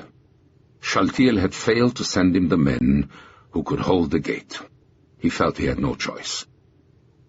Jerusalem was going to pay for the rivalry and lack of communication between the Palmach and the Haganah. Staggering with fatigue, the bone-weary Palmachniks came out at dawn. The Jewish quarter was once more in a state of siege. It would be 2 decades before a Jewish soldier would breach those walls again. A lament for a generation, in the words of the man who breached them that night, Dado Elazar. Narkis saw Shaltiel's failure as a breach of promise, and would always suspect that Shaltiel had not been prepared because he had not really believed the Palmach could break in. To Shaltiel, Narkis's decision to withdraw was placing the priorities of the Palmach above those of the city. Chapter 35. Yosef has saved Jerusalem. The rumble of artillery ripped apart the fragile silence shrouding the Judean hills. Once again the cannon of the Arab Legion pounded Jerusalem, this time opening the way for the Legion's entry in force into the city. In the darkness, a file of armored cars, motors turning, waited for the barrage to lift. Behind them in trucks and half-tracks, the infantry of Lieutenant Abdullah Salam nervously watched for the order to move forward. Salam, a dark-skinned Bedouin from Iraq, had requested the honor of leading the attack. It was the most memorable moment of the young officer's life. He was about to enter the holy city of Jerusalem for the first time. With the methods taught them by their British Army instructors, the Legion's gunners walked their fire forward, shifting it to the Orthodox quarter of Mea Shearim. The deep barks of 3-inch mortars joined the barrage. The streets of Mea Shearim suddenly filled with frightened, half-dressed people, thrown from their beds by the shelling, desperately scurrying about in search of a shelter or rushing toward the center of town. Everywhere a terrible rumor swept the crowd. The Legion is coming. Nor were the civilians alone in their fright. Some of the members of the Irgun, defending the police training school at the entrance to Sheikh Jarrah, began to flee too. At 4:30, at about the time the last of Uzi Narkis's Palmachniks were withdrawing from Zion Gate, the fire stopped, and Major Bob Slade ordered his men into Jerusalem. On the rooftops of the Palestine Broadcasting System building, from which his Beza machine gun had been given the Palmach cover fire all night, Karmichani saw them come. The sight made his blood run cold. Majestically they rolled toward the heart of Jerusalem, as imperturbably as if they were in a parade. On the rooftop of Mea Shearim's Tipat Chalav, in which he had installed his advance headquarters, Yitzchak Levi, the man who had driven the Arabs from Sheikh Jarrah 5 days earlier, also watched the line of advancing armor. A far more dismaying sight held the attention of Shaltiel's intelligence officer, the flight of the Irgun defenders of the police training school. Realizing that the Irgun's flight was going to deprive the Jewish city of its northern bulwark, Levi ran out to meet the fleeing terrorists with his pistol. By threatening to shoot them, he managed to stem their flight for a few moments. Then he asked Shaltiel to send him Yosef Nevo with his armored force as reinforcement. Still scarred by their combat at Jaffa Gate, Nevo's vehicle staged a noisy parade through Mea Shearim. Jerusalem's unluckiest bridegroom hoped that the sight of his vehicles, their turrets hastily painted with the 6-branched star of the new army of Israel, would reassure its distraught residents. Then he went to the rooftop of the Tipat Chalav to discover in his turn the oncoming parade of the Legion armor. Watching through his glasses, he too felt a cold shiver shake his body. If they keep coming, he thought, they'll be in Zion Square in an hour. Beyond the police station and a skirmish line below him in Mea Shearim, there was nothing to stop them. Watching them, Nevo noticed that they were violating only one of the cardinal tenets of British tactics. The infantry was lagging behind the armor. Either Glubb was afraid of taking casualties, or, aware that the Haganah had no effective anti-tank weapons, he had accepted the risk of moving in his armor first. In any event, Nevo was sure Jerusalem's fate was going to depend on the Legion's faithful adherence to another adage of the British Army: move in the morning, consolidate in the afternoon.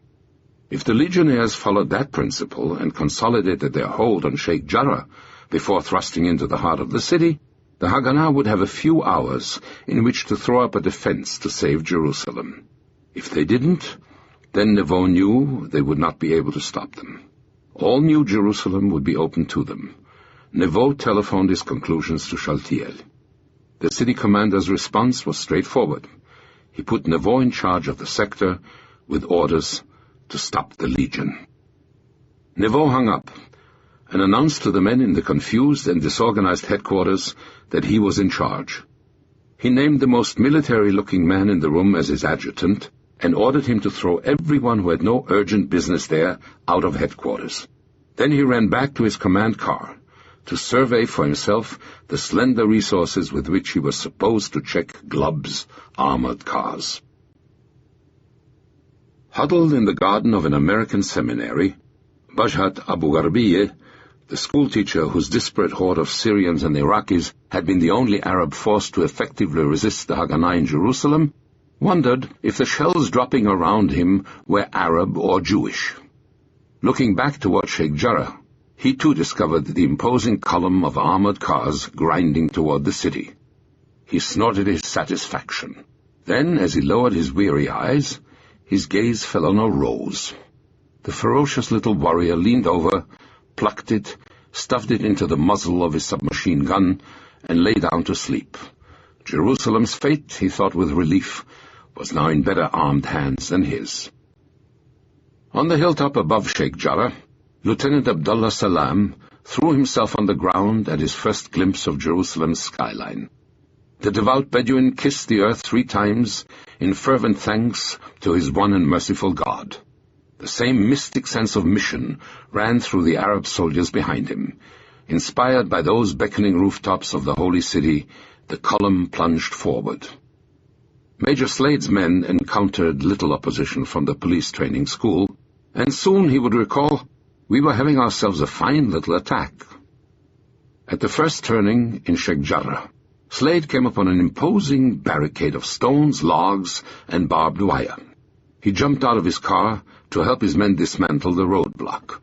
As he did, a crashing explosion tore the ground at his feet. One of his unit's mortar rounds had fallen short. His back and buttocks lacerated by shrapnel, Slade fell to the ground unconscious. Behind him, his body pointing toward Jerusalem, another officer lay dead. Lieutenant Abdullah Salam would not reach the city that had fed the dreams of his boyhood in the deserts of Iraq.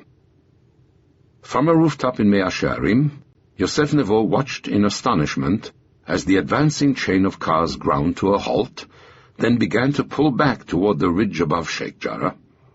Begun with such elan, the Legion's attack was faltering at the sudden disappearance of 2 key officers. Nevo, of course, could not know the reasons behind the action, nor did he bother to wonder. Only one thing mattered. The Legion was offering him the gift he needed most: time.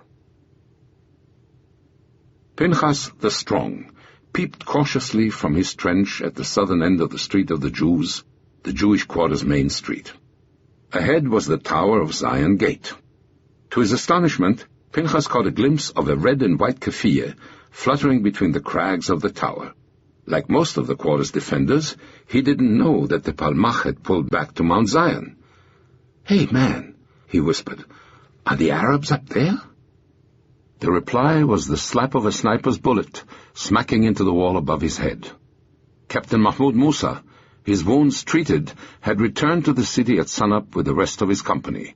He had immediately ordered Zion Gate retaken and had launched a probe of the quarter's defenses to measure the reinforcements that had slipped in during the night. Pinchas the Strong and his fellows were quickly driven from their trench back to the quarter's lifeline, the Street of the Jews. They leaped over the sandbag barricades set up in the middle of the street, while behind them, hastily called-up reinforcements jumped into doorways and shop windows and onto rooftops. Little boys scurried after them, carrying boxes of Leah Wultz's homemade grenades. From a nearby roof, other children called corrections to a grenade launcher set up in a courtyard below, their nervous, high-pitched cries cutting through the roar of the firing like the shriek of seagulls over the pounding of a heavy surf. Mordechai Gazit joined the reserves, heading for the Street of the Jews. With one of his new command's most able fighters, a curly-haired Kurdish Jew, nicknamed Yitzhak the Bren Gunner, he led a successful counterattack. Then Gazit climbed up the tile roof of a Talmud Torah, a religious school, to watch the Legion's retreat. As he did, one of his girl soldiers called out, "Don't go there!" It was too late. A sniper shot hit the quarter's new commander full in the chest. Staggering under the blow, Gazit saw blood spurting from his chest like water from a hose. As he began to lose consciousness, an anguished thought slipped through the young diplomat's mind. Was he simply fainting? Or was he living the very last moments of his life? As he had been taught in his machine gunner's course, Karmi Charny's first action after his night's firing was to break down and clean his new Beza machine gun. Its parts were scattered around a bedroom opposite Fink's restaurant when Charny received an urgent message. Get the gun to Sheikh Jarrah, the Legion was attacking. Imitating the movements of the machine gun expert who had helped him the night before, Charny tried to reassemble his gun. It was hopeless. Every 10 minutes a frantic knock on the door reminded him to hurry. Unwilling to expose the gun's state, Charny answered each frantic appeal with a promise that the Beza was almost ready. Finally, Charny was forced to open the bedroom door and admit that the Beza was in pieces. Once again, the American was obliged to send out an embarrassed call for help to the city's Red Army arms expert. Yosef Nevo had urgent need for Charny's gun. Since he obviously did not have the forces to hold a line all along Mea Shearim, he had decided on a gamble, and the machine gun figured prominently in it. Betting that the Legion would continue to advance its armor first and its infantry second, Nevo decided to prepare for an armored assault. The Legion had 2 logical axes of attack.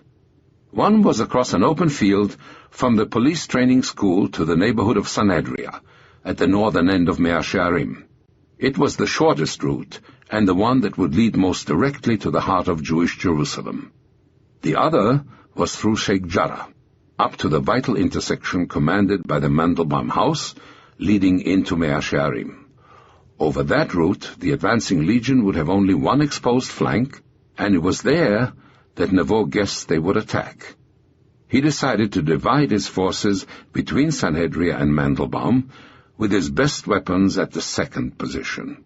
His center he would leave virtually unprotected. At Mandelbaum, His force consisted of Yaakov ben Ur and the teenage soldiers of the Gadna, who had greeted the Sabbath on May 14th in their improvised synagogue. Nevo ordered them to smash holes in the second-story windows of the house so that they could hurl Molotov cocktails on the cars. Under cover of darkness, he would conceal the most effective part of his miserable armored force, 2 armored cars, a pair of bazookas, and a Davidka, in hidden positions dominating the intersection. He also instructed the Gadna to mine a pair of houses on the St. George's Road below their positions. By blowing them up after a few cars had passed, Nevo hoped to split the lead vehicles off from the rest of an attack force. At Sanhedria, Nevo posted a pair of machine guns. If the Legion chose to attack them, he told his gunners, they would just have to hold out until he could get help to them. As for Charney and his Beza, he would be Nevo's central reserve, to be brought out once the Legion had committed itself. By midnight, most of Nevo's preparations were completed. He briefed his men by candlelight in the cellar of his Tipat Chalav headquarters. Nevo had 2 concerns: that the Legion would throw its infantry against his almost undefended center, or launch a 2-pronged attack against Sanhedria and Mandelbaum. In either case, the result was easy to predict. They would break through. He did not reveal his fears to his subordinates. Listening to him, Karmi Charni marveled at how calm and assured he seemed to be. There was, Charni knew, an air of dread and fear hanging over them all that night. Nevo's tranquil air, he reasoned, must be the calm of despair. Well before first light, the Legion's mortars began to methodically work over Mea Shearim once again. The quarters residents, who had returned to their homes after Nevo's intervention the day before, showed signs of renewed panic. Some began to flee the neighborhood without even waiting for the dawn. Trying to catch a few hours' sleep in the cellar of his headquarters, Nevo was awakened by the first explosions. Lying in the darkness, he realized that the providential pause the Legion had offered him was over. They would be on him with the sunrise. In the hills above Mea Shearim, Major John Buchanan, Slade's replacement, assembled his men for a new push into the city. In the lead armored car, Lieutenant Mohammed Naguib fidgeted nervously. An artillery observer, Naguib was urgently needed in the center of the city to help correct the army's mortar fire. Naguib's driver, Mohammed Abdullah, shared his impatience. A Bedouin from northern Transjordan, Abdullah had never been to Jerusalem. The route he was to take into the city, however, had been clearly set out for him. After the hairpin turn at the base of Sheikh Jarrah, he would go straight down Nablus Road to Damascus Gate. Nevo watched the cars move slowly, ponderously, down the hill into Sheikh Jarrah, as though they had all the time in the world. The bastards are trying to frighten us, he thought. They think they're unbeatable. Fright, in any event, was the effect they had on the 30 men Nevo had held with him at Tipat Chalav as a reserve. Some of them shook so badly that they couldn't stand up. All refused to leave the safety of the headquarters cellar. Nevo pulled out his pistol and pointed it at the first man. "Get out of here before I count 3, or I shoot," he warned. As he began to count, the trembling man started out the door. When all the men were outside, Nevo ordered them to attention and gave them a loud oration. Then, in the cellar, Karmi Charni heard their shaking voices begin to sing Hatikva. As their song gained in strength, Nevo marched them off singing to their positions. When he came back, he announced to Charni, "Okay, it's your turn now." Charni felt his mouth go dry and his knees shake as he stood up. Carrying his heavy machine gun on his back, the aspiring poet followed Nevo. Behind him, 2 friends hauled belts of cartridges for the gun. Nevo took them to a rock-strewn field at the edge of Mea Shearim. 300 yards ahead was a road, and looming behind it the police training school. "Crawl out into that field as far as you can go, and pick a rock to give you some cover," Nevo ordered. "When you open fire, give them long bursts. Make them think you've got all the ammunition in the world." Charney tried not to think. He was terribly frightened, and each forward movement seemed to demand an immense ration of willpower. At the barbed wire fence marking the entry into the field, he paused to catch his breath. "Keep moving," Neveu shouted. He crawled on. As he neared the rock outcropping on which he had decided to place his weapon, he passed a line of riflemen lying in the fields. One was a friend. They nodded shalom. Hands trembling and his breath coming in quick, nervous gulps, Charney set up his gun. When he had finished, he turned to look at his friend. He was lying on his back, his mouth hanging open, his head torn asunder as though it had been parted by a meat axe. At that horrible image, a strange change came over the terrified Charney. Looking at his dead friend, he thought, "That's it. That's the worst that can happen." Suddenly, he became totally calm and detached, as cool and rational as if he were preparing to write a dissertation on the law. 2 Legion armored cars pulled out of the advancing line and began to swing down a dirt track some 50 yards from Charney's gun. They were so close that he could see the trademarks on their tires. As Neveu had ordered, he opened fire in long bursts, as though his Beza were a Sten gun. Wholly, fanatically, concentrated, he watched his rounds hitting the car and its tires. Not far away, on the second floor of the Mandelbaum house, one of the Gadna teenagers cried, "There they are!" The young men, who 6 days earlier had been praying that peace might descend on Jerusalem, clutched their bottles of Molotov cocktails and pressed their backs to the wall of the house. Yaakov Ben-Ur started to count as one by one the Legion armored cars slid into view on the road through Sheikh Jarrah. In a chorus of growing awe, the boys around him began to repeat each number after him. As the count mounted past 10, someone asked, "How many shells do they have for the bazooka downstairs?" 3, someone replied. "No," came another, more satisfying answer. 7. Ben-Ur's count continued until he had reached the terrifying total of 17 Legion armored cars. Mishka Rabinovich, a 28-year-old Russian-born veteran of the British Army, crouched with a bazooka behind a pile of stones, looking down St. George Road. Rabinovich had his 7 shells, but the Haganah was deprived that morning of one of its prime assets, the accuracy of its best gunner. A few days earlier, the premature explosion of a Davidka shell had torn off part of Rabinovich's right hand. To answer Neveu's call, he had fled the hospital. If he couldn't shoot his bazooka, he could at least aim it. Peering through its lens, he sighted on a sign 50 yards down St. George Road, reading, "Jerusalem 1 kilometer. Turning to the young Pole beside him, he whispered, "When Jerusalem 1 kilometer disappears behind the first car, fire." Neveu, from his headquarters roof, watched the slow, maddeningly confident march forward of the cars. The line advanced to the intersection of St. George Road and Nablus Road. There was a moment of hesitation. Then Neveu felt his throat go taut. The column was moving up St. George Road, straight into his trap. Eliyahu, the young Pole next to Rabinovich, watched the lead car creep slowly toward his bazooka.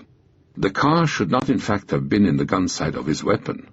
It was there because in his haste to get into the Holy City, the Bedouin driving the lead car, Mohammed Abdallah, had taken the wrong turn. The imposing line of cars moving into town that morning was not supposed to conquer Jewish Jerusalem. Buchanan's orders to his men were to reach Damascus Gate and establish a continuous Arab line from Sheikh Jarrah to the old city walls. Rabinovich held his breath as the youth slowly squeezed his trigger. The rocket leaped forward, hit head-on. The lead car was tossed to the side of the road. At that instant, Neveu noted with satisfaction, all hell broke loose. The youth's shot unleashed the action which Neveu had been expecting, but which the Legion had not planned for. Half a dozen cars moved to attack in aid of the crippled vehicle. Inside, Lieutenant Naguib, the artillery forward observer on his way to Damascus Gate, was dead.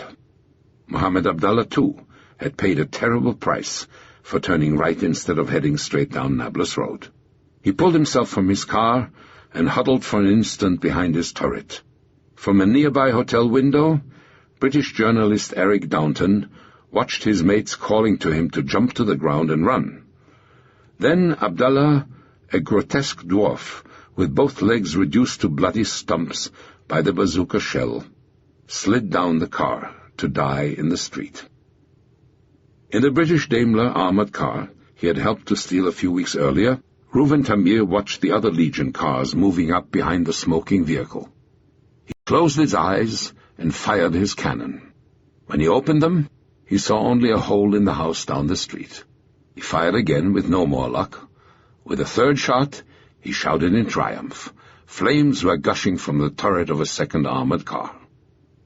An intense battle swirled around the Mandelbaum house. Anxious to help their comrades, the Legion infantry rushed forward. When their red and white Kafirs moved into view, the teenagers of the Gadna hurled their remaining Molotov cocktails. From one window, Yaakov Ben-Ur fired their sole machine gun. From another, his fiancée, Sarah Milstein, the daughter of a devoutly Orthodox family, caught the figure of an advancing legionnaire in her gun sight. She had never fired a weapon at a living thing. She was a nurse by training. "I can't kill him," she thought. She fired at the pavement at his feet. The legionnaire turned and fled. Sarah lowered her rifle with a sigh of relief.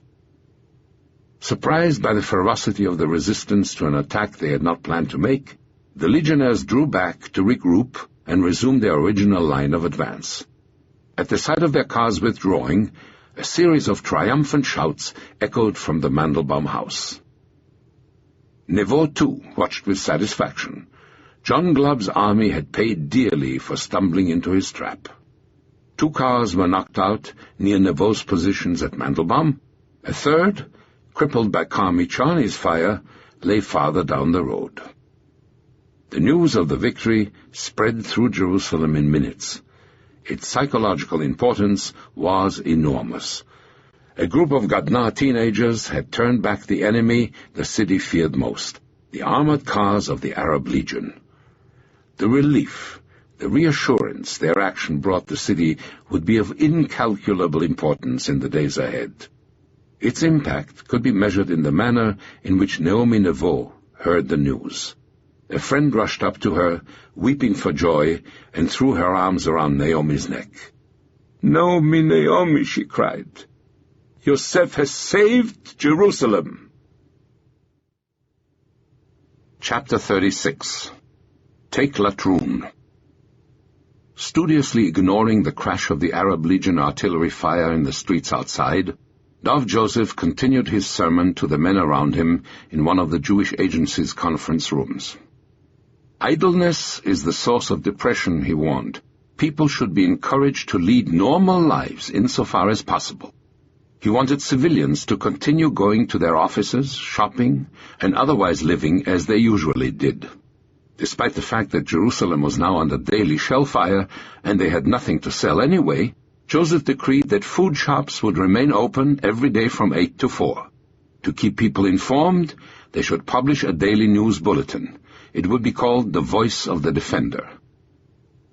No one gave a more convincing display of determined normalcy than the Canadian lawyer become Jewish Jerusalem's civilian chief.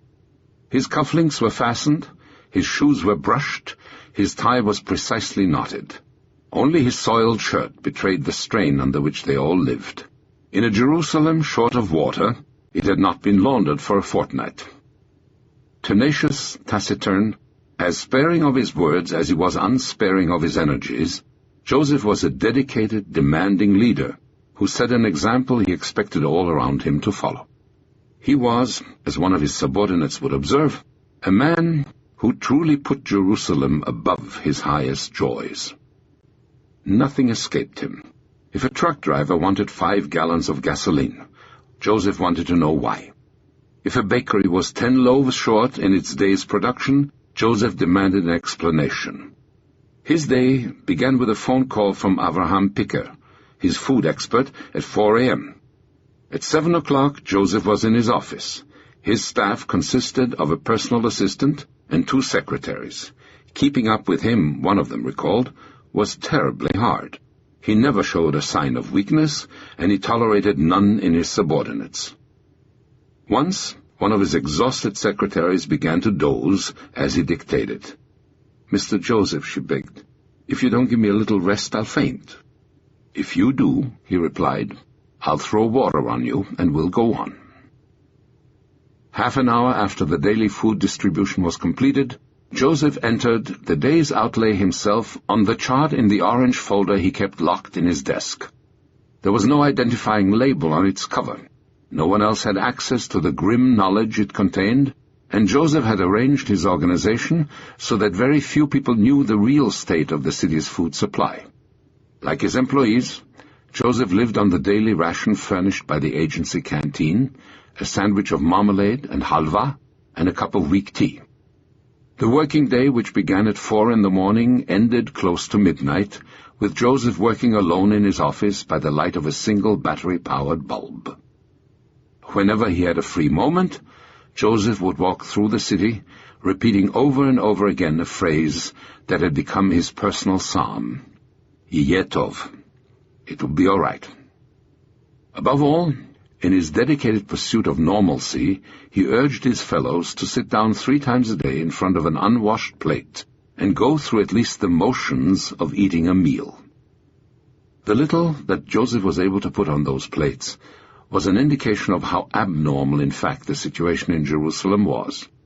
The ration of the citizens of Jewish Jerusalem by May 20th amounted to 900 calories a day, just over half the daily ration of the Japanese civilian population in the last year of World War II. Only 200 calories more than the daily ration at the concentration camp of Bergen-Belsen, about the equivalent of the ration given the inmates of Japan's prisoner-of-war camps.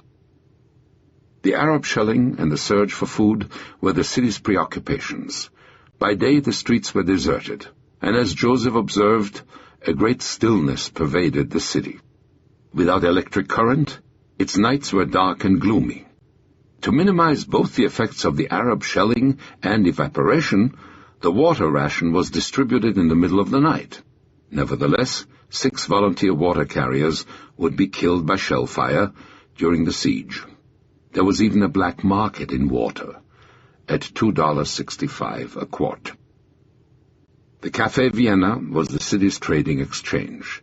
Cigarettes were its currency, and by May 20th 1 cigarette was worth a loaf of bread, 2 cans of sardines, or 1 can of herring. There were strange windfalls. One factory happened to have a supply of glucose. It was mixed with water to make a kind of energy-giving candy for the children. Each Jerusalemite would have his special memory of these tragic days. For Tzipora Borowski, it was her return from a trip to downtown Jerusalem to pick up the 1 egg each was allotted to her and her fellow students in a Bet HaKerem boarding house. Chosen by a lottery, so that only 1 person would be exposed to Arab shellfire, she fell with her precious bundle on the boarding house steps. She promptly scraped up the broken eggs and converted them into a muddy omelet. For Zev Binyamin, an enduring image would be the sight of Jerusalem's dogs. They were so thin, he would recall, they couldn't understand what was happening. They would run from garbage can to garbage can, only to find them as dry as they had been when they had come off the assembly line. Karmi Charney and the machine gun crew with which he had halted 2 Legion armored cars studied the thick walls of the building in which they had been ordered to set up their gun. Here, at least, Charney thought, they'd be safe from the Legion's shellfire. Exhausted after 48 hours of almost non-stop combat, the New Yorker stretched out on the floor to catch a few moments' sleep. As he began to doze, a strange and delicious odor tickled his nostrils. It was the smell of a delicacy so rare he had almost forgotten its existence. Chocolate. Charney leaped up and with his comrades plunged into the next room. To their astonishment, they discovered they were in an abandoned chocolate factory. Frantically they began to search the building for some scrap of that precious substance left behind by the factory's owners. It was a fruitless search. All they found were a few bars so rancid that even the rats in the building wouldn't touch them. A few hundred yards away, 3 other Haganah men crawled through the darkness in pursuit of a different treasure. Elbows and knees bleeding, their clothes torn, Yosef Nevo, Yaakov Ben-Ur, and Mishka Rabinovich crept up on 3 dark shapes scattered down St. George Road. With their turrets full of ammunition, their cannons, their radios, the 3 abandoned Legion armored cars represented a potential windfall. If they could somehow be put back into service, they would double Nevo's armored force, and he was determined to drag them back into his lines. From a window of the Mandelbaum house, Sarah Milstein covered the trio with her fiancé's Bren gun. Convinced that an Arab sniper was tracking them, the nervous Rabinovich thought he could hear the bones in his head cracking. He crawled to a pile of rubble for cover, then started, terrified. Pointing starkly into the night sky from the pile, like a tree ravaged by a forest fire, was a bone. He had hidden behind the remains of a legionnaire caught by one of the Gadna's Molotov cocktails. For fear that the cast on his wounded arm was shimmering in the starlight, Rabinovich smeared it with mud before continuing his advance. He and Nevo fixed a rope to the car's front axle. With Yaakov Ben-Ur manning its Bren gun, the Haganah's stolen British police armored car slipped down the road to pick up the tow. Rabinovich climbed into the Legion car and slipped its gear into neutral. Slowly the lead car began to tug it up the road toward the Mandelbaum house. A few minutes later, the operation was repeated with the second car. As it started to move, another dark object began to roll along the road in the opposite direction. It was the third car. While Nevo and his companions had been pursuing their salvage operation, Lieutenant Zal Erhavel of the Arab Legion had been doing exactly the same thing a few dozen yards away at the other end of the street. 2,000 miles from Jerusalem, other men too were concerned with arms. The arms David Ben-Gurion had promised would turn the tide of the combat in which their new state was engaged. The site of their activities was the little Czech town of Žatec, until recently a part of the Nazi-occupied Sudetenland. Its outskirts harbored Ehud Avriel's latest achievement, to make sure that the men, planes, and equipment of an air service supposed to bring salvation from the sky to Israel reached their destination in time. Avriel had persuaded his Czech friends to lend him a complete air base. While the United States and the Soviet Union were sliding into the quagmire of the Cold War, under Avriel's direction, a largely American-staffed airfield was coming into being behind the Iron Curtain. Thursday, May 20th, marked, in a sense, the beginning of operations in Žatec's hastily converted Luftwaffe base. For 3 days, Ben-Gurion had been pressing Avriel to start shipping his Messerschmitt fighter planes to Israel. The skies of the new Jewish state were still the exclusive domain of the Egyptian Air Force. Nightly its planes were bombing Tel Aviv, their attacks virtually unchallenged. 41 people had been killed only 48 hours earlier when a bomb had fallen in the city's bus depot. Summoned to Žatec from Paris, where they had been resting after their last trip to Palestine, the crew and owners of Ocean Trade Airways' one plane watched Avriel's men with awe. They were trying to maneuver into the door of their DC-4 the most unusual cargo they had been called on to carry in their turbulent career, the stripped-down fuselage of a Messerschmitt 109. 6 weeks after having flown the Haganah its first load of Czech arms, the Ocean Trade Airways crewmen were scheduled to deliver the Israeli Air Force's first fighter plane.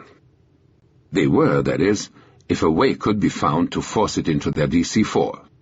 No matter how Avriel's men maneuvered the fighter's fuselage, it always managed to stick in the door.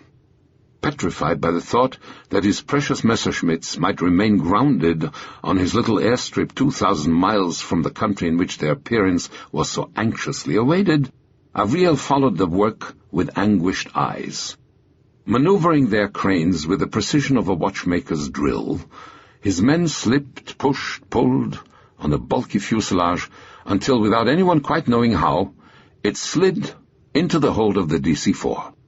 Israelis, Czechs, and Americans let out a triumphant cry. Then, so that the planes could go into action as soon as it arrived, the DC-4 was stuffed with bombs and machine gun rounds. The Israeli Air Force's first fighter pilots, Mordechai Hod and Ezer Weizmann, climbed on board. Along with them went a pair of Czech mechanics to reassemble the plane.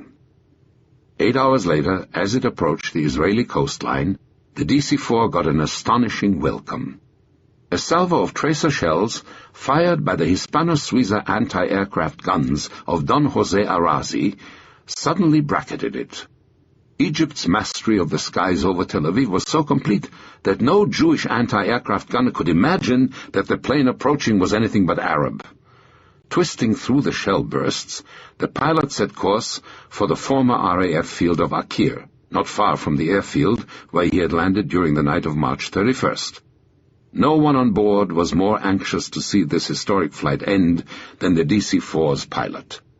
Indifferent for the moment to the importance of his mission to the survival of Israel, the former Milwaukee accountant had only one thing on his mind: an acutely painful souvenir of his Paris visit given him by a pretty young lady. To one of the joyous Israelis rushing up to congratulate him, he mumbled, "Quick, get me a doctor and some penicillin."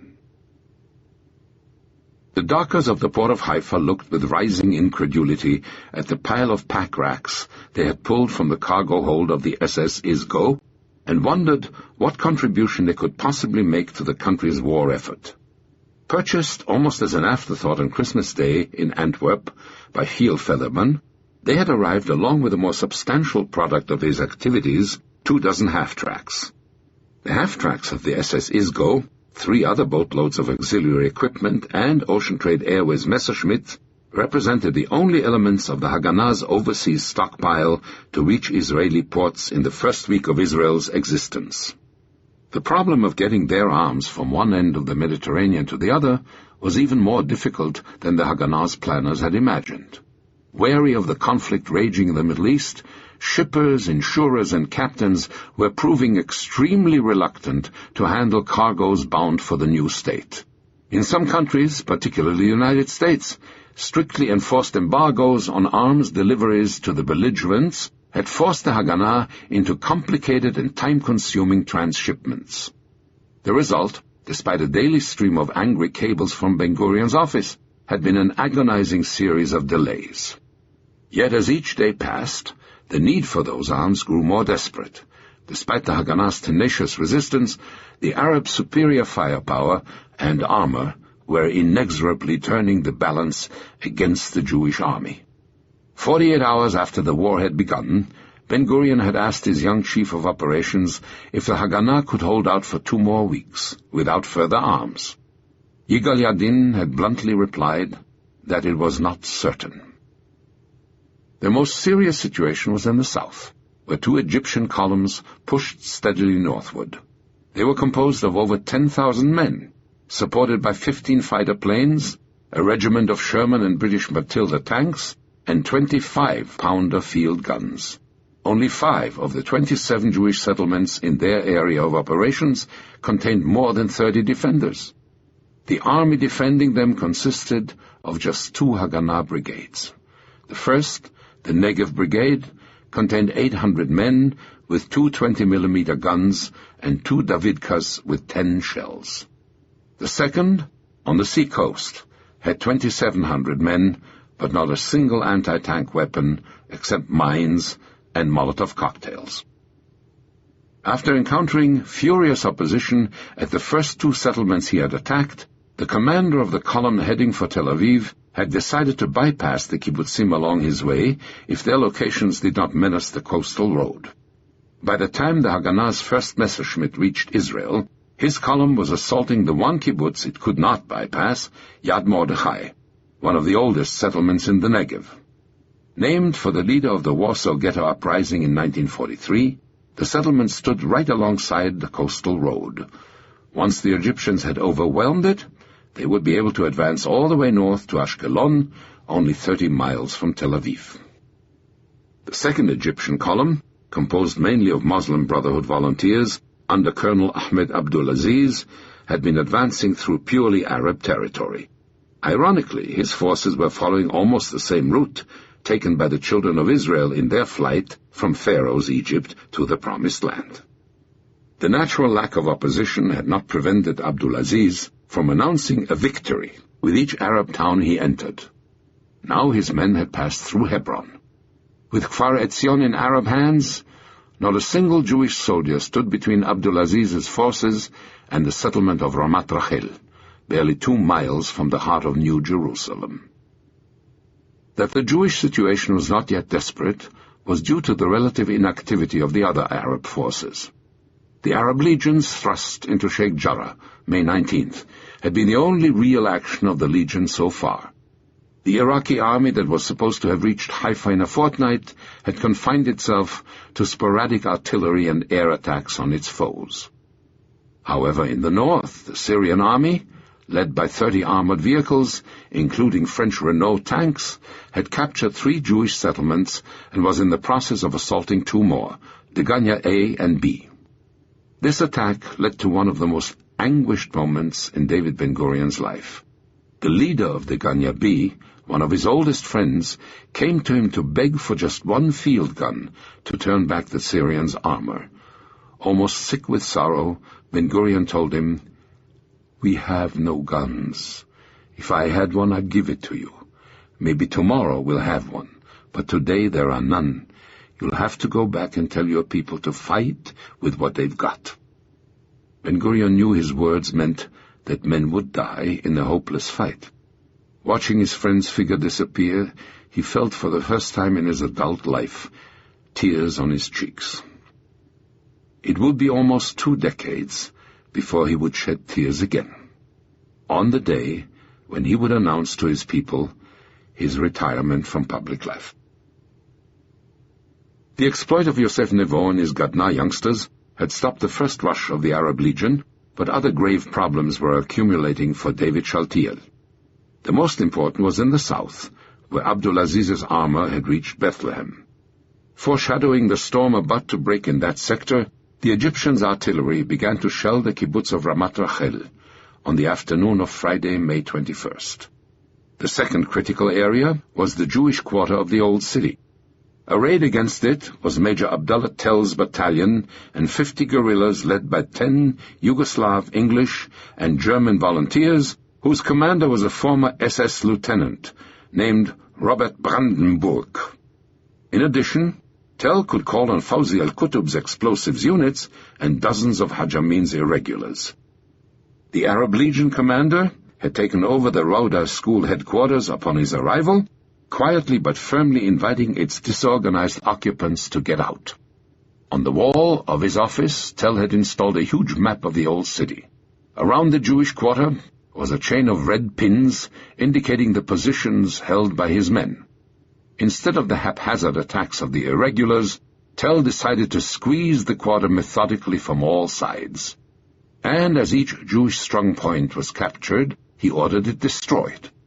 That way his foes would not be able to reclaim it, and the territory held by his enemies would be steadily reduced. Tell's chain of red pins would creep forward with deliberate slowness. He had chosen this tactic for one reason. It would save the lives of many of his men. Moshe Rusnak understood the tactic immediately. Slowly and inexorably he saw he was being driven deeper and deeper into the territory left to him. The days since the Palmach had left Zion Gate had brought him other bitter discoveries too. The reinforcements he had been sent were reluctant combatants. Some had disappeared into the cellars of the synagogues with the civilian population. Others complained that they were not supposed to be there at all, causing Rusnak to lament that instead of 80 fighters, he had received 80 new mouths to feed and listen to.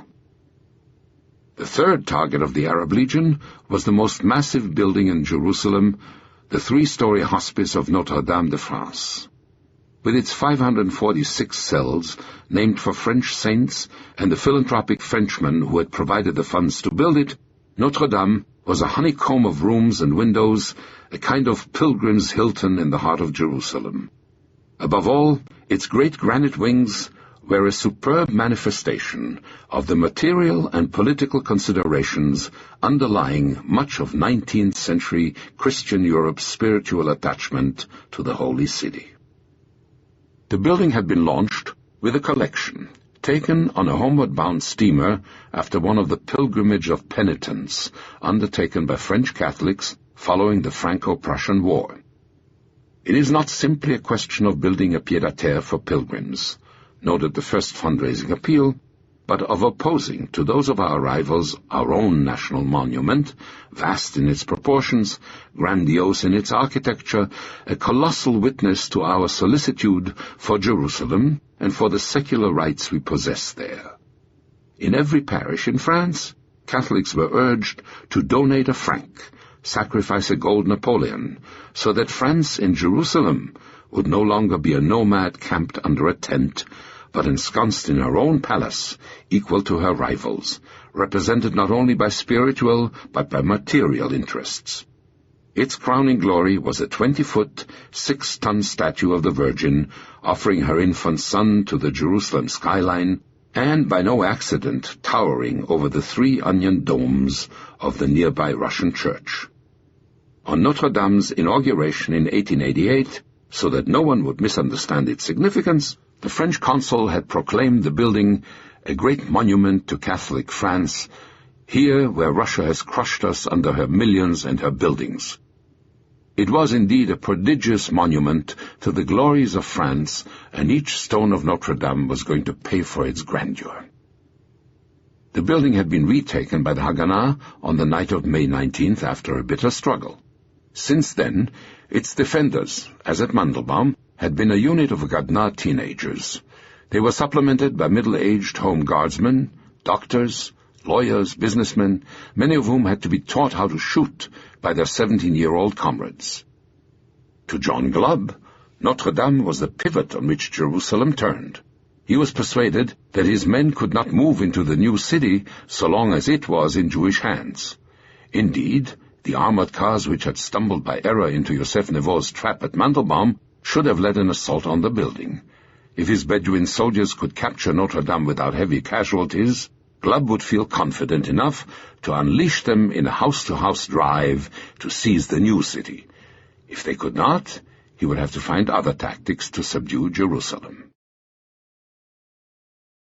Almost across the street from Notre Dame, another French institution was already living its ordeal. Learning that their convent was unoccupied, 5 of the cloistered Sœurs Réparatrices who had fled their dwelling on Pentecost Sunday had returned in the hope that their presence might somehow keep the building out of the fighting. It was a vain hope. Snipers on both sides observed their figures in what they had all assumed was an abandoned building. Each, persuaded that the other had occupied the convent, opened fire on it. Caught in the crossfire, the terrified nuns huddled for safety in the vaulted chapel in which they had so often prostrated themselves before the Blessed Sacrament. Their leader, Sister Emérance, had what seemed to her a particularly felicitous idea. She hung the convent's yellow and white papal flag from a window. That served only to further confuse the Arabs and the Haganah. Ignorant of the flag's meaning, both assumed it was hostile and intensified their fire. An incendiary bullet from one of their exchanges set a wing of the convent ablaze.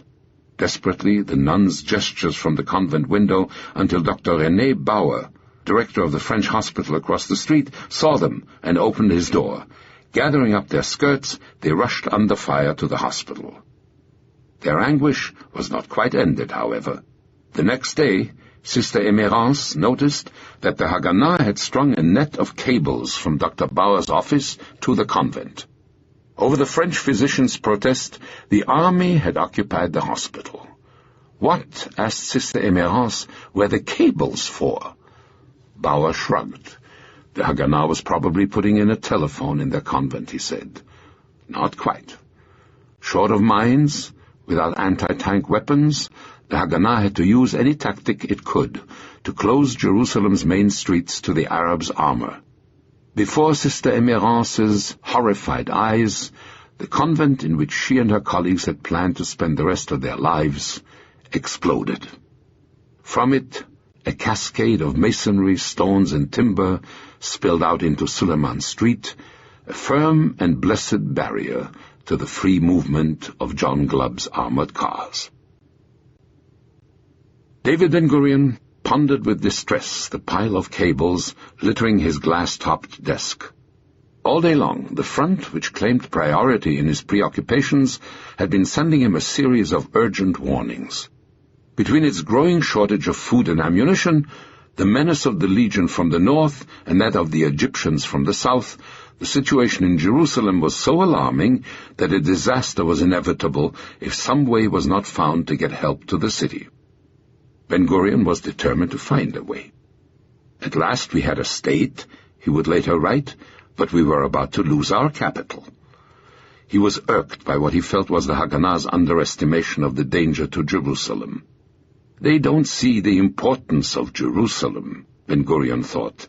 They are used to defending villages. I knew, he would later recall, that if ever the people of the country saw Jerusalem fall, they would lose their faith. They would lose their faith in us and in our hopes of winning. He had never before directly intervened in a tactical problem of the Haganah. Tonight he was going to. Despite the lateness of the hour, he summoned to his office Yigal Yadin and his senior officers. 3 weeks earlier, on his way to the besieged city, Ben-Gurion had studied for himself the exact nature of the tactical problem confronting Jerusalem. Like John Glubb and Sir Alec Kirkbride, David Ben-Gurion was persuaded that the key to Jerusalem was Latrun. The sudden appearance on its heights of the soldiers of the Arab army he feared most added immeasurably to the city's perils. Unaware that the men of the Palmach had held those heights for a few brief hours, he now told his chief of operations, "I want you to occupy Latrun and open the road to Jerusalem." Yadin stiffened. For the young archaeologist, who had overall direction of the Haganah, other fronts that night had priority over Jerusalem. The Egyptian advance would menace Tel Aviv if Yad Mordechai fell. All of Galilee seemed threatened by the Syrians. Jerusalem, he was persuaded, could hold on. If we follow his idea, Yadin thought, we'll save our capital and lose our state. Once they had checked the onrushing Egyptians and Syrians, then they could turn their attention to the capital.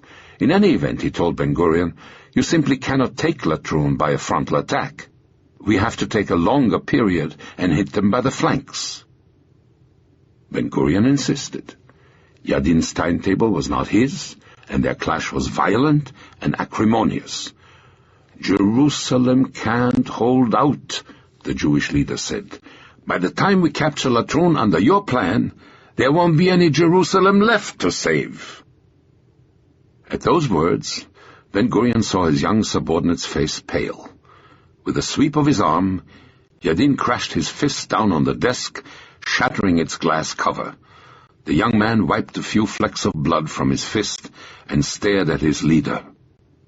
"Listen," he said, his voice low with fury and barely controlled passion. "I was born in Jerusalem. My wife is in Jerusalem. My father and mother are in Jerusalem. Everybody I love is there. Everything that binds you to Jerusalem binds me even more. I should agree with you to send everything we have to Jerusalem. But tonight I don't, because I'm convinced they can hold on with what we've given them, and we need our forces for situations far more dangerous than the one in Jerusalem."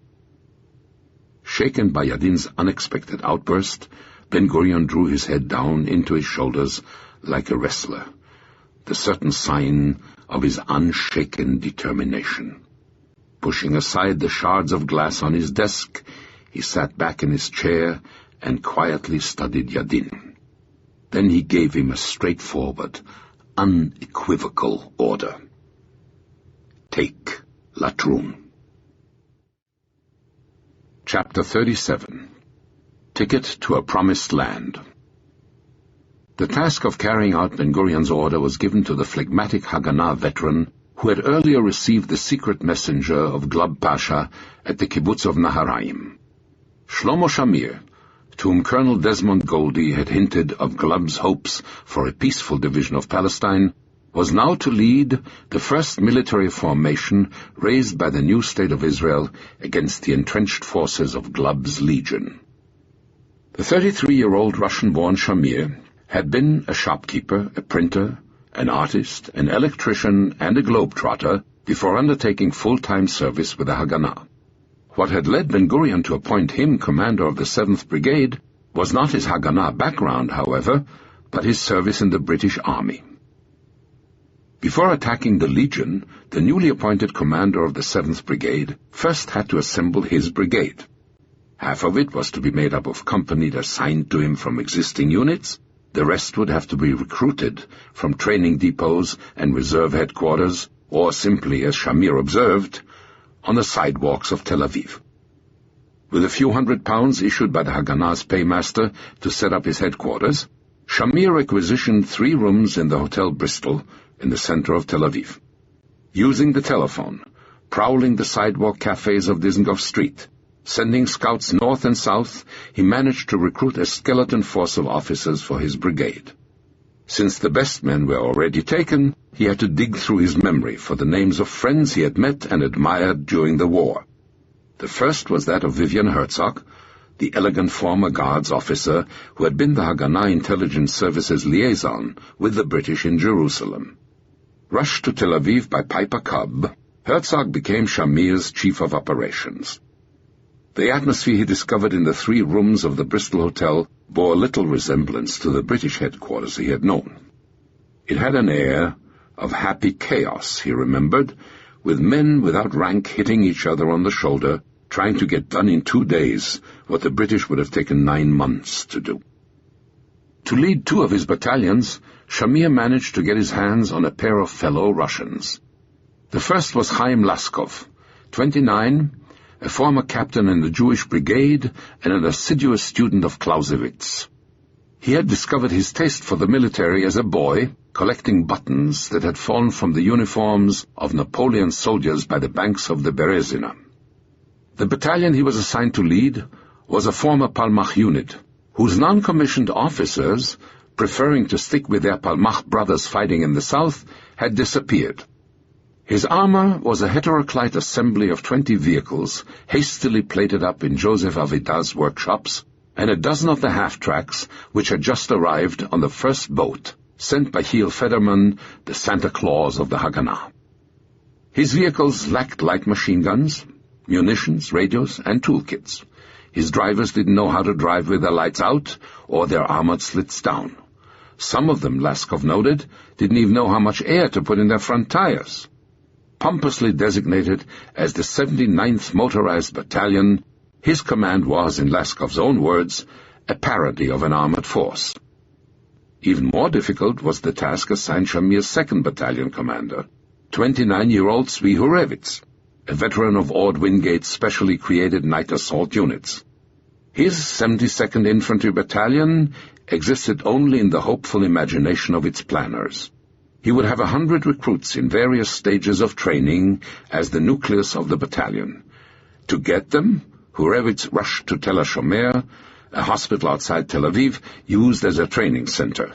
He reported to Shamir that the scene there was like an Oriental bazaar. Brigades were fighting over men as though they were scraps of bread, and if you didn't get in and fight yourself, you got the crumbs. With his first 100 men under his wing, Hurevitz asked Shamir where the rest were to come from. Shamir threw his arms to the sky. "Who knows?" he said. "Tomorrow we'll find an answer." In Jerusalem, the Arab Legion's assault on the Jewish quarter of the Old City continued unabated. Abdullah Tell had placed his armored cars and 6-pound anti-tank guns on the Mount of Olives to support his attacks. They were hurling 200 shells a day into the quarter. The first major Haganah stronghold to fall was the Nissanbek Synagogue, the splendid building whose dome had been donated by the Emperor Franz Joseph. It was essential to Rusnak's defense plan, and the Haganah fought tenaciously to hold on to it. From all over the quarter, reserves came to help. The girls gave an extraordinary demonstration of courage to the men. Esther Kalengold dashed from post to post, carrying ammunition and tending the wounded. 16-year-old Judith Jaharan trained as a nurse, was forced into the role of an infantryman to defend the street in which he had been born. Unable to spot all of the positions from which they were directing fire at his men, one Arab officer turned for help to a man who owed his intimate knowledge of the quarter's buildings to his little-loved calling as a rent collector. Dressed in a business suit and a red tarbouche, as though he were off on his rounds, the rent collector was picking out buildings when a sniper, presumably firing from one of his tenants' windows, killed him. Fawzi al-Qutb finally ordered 8 of his men to rush across an open space and place a charge at the base of the synagogue. All of them were killed or wounded. No one would volunteer for a second try. Hoping to force his men's hands by his example, Qutb sprinted across the space himself. When he got to the base of the synagogue, he saw that no one had followed him. Like a spider, he pressed himself against its wall, until finally the Tunisian, to whom he had promised a wife, rushed out to him carrying a 55-pound charge. The explosion barely chipped the wall. 3 more unsuccessful attempts were required before Qutb managed to blow a hole in the synagogue wall, and a party of legionnaires rushed through the smoke into Nissan Bek's interior. Sure that the Haganah would counterattack, and that the irregulars swarming into the synagogue would quickly turn to looting, Qutb decided to destroy it with a 220-pound charge. His strongest follower, a one-eyed former porter in the railroad station, nicknamed the Whale, staggered up with the explosive. A terrible roar shook the quarter and blew out the heart of the building. As the smoke cleared, and the frightful devastation caused by the bomb became apparent, Qutb heard a cry of consternation rising from the Jewish posts around him. It was quickly replaced by a triumphant yell. A small group of Haganah, led by Judith Jaharan, counterattacked and took the smoking ruins of Nissan Bek from the Arabs. As Qutb had suspected, the irregulars had spent their time looting the synagogue. The Haganah found the bodies of Arab irregulars killed in their counterattack, with altar cloths around their waists, pages of the Torah stuffed into their shirts, pieces of chandeliers and lamps in their pockets. More than courage, such as that displayed by the defenders of Nissan Bek, was going to be needed if the quarter was to survive. 2 more efforts to break through Zion Gate had failed, and a sense of defeat was beginning to grip many defenders. That night, after Nissan Bek had fallen again, 2 of the quarter's senior rabbis sent a despairing, almost hysterical message to their colleagues in the new city. The community is at the end of a slaughter. In the name of the residents, a desperate cry for help. Shake the higher institutions and the whole world to save us. An equally grave warning cry rang through the Jewish suburb of Bet HaKerem that same night. Like coast watchers warning seafront residents of an incoming tidal wave, the neighborhood's home guardsmen raced from door to door, shouting the news that Ramat Rachel had fallen. The Egyptians were quite literally at their doorsteps.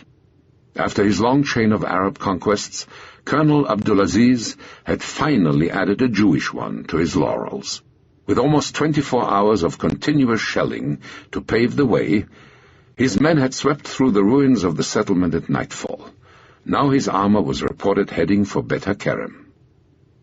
Boys ran from house to house, calling for anybody with 2 arms and 2 legs to come out and build barricades. Women came in bathrobes and pin curlers, men in pajamas or a pair of pants hastily pulled on, children in undershirts and sandals. By early morning, under the full moon, the entire neighborhood was at work. 60- and 70-year-old men with hernias and bad hearts heaved stones onto the fortifications. 12-year-olds struggled to push heavy wheelbarrows up to the barricades, while younger children raced along behind them with the heaviest stones they could carry. Women scoured the fields, filled their shopping basket with rocks. If Bet HaKerem was going to become the second Jewish community of Jerusalem to face an Arab army, its residents were determined to give the rest of the city an example. Abdulaziz's men would have to pay a price for every Jewish home they seized. Slowly, like an old man out of breath, The rusty hulk, rescued from a cluster of ships waiting for the scrap metal dealer, plodded across the majestic bay, a black cloud from its funnel huddling over it like an umbrella.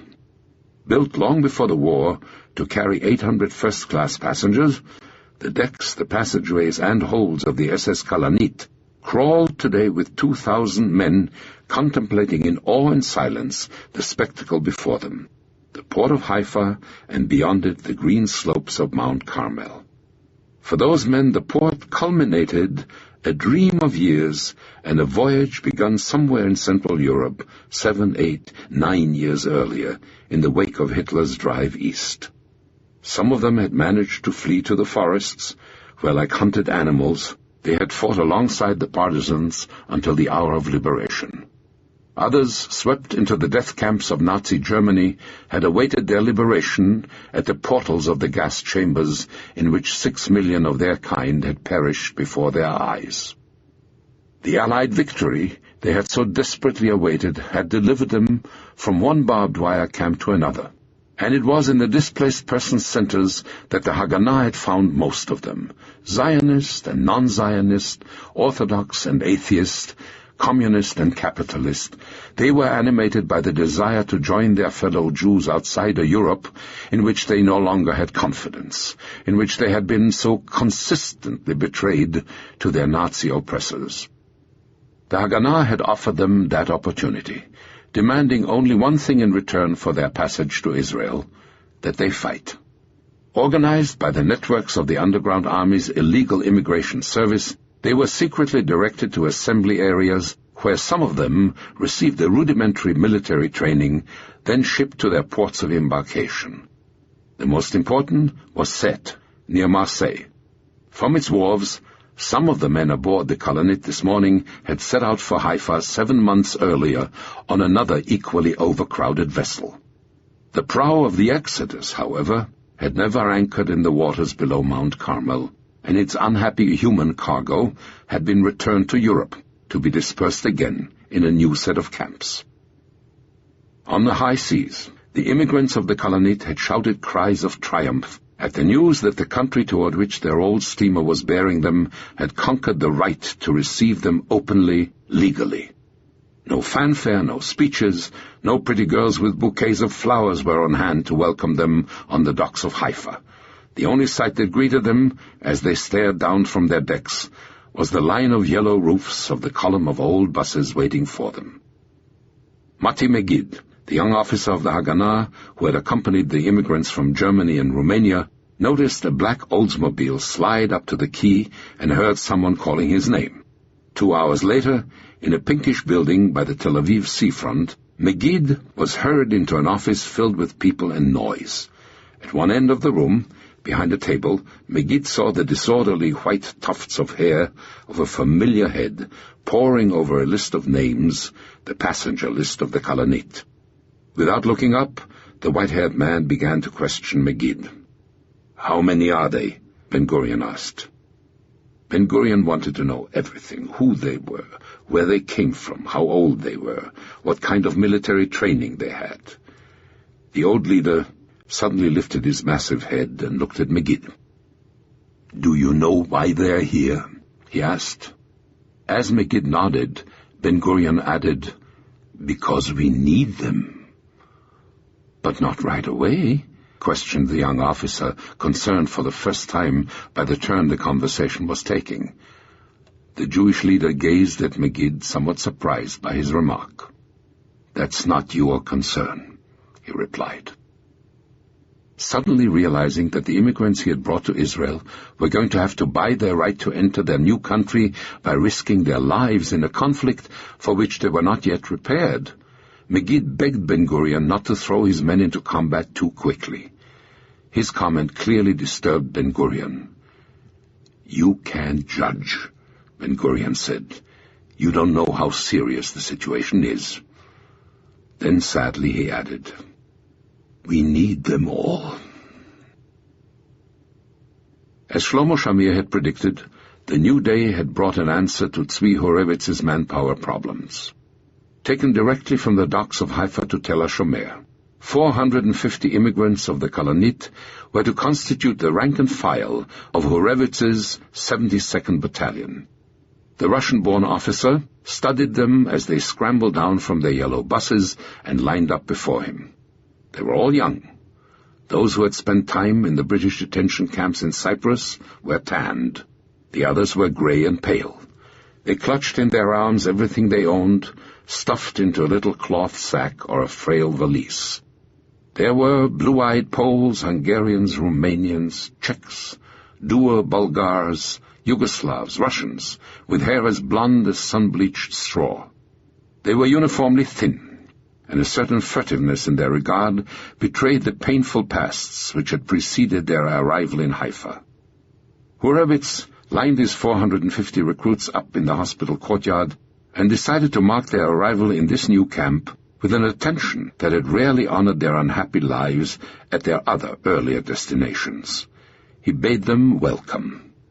But as Horowitz began to talk, he realized from their uncomprehending stares that his battalion was a Tower of Babel, in which apparently only one language, Hebrew, was not spoken.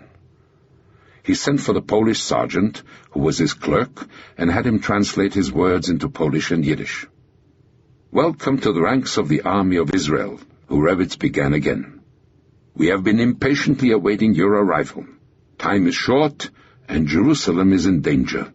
We are going to her rescue." As he uttered his last words, Horowitz felt a tremor of emotion seize him. The pale faces of the remnants of the condemned people suddenly came alive, and from the mouths before him rose a spontaneous, triumphant shout. He split the men into 4 companies and issued rifles to them. Although a third of his men had had some military training, none of them had ever used the weapon with which they were equipped, the British Lee Enfield. The companies were split into platoons and squads, keeping men who spoke the same language in the same unit as far as possible. Each man was issued a rudimentary uniform. Since nobody knew anyone else, and there was no way of telling non-coms from officers or soldiers, Horowitz ordered his sergeants and corporals to sew a red ribbon on the shoulder of their shirts. The most difficult problem of all was that of language. The platoon and squad leaders were all Sabras who spoke only Hebrew. How, Horowitz asked himself, could they be expected to lead into battle men who couldn't understand their orders? He assembled them to study the problem. Finally he said, "Look, we haven't got much time. We'll have to get along with the kind of thing we do with children. Teach them just a few simple words, the words they'll have to know to fight." Soon, Horowitz noted, a strange murmur began to rise from the esplanade of Tel HaShomer, the sound of hundreds of voices slowly articulating a succession of syllables. In the language of the judges and the prophets, the recruits of his 72nd Battalion were trying to learn the words with which they hoped to save Jerusalem. Hauled up to the old city walls with great effort, 2 of John Glubb's 6-pound guns peeped through the gun ports designed 4 centuries before by the architects of Suleiman the Magnificent for wars of bows and arrows. Farther along the ramparts, near Damascus Gate, were a pair of Vickers machine guns. On the ground below waited a battery of 8 2-inch mortars.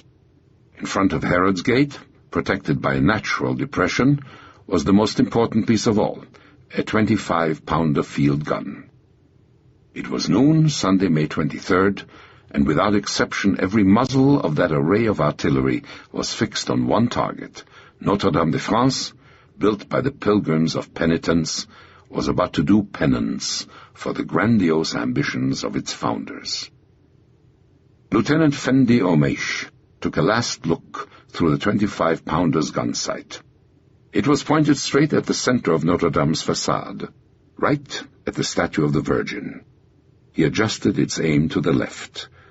"Try not to hit Mariam," he told his Muslim gunners, who had, too, a certain veneration for the Virgin. Then he ordered the shelling to begin. Soon Notre Dame's mammoth shape was enveloped in a cloud of dust.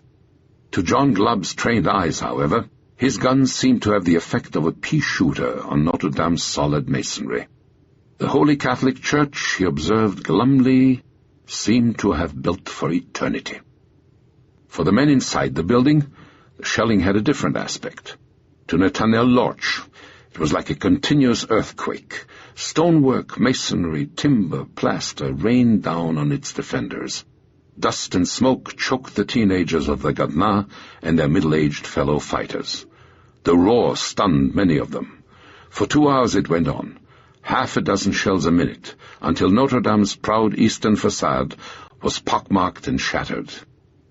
As the roar of the Legion's artillery finally died away, another more terrifying sound rose up to Notre Dame's defenders, the rumble of motors.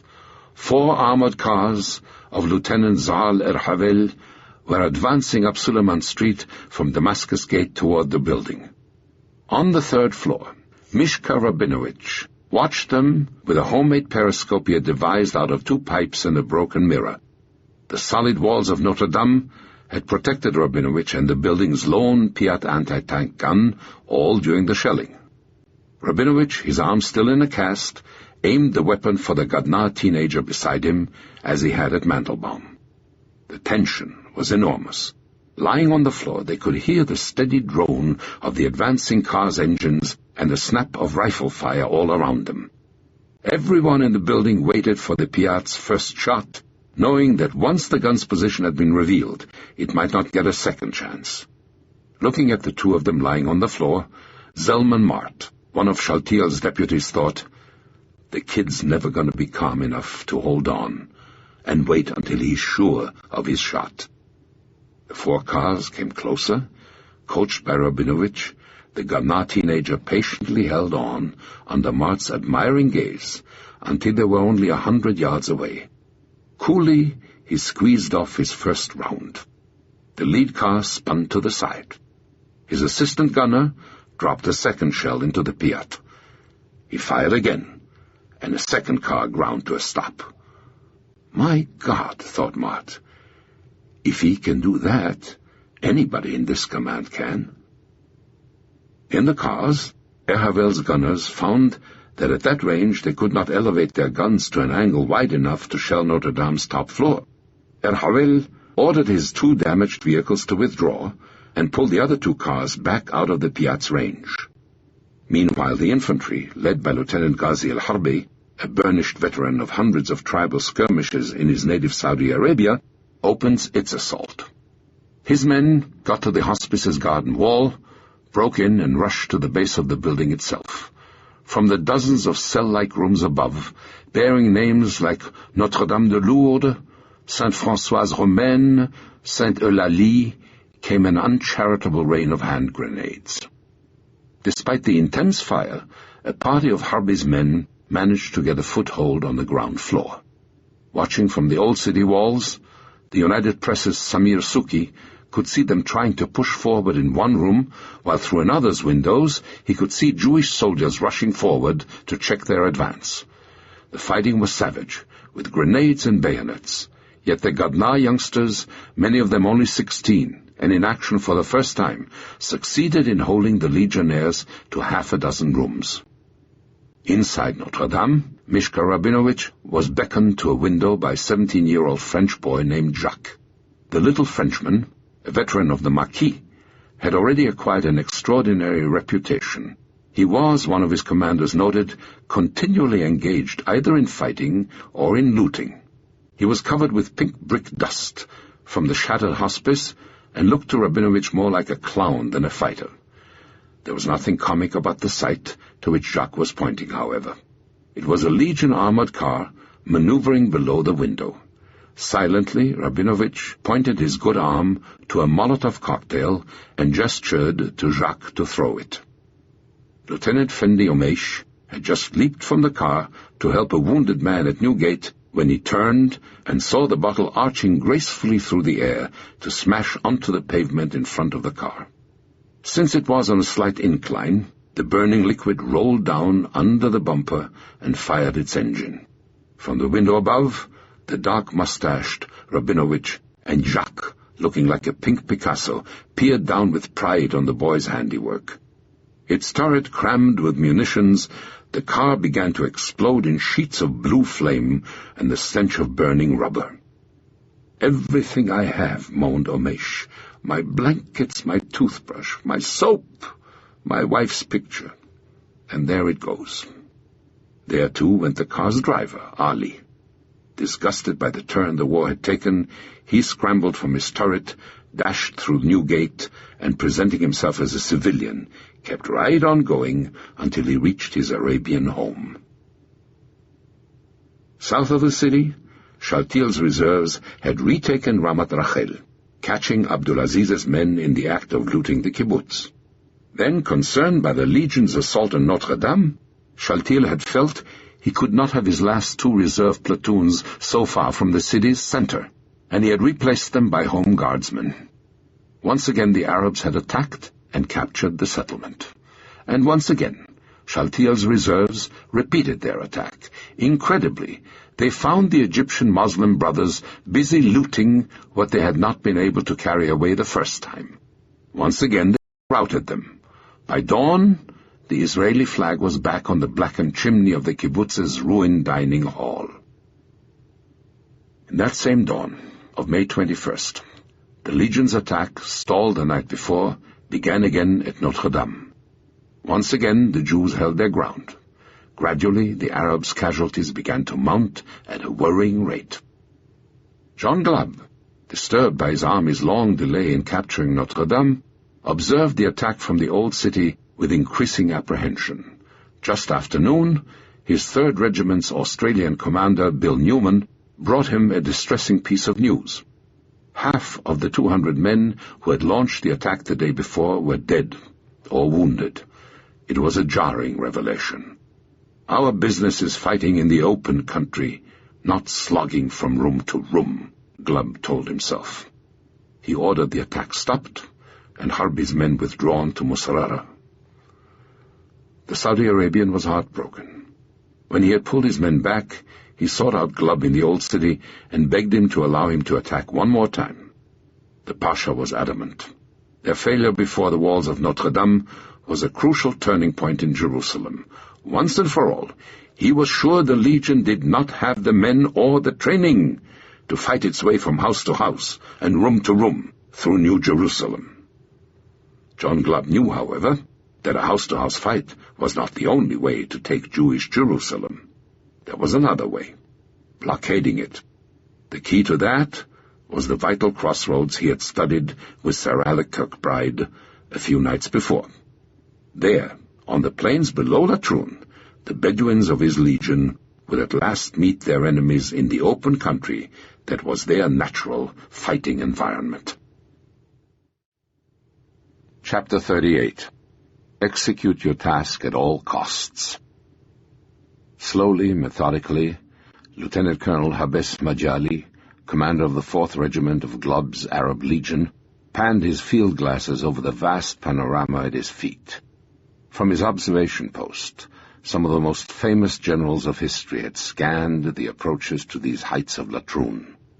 Ibn Jebel, one of the Caliph Omar's lieutenants, had even built his tomb in the field of wild lavender surrounding Majali. The young colonel had climbed onto a pile of stones left from a fortified chateau, built on these heights by Richard the Lion-Hearted, then razed by Saladin, to scan the countryside in his latest attempt to discern the intentions of his enemy. The commander of the 4th Regiment had little doubt as to what those intentions were.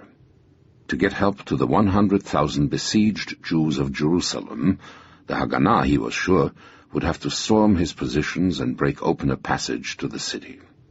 By midday of May 24th, Majali sensed that their attack was imminent.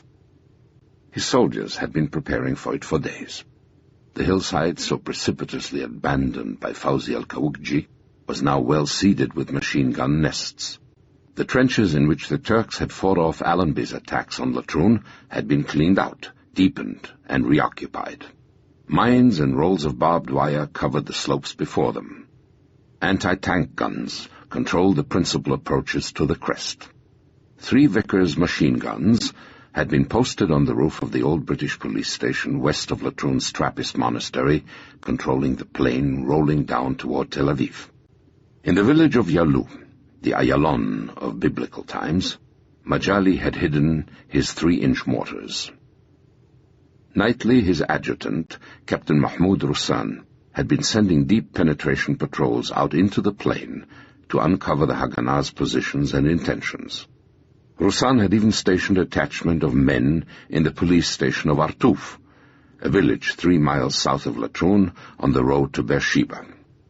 On this evening of May 24th, he intended to send a major patrol across the valley to Artouf to destroy the one bridge on the road leading to the village and thus eliminate any possibility of its being used as an access road to Jerusalem. To supplement his own manpower, Majali had reorganized Harun ben Jazi's irregulars and the local villagers into auxiliary units. It was a task for which Majali, son of the paramount sheikh of Transjordan's most important Bedouin tribe, was particularly suited. In the formalist tongue of the desert, the first Arab to be honored with the command of an Arab Legion regiment had given each group of irregulars the name of an animal whose ferocity was legendary. Thus, Majali's lions, tigers, wolves, and falcons, equipped with new rifles, had been attached to his regular companies. The core of Majali's force was hidden under camouflage nets in an olive grove near the hamlet of Beit Nubah.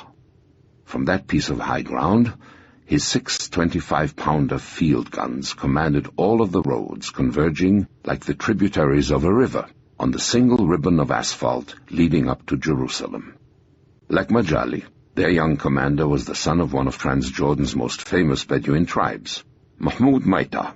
The brother of the officer who had opened fire on Jerusalem had initiated his illiterate Bedouin gunners into the mysteries of geometry and ballistics with an old French 75, captured in the struggle with Vichy France in Syria. So expert had they become that 2 smoke shells fired on their arrival in Latrun had sufficed to range their guns on the targets selected for them by Maita. He had had no difficulty in picking the targets. The subject of Maita's last pre-war maneuver had been the conquest of Latrun. Standing on his observation post, Colonel Majali contemplated Latrun's amber stands of ripening wheat, then to the northwest, the square minaret of Ramleh, and farther on, at the edge of the horizon, the rooftops of Tel Aviv and Jaffa outlined against the sea. As his glasses moved carefully back across the green plain of Sharon toward the valley of Sorek, homeland of Delilah, one of his aides brought Majali a radio message. It was from brigade headquarters, and it informed Majali that 3 companies of the 2nd Regiment, with artillery support, were en route to Latrun to reinforce his positions. A satisfied Majali resumed his scrutiny of the vista before him. This time his binoculars stopped on a grove of pine and cypress trees 5 miles distant. Through their branches, Majali could pick out a series of red-tiled roofs. Lowering his glasses, he consulted his map. As he suspected, they belonged to a Jewish settlement, the kibbutz of Hulda, the last Haganah stronghold on the road to Jerusalem. Calmly, Dov Joseph looked at the group of ultra-Orthodox rabbis gathered before him in the Jerusalem home of Chief Rabbi Isaac Herzog, and waited for one of them to break the silence. Finally, the exasperated Chief Rabbi said to the assembly, "You wanted to speak to Dr. Joseph? Here he is. Speak." Embarrassed, the group's leader, an elderly man, began by giving Joseph a lecture on Jewish moral precepts and the value attached by the Jewish faith to preventing the loss of a human soul. Mea Shearim had been badly hit by the Legion's shelling, he said. Many women and children had been killed. While clearly the Haganah could not be expected to abandon the struggle with the Arabs, perhaps they, in the quarter, could go to the Arabs and make some arrangement whereby it might be excluded from the fighting. Joseph sensed immediately what was coming, a plea for a partial surrender. He knew he could not tolerate such a gesture. The result might be a wave of panic that would infect the whole city. Awkwardly, the man before him stumbled toward his conclusions. At least under his plan, their women and children would be spared further suffering, and many innocent souls saved. What did Joseph think of his proposition? The Canadian fixed him with a steady gaze. "You do what you believe to be right," he answered, "and I shall do what I believe to be right." There was a long silence. "And what," Joseph's interlocutor inquired, "did Joseph think was right?" "I think that if anyone attempts to raise the white flag, he will be shot," he said. The forces whose intentions Colonel Habis Majali had attempted to discern were in the process of assembling this Monday, May 24th, in the kibbutz of Hulda. 0 hour for the Jewish attack on Latrun had been fixed for midnight, and, as they had so often before, the officers of the Haganah had turned to the Bible for a name for their operation. It was Bin Nun, for Joshua, the son of Nun, for whom the setting sun had stood still on the valley of Ayalon, so that he could complete his victory over the enemies of Israel. To conquer the same valley, the officers of a modern Israeli army might well have prayed for the rising sun to stand still, for the success of their operation would depend above all on carrying it out under the cover of darkness. Undertaken in an atmosphere of anarchy and argument, the preparations for the attack hardly seemed to augur well for its outcome. Originally set for midnight, May 23rd, 0 hour had to be pushed back 24 hours, because the 7th Brigade's manpower had not been assembled at Hulda, nor its armament delivered. The strike force of the brigade, an infantry battalion detached from the Palmach's Alexandroni Brigade, hadn't even arrived at Hulda at 6 o'clock on the evening of the 23rd. Those farmers from the plain of Sharon were the only members of the brigade with real military experience, and Shamir had assigned them the key role in the attack, the capture of the police station west of the monastery of Latrun. Chaim Laskov's homemade armored cars and half-tracks had not been ready to participate in the attack either.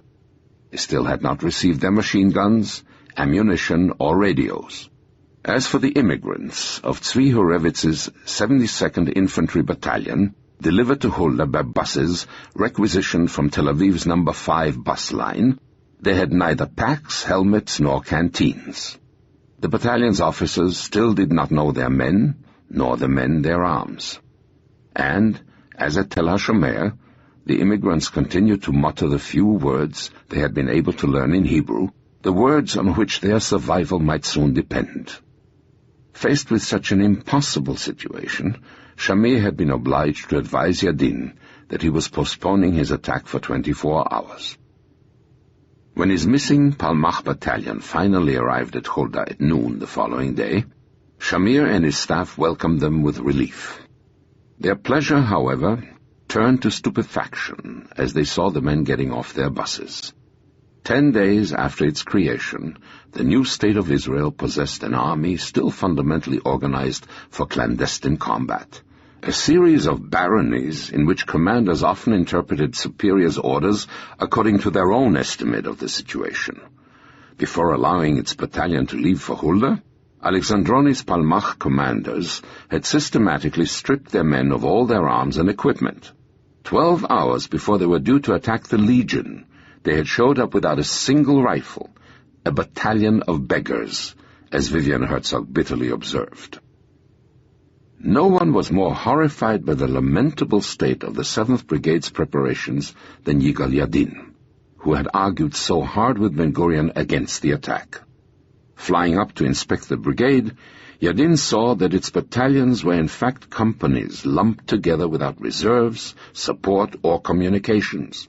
Its artillery was made up of a pair of old French Army mountain guns nicknamed Napoleonchiks, the 25-pounder, stolen for the Haganah on May 13th by the Australian Mike Scott, 4 3-inch mortars without sights, and a Davidka no one knew how to use. Yadin also saw to his horror that there was no effective medical service. The brigade had no doctors, no ambulances, not even enough stretchers. In the few days since May 14th, the prodigious efforts of the Haganah's overseas arms-buying missions and the support of the American and world Jewry had not yet begun to make themselves felt in Israel. Beset on every side by the Arab invasion Ben-Gurion had so long predicted, the new state was confronted by so many simultaneous tasks that the spirited improvisation and ingenuity, which had been the issue's greatest assets, had been overwhelmed. Sensing a tragedy, Yadin decided to make one more effort to change the mind of the only man who could now stop what he saw as a suicidal attack. The answer to his radio message was an unequivocal no. Yadin was still not ready to go ahead. At 2 o'clock, his Oster took off from Hulda's improvised landing strip for Tel Aviv, carrying both Yadin and Shamir. The Haganah's chief of operations hoped that Shamir might be able to convince Ben-Gurion of the folly of the attack, or at least secure a delay of a few days in which to prepare his troops. Before they went into the old man's office, Yadin told Shamir, "It all depends on what you tell him. He's in a kind of trance about this thing, and I can't argue with him anymore. He just won't listen to me. He's sure Jerusalem will fall if we don't attack, and nothing I say seems to shake him." Before Shamir could even finish describing his brigade's problems, Ben-Gurion was on his feet and launching into an impassioned description of Jerusalem's plight. Not a day, not an hour could be lost in opening up the road to the city, he said. His eloquence swept Shamir along with him. When he had finished, the Russian said simply, "Your will is my command. I will follow any order you give." As they left, Yadin exploded. "Who the hell asked you to tell him you'd follow orders?" he said. "Of course you will. You were supposed to tell him what you think, damn it." It was too late for second thoughts now. The two men flew back to Hulda. On their arrival, they learned that at least the machine guns for Laskov's half-tracks had arrived, but it would take hours to scrape off the protective grease with which they were still covered. More hours of labor would be needed to load loose ammunition into cartridge belts. Those and many other tasks like them had so burdened the officers of the 7th Brigade for the past 48 hours that they had had neither the time nor the manpower to probe the foe's defenses with patrols. Deeply concerned, Yadin remained in Hulda all afternoon, watching Shamir's preparations. Before leaving, he sent one last plea to Ben-Gurion, begging for a 24-hour postponement in the operation. Then, broken-hearted, convinced that the brigade was doomed, Yadin flew back to Tel Aviv. At 7 o'clock, Shamir assembled his officers in the kibbutz's main building, converted into a temporary operations center. A map of Latrun, scaled 1 to 200,000, was hung on the wall. Before his dozen aides, Shamir ceremoniously began his final briefing according to the procedures employed by commanding officers in His Majesty's army. Written in pencil, the document he held in his hand was the first operational order of the Army of Israel. It answered the 4 classic questions of a battle plan: the state of the enemy's forces, the state of their own forces, their objectives, and the means they would employ to achieve them. The objective was clear: to occupy a 3-mile stretch of the Jerusalem road from Latrun to Bab el-Wad, to secure it, then to push through to the capital, the enormous convoy waiting on the highway between Kfar Bilu and Rehovot. The information which Shamir then transmitted to his officers on the state of the enemy's forces was brief. The Jewish intelligence service, which had acquitted itself so brilliantly while operating underground against the British, had yet to adapt itself to the exigencies of military intelligence. The enemy holds in unknown numbers the Latrun high ground, said Shamir's intelligence report, and he has, perhaps, some artillery. The area around Bab el-Wad, estimated the report, is probably held by irregular forces. That was all. Shamir then began to analyze the assault plan. As he did, a runner interrupted their conference with a message from Tel Aviv. Reading the few words hastily scribbled on the piece of paper the messenger handed him, Shamir shuddered. It was an urgent communication from Yadin, timed at 7:30 p.m. Enemy wheeled force of 120 vehicles, including large number of armor and gun carriers, left Ramallah apparently for Latrun. They are now at map coordinates 154-141. the arrival of Colonel Majali's reinforcements had been spotted by the Haganah. Shamir walked over to his map and swiftly plotted the convoy's location. He estimated that it would reach Latrun in 1 hour. They would have to attack before those new troops were in position. "Gentlemen," he said, "we must advance 0 hour by 2 hours. Instead of midnight, it would be 10 p.m. Shamir then resumed his briefing. Their jump-off point was on the Hulda-Latrun road, not quite 2.5 miles below the Latrun crossroads. From there, his 2 battalions would advance in different directions. The battalion borrowed from the Alexandroni-Palmach Brigade would advance straight ahead, seizing the village of Latrun, the police station, and the hamlet of Almois, to prevent reinforcements from reaching Latrun over the Latrun-Ramallah road. Once it had obtained its objectives, the battalion would dig in and give protection to the Jerusalem-bound convoy. Shamir was about to turn to the mission of Tzvi Hurevitz's immigrant battalion when a runner arrived with a second message from Yadin. "The position in Jerusalem is critical. You have to break through tonight," it read. For the 3rd time in 3 days, the soldiers of Colonel Abdul Aziz had seized the kibbutz of Ramat Rachel at the city's southern entry. Once again, an Arab flag flew over its ruined buildings. More menacing still for the city's situation was the fact that the Arab Legion had joined the attack this time. Shamir ordered petrol lamps brought into the room and once again, in the uneven light, returned to his briefing.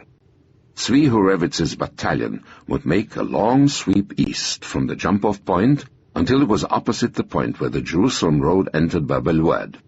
It would cross the road and move up the slopes of Bab el-Wad to the crest dominating the gorge, seizing the villages of Dir Ayub, Beit Nuba, and Yalu. Then they too would secure their positions and give cover to the Jerusalem convoy. Captain Laskov's armored force would give limited support to their attack. Only 3 of his armored cars and 2 of his half-tracks were ready to take to the road. Shamir concluded by announcing that the immigrants' battalion and Laskov's cars would follow the convoy up the gorge to Jerusalem. As Shamir finished, a sergeant of the Alexandroni battalion arrived to announce the first of the imponderables that always complicate any military plan. In their withdrawal from the Latrun police station 10 days earlier, the men of the Givati Brigade had sown the Hulda road with mines. They would have to be dug out before Shamir's Tel Aviv city buses could move his men to the jump-off point. Without a mechanical mine detector, the job would take several hours and cause a worrisome delay. There was no choice. Shamir set 0 hour back to midnight, the time he had originally chosen for the attack, hoping that some major obstacle might arise to cancel it altogether.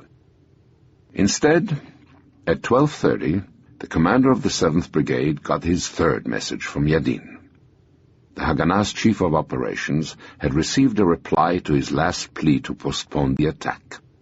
He had immediately transmitted its substance to Shamir. "You will execute your task at all costs," it read. Chapter 39. The Wheat Fields of Latrun. No sound beyond the metallic concert of the cicadas and the occasional baying of a dog broke the silence. Not a ripple of air moved the stands of maturing wheat or picked at the cypress trees. It was a breathless, suffocating night, but its quiet was deceptive. Shortly after the Trappist monks of Latrun began to chant their pre-dawn vigil, the soldiers of Shlomo Shamir's brigade set out in quest of the road to Jerusalem. They were already 3 precious hours late, and the 400 men Shamir had finally been able to put into the field were far less than the number Ben-Gurion had counted on to seize the most vital crossroads in Palestine. The commander of Shamir's best Palmach battalion had collapsed 2 hours before the attack. Shamir had replaced him with Chaim Laskov, who didn't know any of the men in his command. Under a full moon, Laskov and his 3 companies set off across the plain on the attack's most important assignment, seizing the Latrun high ground, the fortress-like former British police station, and the ridge above the Trappist monastery. As soon as they had left, Tzvi Horowitz and his immigrants began their eastward trek up the valley toward the narrow road running along the base of the Judean hills from Artuf to Bab el-Wad. When they hit it, a few hundred yards above Bab el-Wad, they would turn north, cross over the entry to the notorious gorge, and begin their attack on the heights and villages above it. At the upper end of the little road toward which the Jewish soldiers were moving, Lieutenant Qasim Ayad of the Arab Legion's 4th Infantry Regiment cursed the stupidity of his engineers. They had forgotten a pair of unused detonators under the road's only bridge, which Lieutenant Ayad and his reinforced patrol of 50 men had been assigned to destroy. Before blowing it, Ayad had sent them back for the missing detonators, a tactic which would delay his return to Latrun by almost an hour. The men, who had spent barely 72 hours on the soil of a land they had dreamed of for years, were going to suffer for Lieutenant Ayad's missing detonators. Heading back down the road toward Bab el-Wad, the Arab lieutenant suddenly caught sight of a series of suspicious shadows in the plain to his left. Peering through the darkness, he made out the silhouettes of a long column of men moving toward Bab el-Wad. He rushed to his radio. "The Jews are attacking," he informed headquarters. Ayad's accidental discovery of Tzvi Horowitz's immigrants had deprived the Israelis of the most important element in their attack: surprise. It was 4 o'clock in the morning of Tuesday, May 25th. The first Battle of Latrun had just begun. In his observation post on the hilltop from which Colonel Majali had studied the valley the afternoon before, Lieutenant Mahmoud Maita could not believe the sight before him in the first grey haze of dawn. Moving through the wheat field of Latrun, almost under the muzzles of his field guns, were dozens of Jewish soldiers. From Maita's guns, from the regiment's mortars, from rifles and machine guns all over the hillside, a devastating fire swept down on the hapless Jews, trapped by the first light of a sun that would not stand still. Stunned by the Arab outburst, their forward progress stopped. None of the principal objectives had been reached or even approached. In the center of Laskov's sector, the men of his lead company had not even reached the Latrun-Bab el-Wad road. They threw themselves for cover into the tomatoes and string beans of the Trappist's vegetable garden, waiting for the shelling to stop. To their left, the second company was caught outside the hamlet of Latrun, below the police post. Up the road, near Bab el-Wad, Lieutenant Ayad's men, bolstered by a number of villagers, fell on the unprotected flank of Horowitz's immigrants. In his Hulda command post, Shamir heard his men's pathetic appeals for artillery support to silence the Arab batteries hammering their ranks. A few minutes later, in his classroom in the monastery of Latrun, Father Martin Godard, the abbey's viticultural expert, was interrupted in his lecture on the dogma of the Incarnation by a series of violent explosions. The 2 old French mountain guns, the 25-pounder of Mike Scott, the 3-inch mortars without sights, and a handful of light mortars were doing their best to silence the guns of Habez Majali. Desperately short of ammunition, the Jews' counterfire was brief. Their infantry was soon alone before the machine guns and cannons of the Legion. A pale sun climbing into the leaden sky overhead heralded the arrival of still another enemy, the cruelest the Jewish soldiers would face that morning.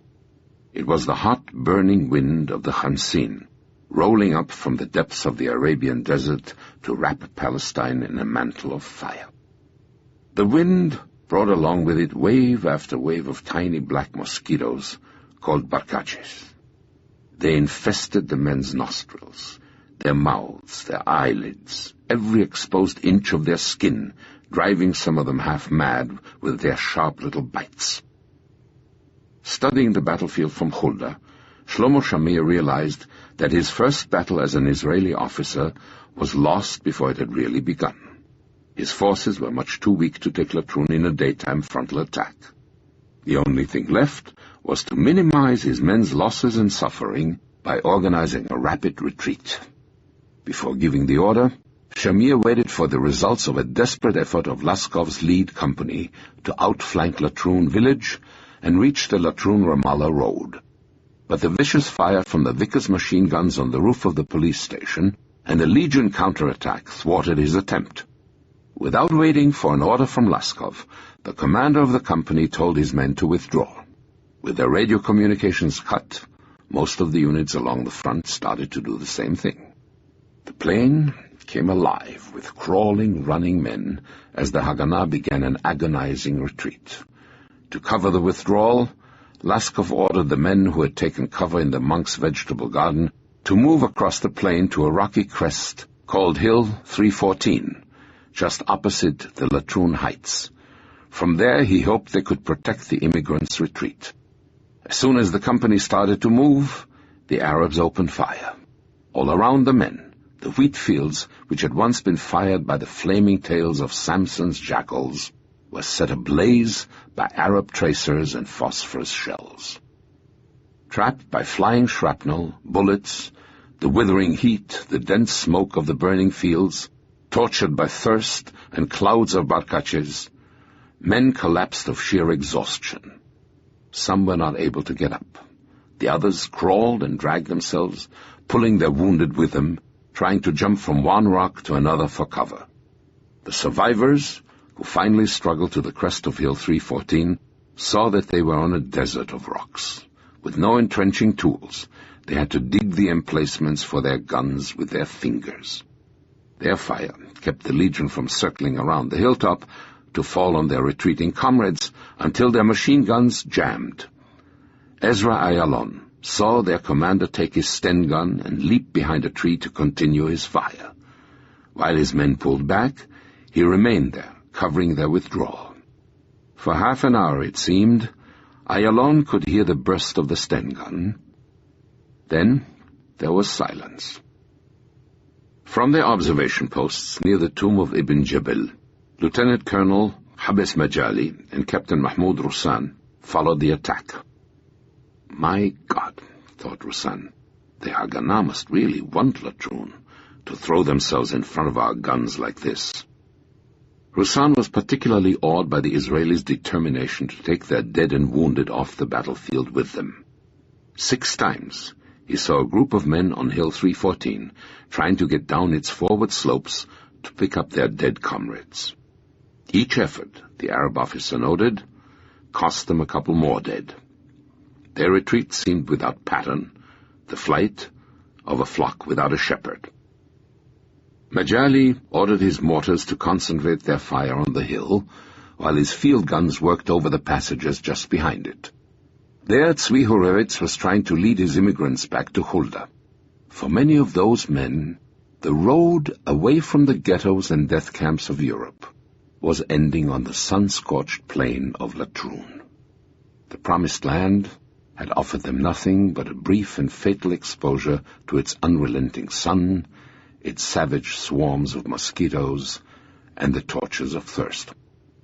Like packs of wolves, the Arab villagers followed their retreating footsteps, using their knives on the wounded or those who fell from exhaustion. In the terror of the Arab shelling, many of the immigrants had forgotten the few words of Hebrew hastily learned on their descent from the Kalanit. Mati Megid, who had begged Ben-Gurion to give his men more time for training, tried to gather some of them and lead them to safety. They were like frightened animals.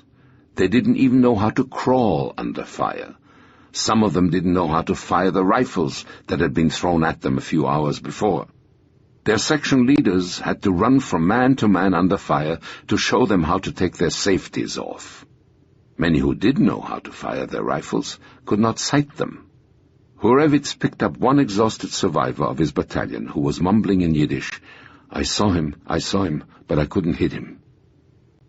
Megid saw the familiar face of a 17-year-old boy he remembered from the Kalanit. He was lying in a ditch, dying. "Oh," he whispered to Megid, "we must have disappointed you." Farther on, he came on a boy who had mimeographed a news sheet in a DP camp in Germany.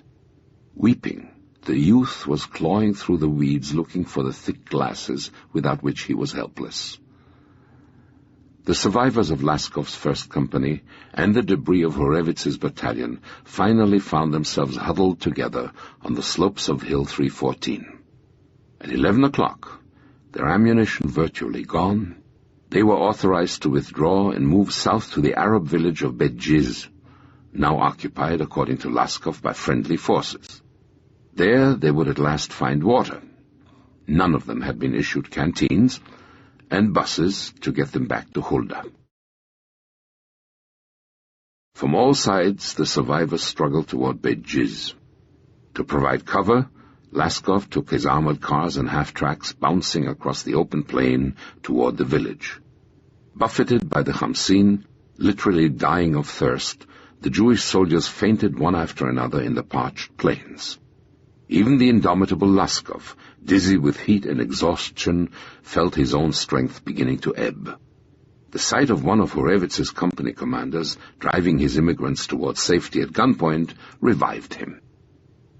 Men ran, fell, got up, stumbled over the dead and dying, turned to fire a round or two, collapsed.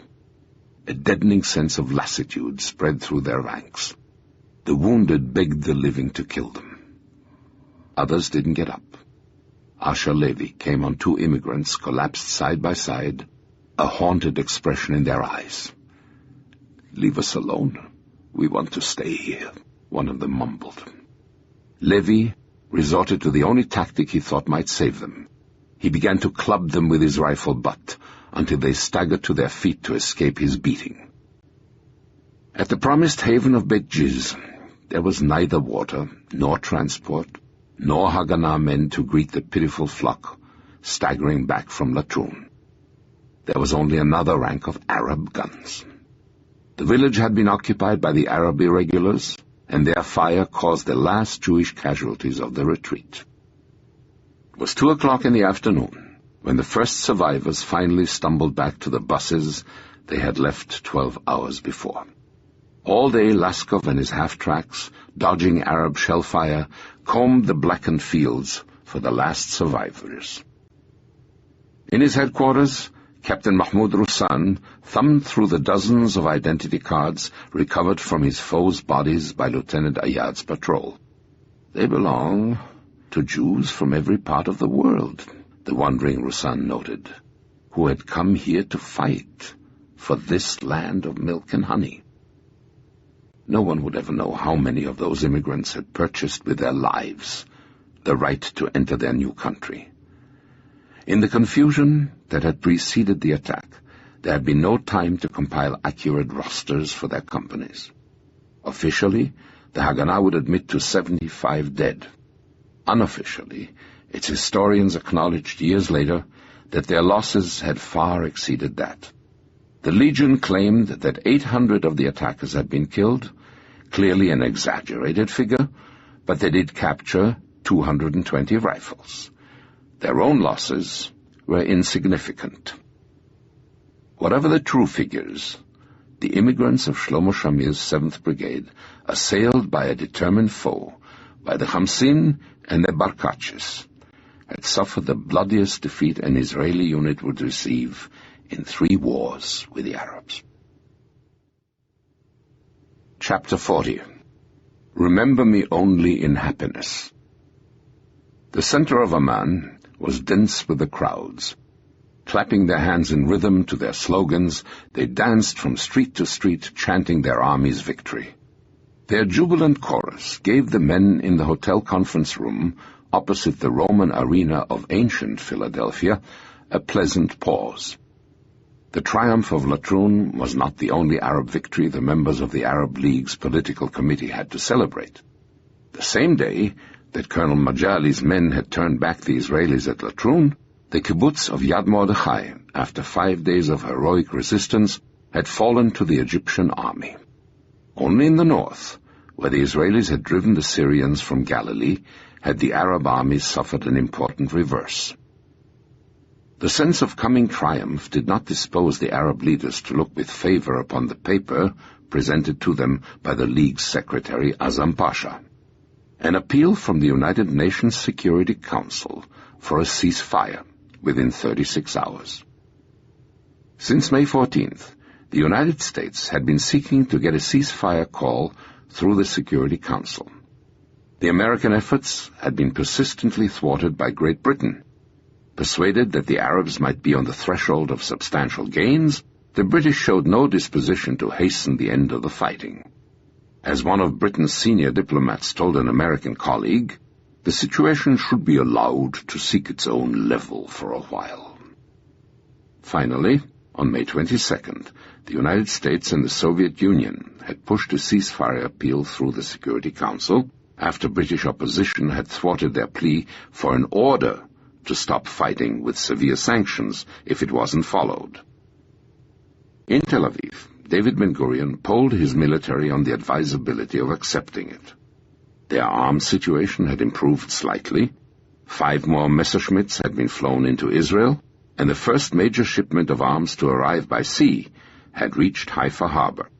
Nonetheless, Ben-Gurion's advisers were unanimous. A ceasefire was much to be desired. Quite a different sentiment animated the Arab leaders meeting in Amman. Convinced that Jerusalem was about to fall to their forces, they categorically rejected the ceasefire appeal. Instead, the Arab leaders issued to the United Nations an ultimatum of their own. They gave the world body 48 hours to devise a new Palestine solution which would not include a Jewish state. In the Jewish quarter of Jerusalem's Old City, the rabbis who 4 days earlier had begged their superiors to shake the world and save our souls, urged the quarter's Haganah commander to surrender. "We have been saying psalms all the time, yet the battle continues," one of them sadly told Moshe Rusnak. Clearly, it was God's will that they surrender. Rusnak's situation was indeed desperate. Abdullah Tell's relentless pressure had deprived his men of position after position. The quarter's limited space had now been reduced to half its original dimensions.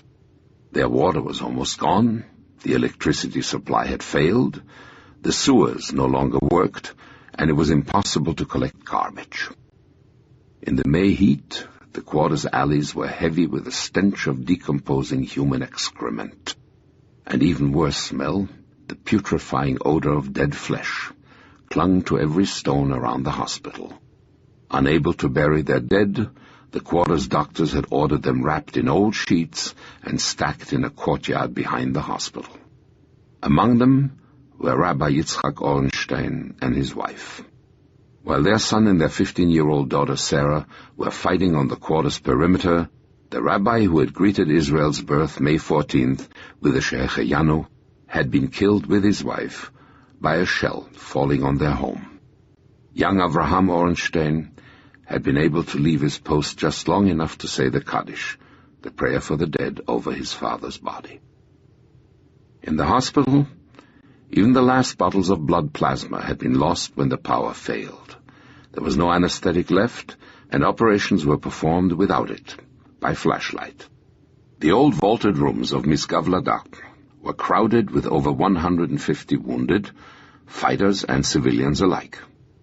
On one of those beds, her back torn open by a mortar fragment, was the English girl who had wanted so much to be a part of the old city's defense, Esther Kalingold.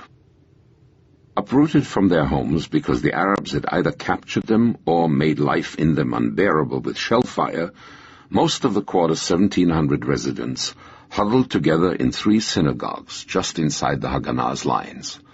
They cooked on the floor, slept on dirt-encrusted, vermin-filled old mattresses, weeping, praying, or gazing off into space. Yet, despite his grim situation, Rusnak would not yield to the rabbi's pleas for surrender. Time and time again, since May 18, he had been promised help, and time again it had failed to arrive. So categoric had been the promises made to him this morning, however, that Rusnak was persuaded to hold on. Tonight, he told the rabbis, help had to arrive. Instead of reinforcements, it was a surprise sent by the Arabs that the next 24 hours would bring Rusnak. Dissatisfied with the results being obtained by his artillery on the Mount of Olives, Abdullah Tell had decided to bring his guns to the heart of Jerusalem, where the penetrating effect of their shells would be devastating. Past the stations of the cross of the Via Dolorosa, using sandbags to smooth over stairways, Tell succeeded in moving 2 of his armored cars, where only mules and goats had gone before, through the crooked alleyways of the old city. Their appearance bewildered the Haganah's weary soldiers. We didn't know what hit us. It was all new to us, Yehuda Choresh recalled. There was not a single anti-tank weapon in the quarter's depleted armory. Choresh and his comrades fled to the rooftops. There they threw their handful of Molotov cocktails at the cars, hoping that the narrow, rubble-filled passageways below would stop them. 33 days after Passover, the Jewish feast of Lag BaOmer commemorates the miraculous halt of a plague sweeping Judea during the Roman wars and the last struggle of the Jewish people to wrest their independence from Rome. As that normally festive day dawned in the Jewish quarter Thursday, May 27th, it was clear both to its deeply religious inhabitants and to its exhausted defenders that only a similar miracle could save them. Taking a post-by-post survey of his perimeter, Moshe Rusnak discovered that of the 200 fighters with whom the struggle had begun and the 80 reinforcements who had come in with Gazit, 35 men remained unwounded. Together, they had an average of 10 bullets per man. There was no ammunition left for the Bren guns. Leah Wultz's factory had converted the last player's cigarette tin and tomato can in the quarter into her homemade grenades. Only one remained in her reserve, and it would not leave its hiding place. Leah was determined to kill herself with it when the end came. Rusnak's pitiful perimeter included the hospital, his headquarters, and the 3 ancient synagogues, into whose cellars the demoralized residents were packed. Only one other major synagogue remained in Jewish hands, the Hurva, the principal temple of the Ashkenazim, considered the most beautiful in all Jerusalem and indeed all Palestine. As the dome of St. Peter's dominated the skyline of Rome, its graceful 18th-century parabola towered over the roofs of old Jerusalem. Anxious to avoid the opprobrium of destroying it, Abdullah Tell had written Otto Lehner of the Red Cross 48 hours before to warn that unless the Haganah abandoned its positions in the synagogue and its adjoining courtyard, he would be forced to attack it. Rusnak would not agree to his request. The Hurva was the key to the last stretch of ground he controlled. Once it fell, the Arabs would be 15 yards from the 1,700 civilians he was defending. He would fight for it as long as he could. Even in the despair and filth of the crumbling quarter, the normal events of life went on. A woman gave birth to a baby girl and named her Reinforcements, for that thought was uppermost in everybody's mind. The doctors at the hospital could spare her a bed just long enough to let her deliver her child. Then, carrying the new infant under her arm, she returned to the Rabbi Yochanan ben Zakkai synagogue and started cooking for her family. As he did every morning, Jacob Tangi, an orderly at the hospital, tagged with identity cards the shrouds wrapping the night's dead. Then, in the clean shirt he had saved for the occasion, Tangi ran to the cellar of the Gates of Heaven Yeshiva for a ceremony, symbolizing life's continuance and, above all, in Tangi's mind, Jewish life in their shattered quarter. It was his wedding. His bride had arrived from her frontline post a few minutes before, just in time to change from her khaki uniform to a dress. By the light of a candle, quivering from the shock of exploding shells, the 2 young people exchanged their vows, praying according to their Jewish marriage service that soon there may be heard in the cities of Judah, in the streets of Jerusalem, the sound of joy and gladness. Abdullah Tell's company commanders were unanimous in their reports at their daily conference that morning. With one concerted push, the quarter would fall. There was no doubt in Tell's mind where the attack should be made. Confident that he had discharged his moral obligations in his unanswered letter to the Red Cross, he told his men, "Get the Hurva synagogue by noon." "If we do," replied Captain Musa, "promise us you will have tea in it this afternoon." "Inshallah, God willing," said Tell. The destruction of the ancient synagogue would be the final achievement of Fawzi al-Qutb's savage career. To blow his way through the walls surrounding it, he strapped to a ladder a 200-liter barrel filled with explosives. 4 men, among them Nadi Daez, the coffee boy who had discovered Abdul Khadar's body at Castel, grabbed the ends of the ladder as though it were a stretcher. Pistol in hand, Fawzi led them across a 50-yard strip of open ground to the base of the synagogue's courtyard wall. As they ran for cover, Fawzi waited an instant to make sure the fuse he lit with a cigarette was burning. Then he ran for shelter. The explosion blew a gaping hole in the synagogue wall. For 45 minutes, a dozen Haganah soldiers kept the legion from bursting through it, hurling every hand grenade they possessed into the breach. Finally, their fire stopped, and the legionnaires burst in. They found a rare booty, a pile of rifles. For the first time, the quarter had had more arms than men. There simply had not been enough fighters to carry them away. The legionnaires entered the synagogue itself and tried to scramble to the top of its dome to plant an Arab flag. 3 of them were shot by Haganah snipers, but the 4th succeeded. Clearly visible in the new city, their flag over the skyline of the old city signaled the Legion's triumph. With the capture of the Hurva, 25% of the territory remaining to the Haganah had fallen to the Arabs. Only one thing saved the quarter from annihilation. The captured area was full of shops, and a looting party was soon in full sway.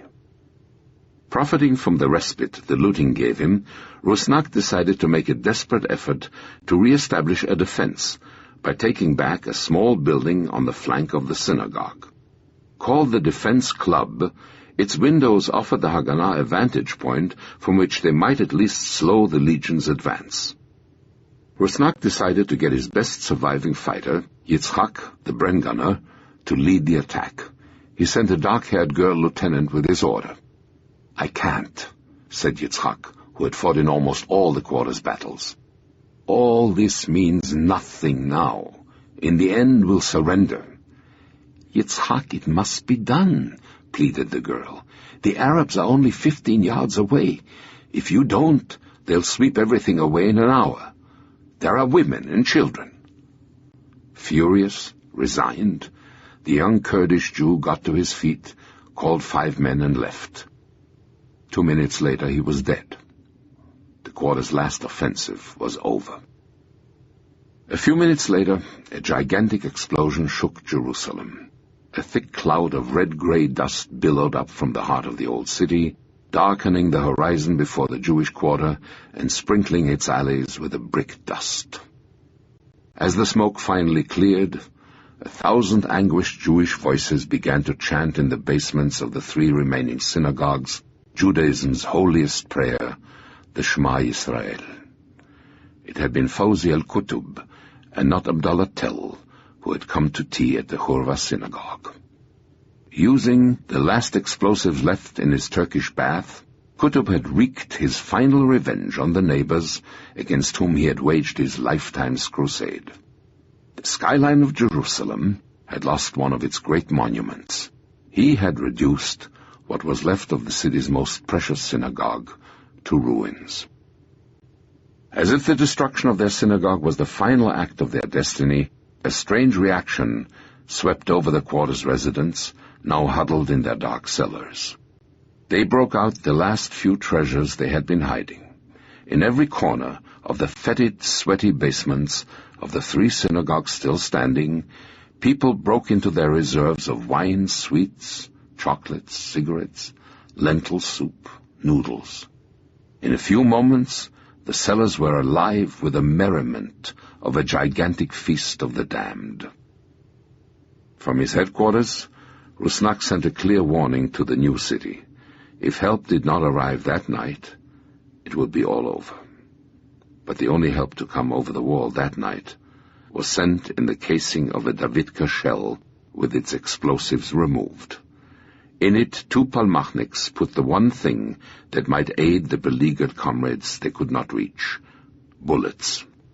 On top, they slipped a note reading, "Strength and courage, we are with you." Then they fired their Davidka. The shell fell inside the Arabs' lines. A few minutes past 9 o'clock, Friday, May 28th, the telephone rang in Major Abdullah Tell's headquarters at Rauda School. It was Captain Musa. 2 rabbis, he said, are coming out of the quarter with a white flag.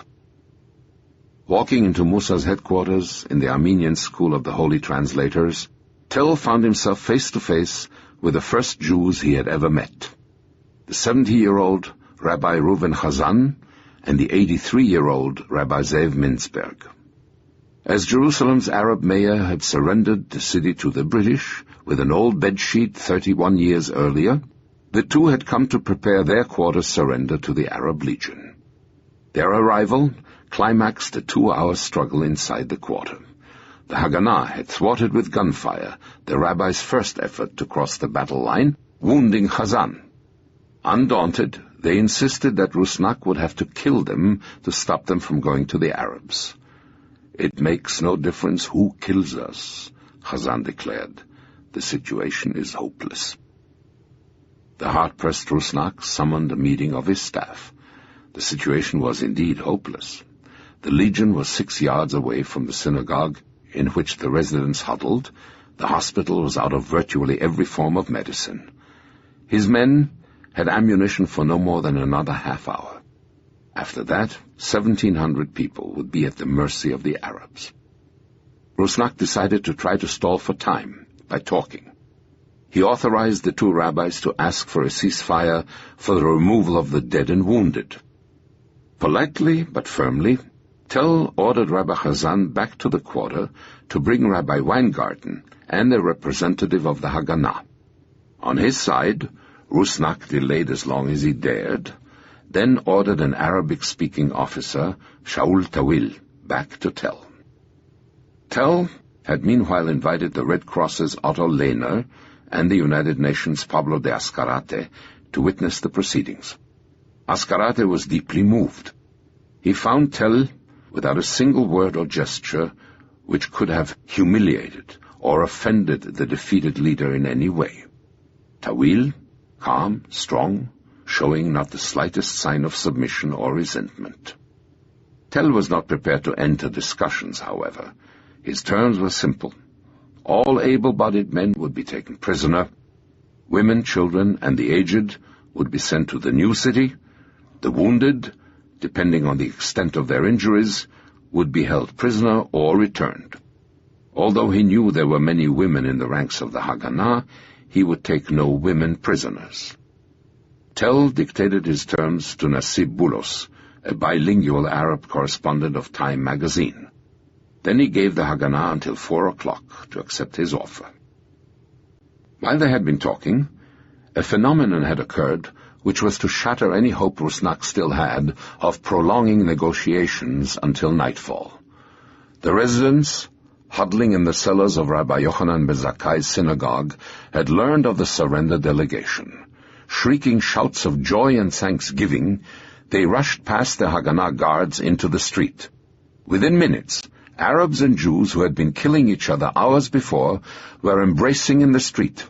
Old friends greeted each other with tears of relief.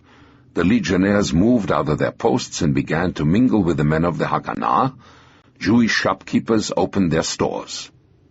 Bitterly, Rusnak noted that some of them, who had given his men a glass of water begrudgingly, were offering cakes and coffee to the Arabs.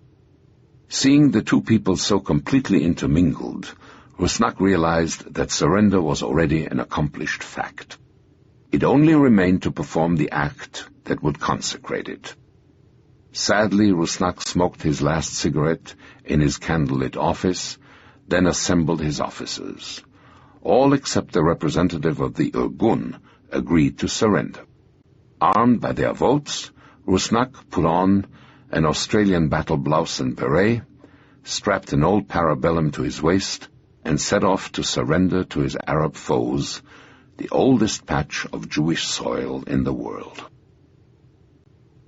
Their shoes brushed, their uniforms straightened, the 30-odd Haganah men who had survived unscathed lined up in 3 ranks on one side of the courtyard designated by Tell for the surrender ceremony.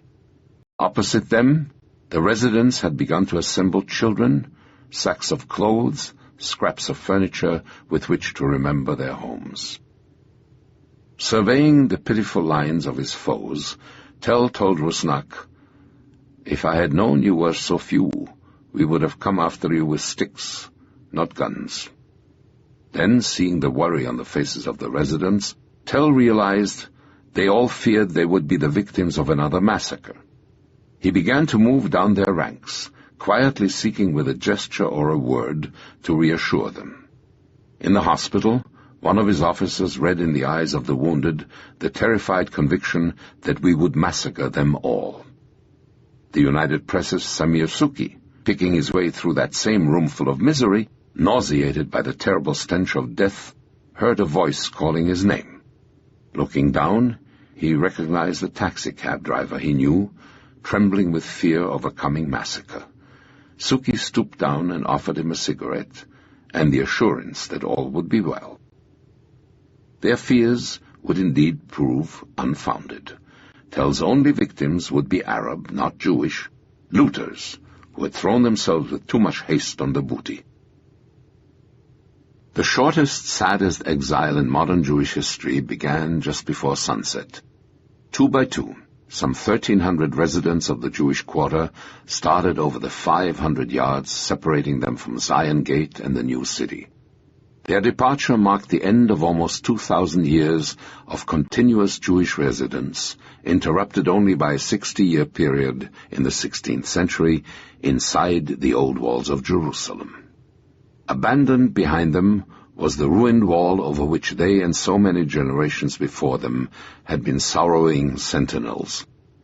As the villagers of Hebron had uprooted the orchards of Kfar Etzion to eradicate the last traces of Jewish settlement from their hills, so the last vestiges of Jewish residence inside Jerusalem's walls would be effaced from their ancient quarter. As the refugees passed through Zion Gate, sparks from the first of their fired buildings sputtered into the sky. Tell's legionnaires offered them the protection of their bodies along the narrow passageways and staircases so familiar to them, holding back the excited Arab crowds. They helped the aged, carried bundles or children for overburdened women. They drove back the excited mob with their rifle butts, arrested those who tried to pelt the Jews with stones, and on one occasion fired over the crowd's head to hold them back.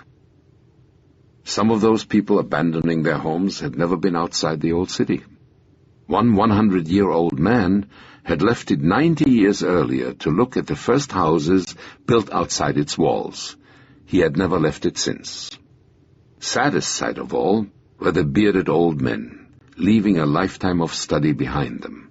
Some, fortunate enough to pass their own homes on their way into exile, stopped to reverently kiss the mezuzah, the blessed inscription on the lintel of their front door.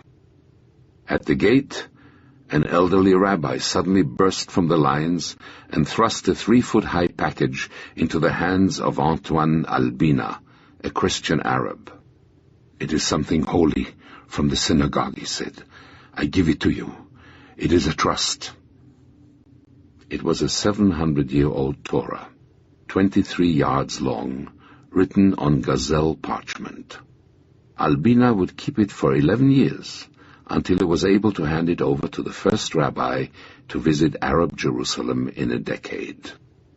The rabbi, Dr. Elmer Berger, a distinguished scholar, noted for his anti-Zionist convictions, in turn presented it to a New York synagogue.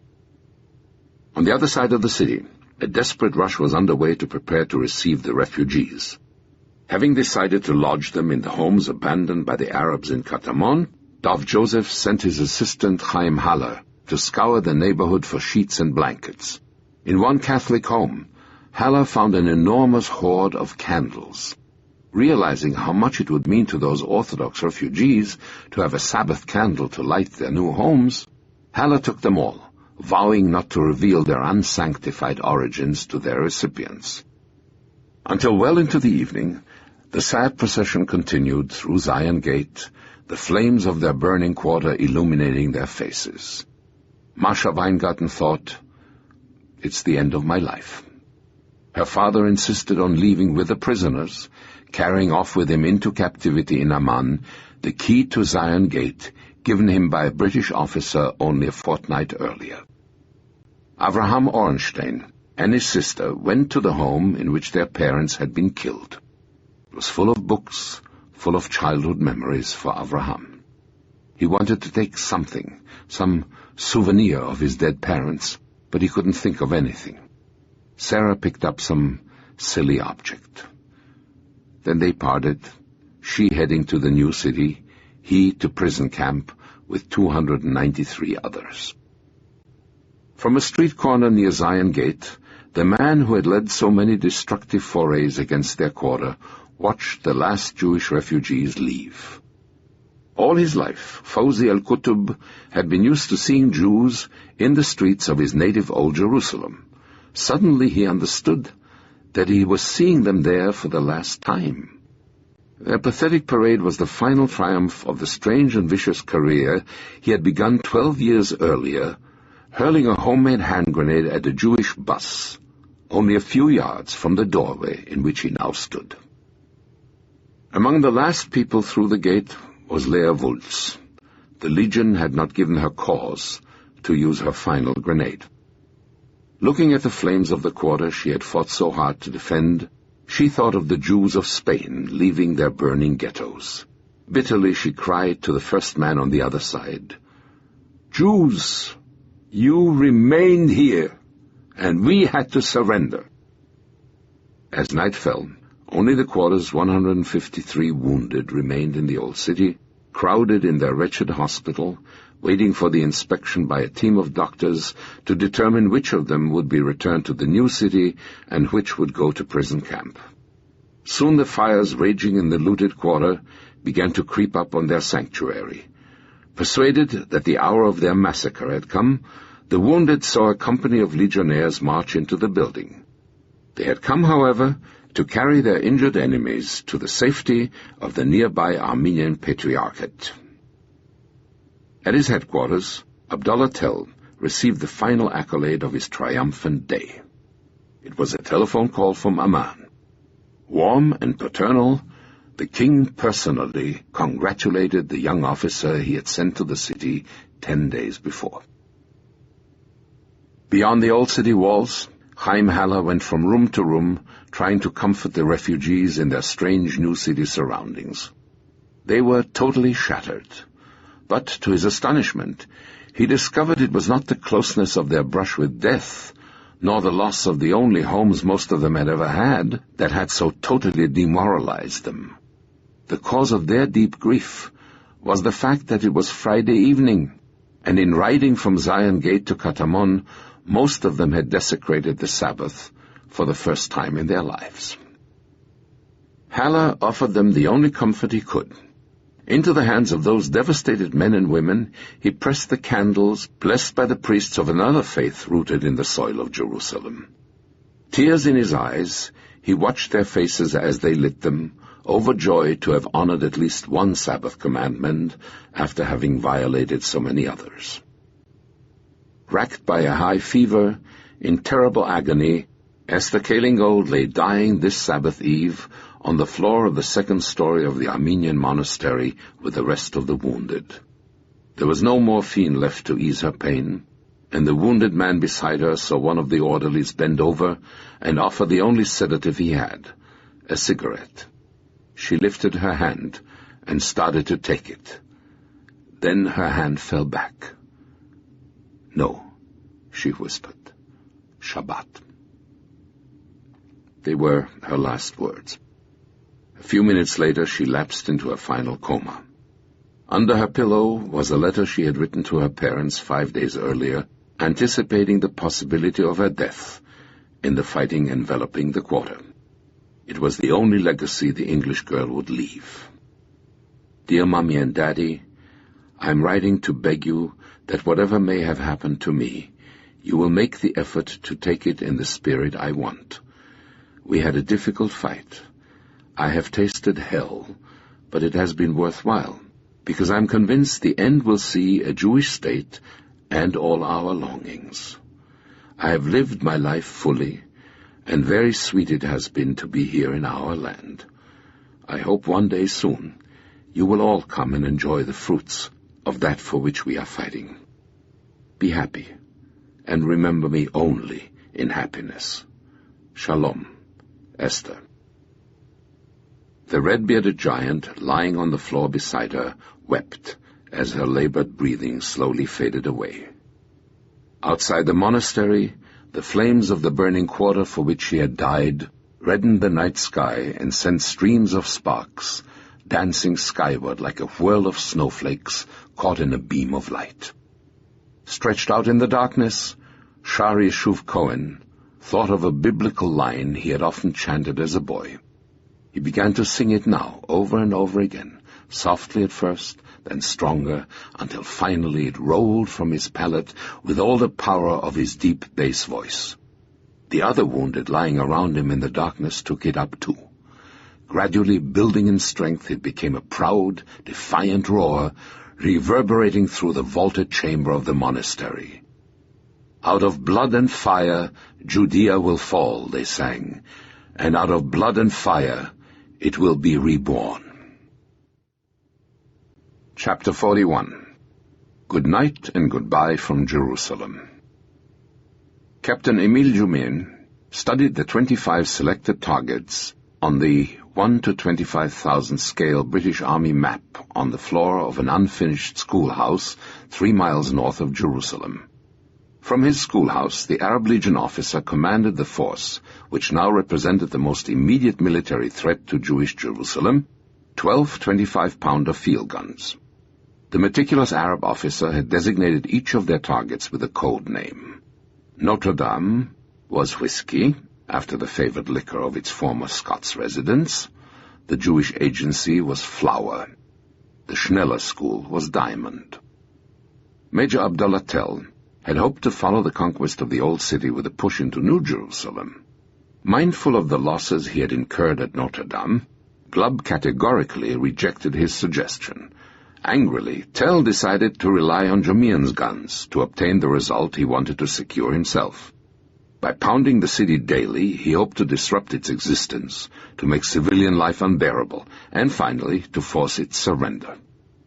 Jumian spread his guns on 3 key hilltops controlled by a trio of observers, one on a rooftop in Sheikh Jarrah, one on a minaret in Nebi Samuel, and one in a house on the Mount of Olives. In addition to his own guns, he also controlled a pair of Iraqi 6-inch howitzers on Nebi Samuel. With an allotment of 10 shells a gun a day, he could hurl almost 150 rounds into Jerusalem's confined new city every 24 hours, enough to make life hell for its inhabitants. It was a weapon against which the Jews were helpless. Jumian's cannons were far beyond the reach of the Haganah. The city was to be saved, ironically, by an old British ordinance promulgated in 1920 by Sir Ronald Storrs. It required all new homes in Jerusalem to be built of stone to preserve its special character. But no ordinance could save the lives of its Jewish residents. As day after day Jumian shells whistled into its streets, Jerusalem's casualty toll mounted, until at the end it would represent, on a proportional basis, 5 times the toll suffered by London in the worst year of the Blitz. The only reply the Haganah could offer was in an abandoned brewery in Givat Shaul. Eliyahu Sochachever, who had carried off the Menorah Club's Turkish cannon, had installed a small explosives factory in its precincts. His treasure was a store of chlorate KCl-63 that had been used as weed killer. By a complex electrolysis system, he had managed to break down its elements, which mixed with organic materials gave him a homemade cheddite to pack the city's mines, grenades, and Davidka shells. Later, in 1949, Sukhachev took some of his product to the French town of Shed, for whose factory it was named. The astonished Frenchman found that his product was even purer than theirs. As Sukhachev labored early one morning, a religious Jew, a blanket around his shoulders like a prayer shawl, stumbled into his laboratory. Seeing Sukhachev's Davidka shells, he kissed and blessed each one. David Shaltiel was forced to hoard those precious shells with the parsimony of a miser. As each day dragged by, with the road to the sea closed, his ammunition reserve dwindled. No one in his command was allowed to fire a 3-inch mortar or a Davidka without his personal approval. Occasionally, when one of his units asked for cover fire, Shaltiel waited until an Arab shell had fallen near its positions, then informed his men it had been one of their own rounds. His machine guns and Brenns could not be used on automatic fire without clearance from headquarters. At Notre Dame, the defenders were forbidden to fire at targets more than 100 yards away.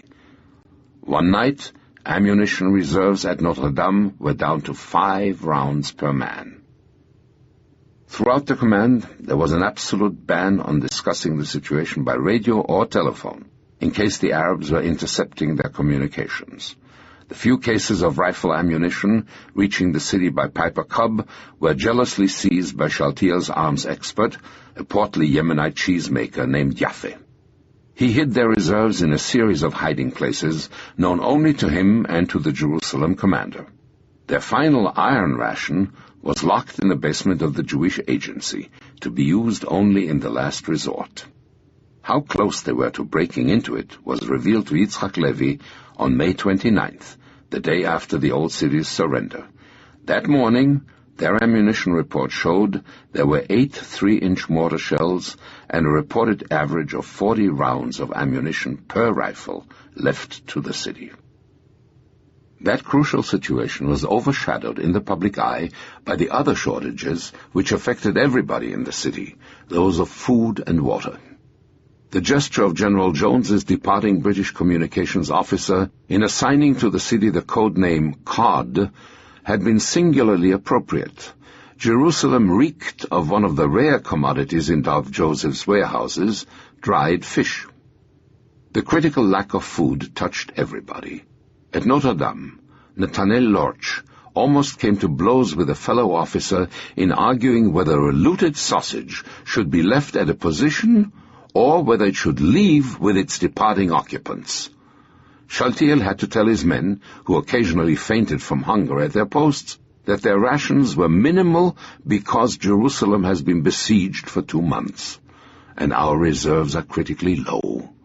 You must remember, he said, Jerusalem's elderly. Her women and children are hungry too. There were all kinds of improvisations. With the chubeza gone, some people tried to make a kind of spinach of boiling grape leaves. A common dish was crushed matzah sprinkled with oil, spread on more matzah and called monkey fat. Ruth Ehrlich grew radishes on her windowsill, watering them with the last of her water ration after it had been passed through its 4 traditional stages.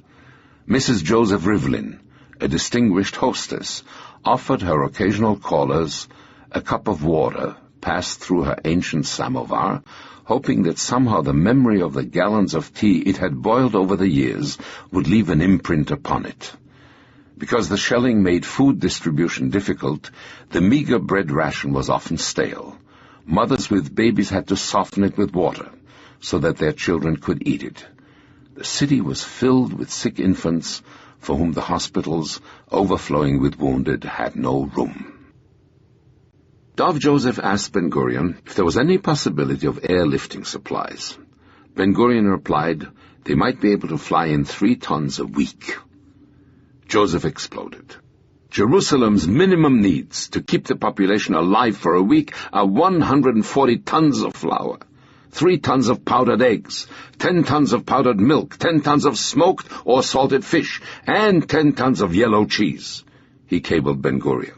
The 3 tons which you suggest will solve nothing whatsoever." Anguished, Ben-Gurion replied in a cable addressed to the city, "Help will come. The moral effort as well as the physical effort of the army will save and liberate our capital. Courage and strength." The other shortages plaguing the city were equally vexatious. Without fuel for trucks, there was no garbage collection. Waste rotted in the May heat all over the city, and with the Arab shelling, burning it was a hazardous procedure.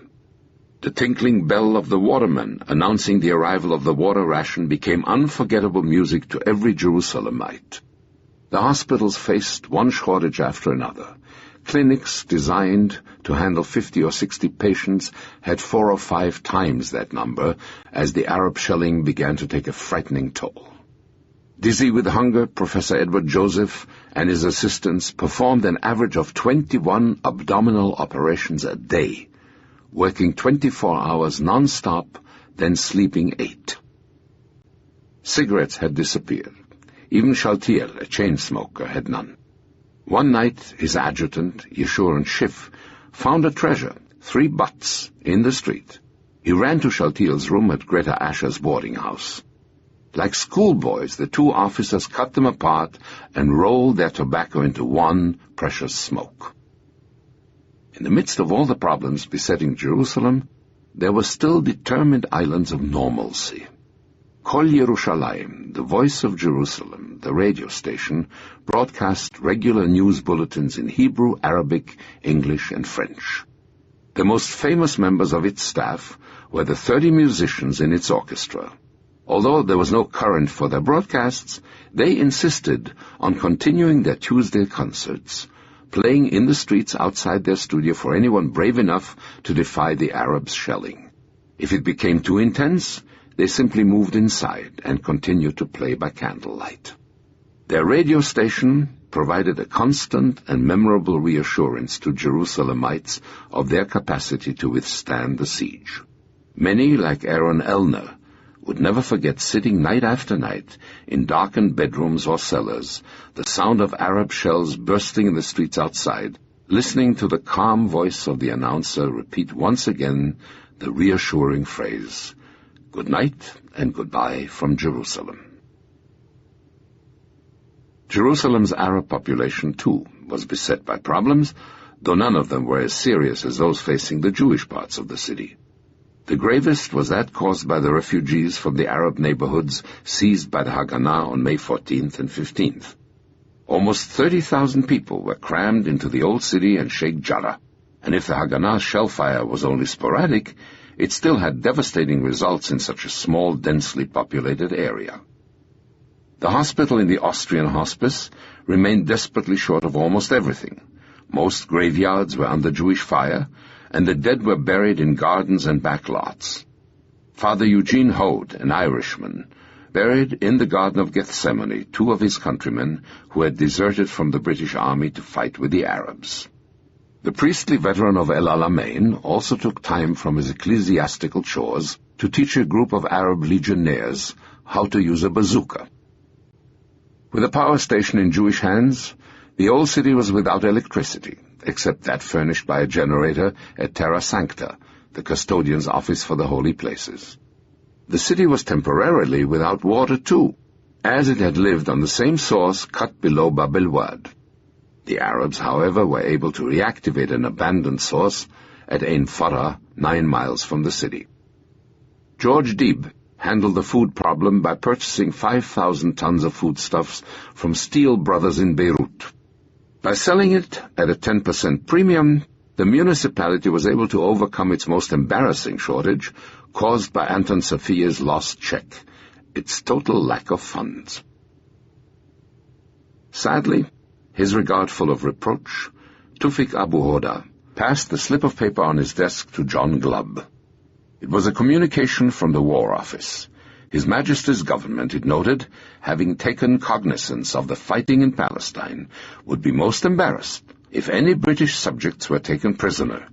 All British officers seconded to the Arab Legion were therefore to be immediately withdrawn across the Jordan River. Is this the kind of allies the British are? Abu Hora sorrowfully asked. The order represented an almost complete reversal of Britain's position. After waving the green flag for weeks, we suddenly started sawing the branch off on them, Sir Alec Kirkbride would bitterly recall. In one swoop, London was depriving Glubb of more than 2/3 of the officers who had made his legion such an effective fighting force.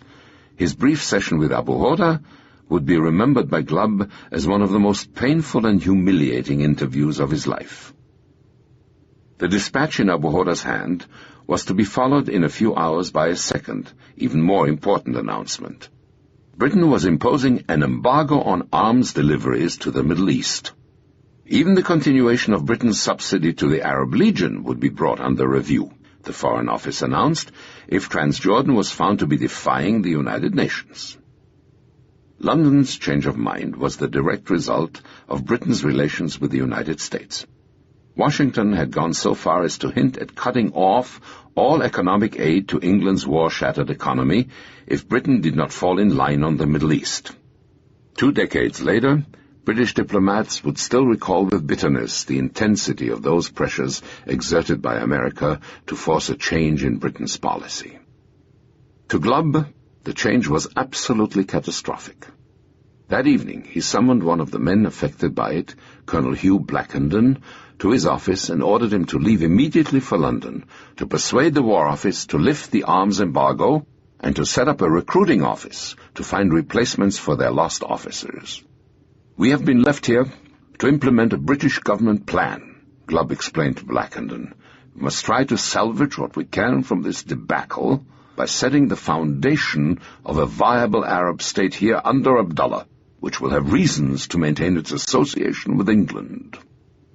If the Legion was deprived of munitions and officers, Glubb pointed out, they would have to either run the risk of a defeat or start yielding ground.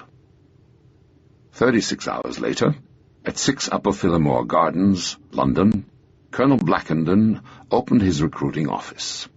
One of the first men in the door was Geoffrey Luckett, an angular, red-faced man with a monumental hangover and a breath to curdle milk. He had been Ord Wingate's aide-de-camp, however, and Geoffrey Luckett was authorized to wear enough gallantry decorations to make a man a hunchback. Like most of the men Blackenden would recruit, he drank a little too much, or owed too much money, but his military qualifications were above question. 3 hours later, he was on a plane heading east. Whatever his allies' infidelities, King Abdullah remained the courteous Bedouin monarch. The day the British officers were withdrawn, he made it a point to call on the 2 Britons wounded in his service. After ceremoniously shaking Major John Buchanan's hand, he graciously handed the Englishman an enormous bouquet of flowers. As the king left, Buchanan fondly noted the paper in which the sovereign had wrapped his bouquet. It was an old Arabic newspaper. Chapter 42. We'll Open a New Road. The bald and wrinkled man bursting into the nursery of the kibbutz in which Shlomo Shamir had installed the headquarters of his 7th Brigade was not an Israeli. He was a graduate of West Point, a veteran of the Normandy landing, the holder of numerous British and American decorations.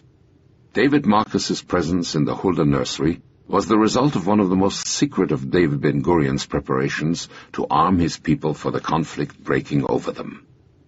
Aware that modern warfare required experienced men as well as advanced weapons, he had ordered his representatives in the United States to recruit a number of high-ranking officers as a nucleus for the Haganah's general staff. Among the distinguished officers prepared to offer their services to the new state had been Brigadier General Walter Bedell Smith, Eisenhower's chief of staff in Europe during World War II. A formal veto of the plan by the Defense Department, however, had prevented their departure. Only Colonel Marcus, determined to aid his Jewish brothers, had defied the ban, walking away from a prestigious post in the Pentagon. Aware of the terrible urgency of Jerusalem's situation, the Jewish leader had given Marcus the same orders he had earlier given Yadin: take Latrun and open the road to Jerusalem. In the pocket of Marcus's fatigues this May morning was an order naming him Commander-in-Chief of the Jerusalem Front, responsible for all the men from the city to Latrun. The same order made Marcus the first general of a Jewish army since the Maccabean revolt, assigning him the newly created rank of Aluf. He had come to Hulda to prepare a new attack with Shamir. The two men decided to use basically the same tactics that had been employed in the first unsuccessful assault, with one important modification. This time they intended to run the attack according to a rigid timetable. They began by occupying the two Arab villages on their line of attack, Beit Jiz and Beit Susin. They forced their officers to study the terrain scrupulously, and through a series of patrols obtained the intelligence on the Arabs' defenses that had been so seriously lacking the first time. To improve their forces, they substituted a battalion of the Givati Palmach Brigade for the battered Alexandroni Battalion. Led by Jacob Prulov, a Palmach veteran, the battalion was assigned the decisive role in the attack. It would seize the heights of Bab el-Wad, occupy the Arab villages of Dir Ayub, Yalu, and Beit Nuba, then circle around behind the legion's positions at Latrun to the Ramallah road. To bolster Prulov's force, Shamir assigned him the survivors of Horevitz's immigrant battalion. Latrun itself would be hit by the first armored attack ever made by the Army of Israel. 13 half-tracks purchased by Heel Featherman in Antwerp Christmas Day, and the 22 locally made armored cars. In 3 days of frantic effort, Chaim Laskov had succeeded in organizing his unit into 3 assault groups. They would draw the Legion's forces to their front with a concerted attack and facilitate Prulov's strike at Bab el-Wad. The one on the left would seize the Arab village of Latrun, the one on the right the junction of the Tel Aviv, Jerusalem, and Ramallah roads. To the strongest group in the center would go the most difficult assignment, seizing the former British police station on the Latrun hillside. With stones, sand, and huge packing crates, Laskov meticulously reconstituted the entire Latrun hillside in a field near the kibbutz. Everything was there. The ruins of the Crusader chateau on its crest, the Trappist monastery, the blockhouse-like police post. By an extraordinary coincidence, Laskov himself was familiar with its interior. A year before, as an employee of the Palestine Electric Company working on a high-tension line, he had been invited by its British occupants to visit the installation. The post's principal entry was a massive armored door. Above it, a fortified tower protected the station's flanks. To blow in the door, Laskov counted on a charge of 250 kilograms of TNT. The tower he would neutralize with a far more terrifying weapon, one he himself had employed in action against the Wehrmacht outside Rome, flamethrowers. Made to his design in the Haganah's Tel Aviv workshops, Laskov's flamethrowers were mounted on his half-tracks. They could shoot a jet of napalm 25 yards and would be fired a yard ahead of the vehicle by an incendiary bullet. It was a complex weapon, and its use involved disadvantages as well as advantages. Because he had overlooked one of them, a disaster was going to overtake Laskov's half-tracks in the midst of his attack. Unlike its predecessor, Operation Bin Nun II began with precision. At exactly 11 p.m. Sunday, May 30th, the mortars and Napoleonchiks of Shlomo Shamir began to rake the Latrun promontory, while off to the right, Jacob Prulov's men moved toward Bab el-Wad. Almost thrown from his bed by the first explosions rocking his abbey, Father Martin Godard pulled on his robes and sandals and rushed from his cell. It was not fear for his own well-being or for the sacred objects in the abbey chapel that prompted his precipitous flight. Rushing along corridors already strewn with broken glass, he headed for the room which harbored his most valuable treasure, those wine-making instruments thanks to which he had given the abbey a special renown on the best-spread tables of the Middle East. He carted off his retorts and alembics to the deepest corner of his wine cellar.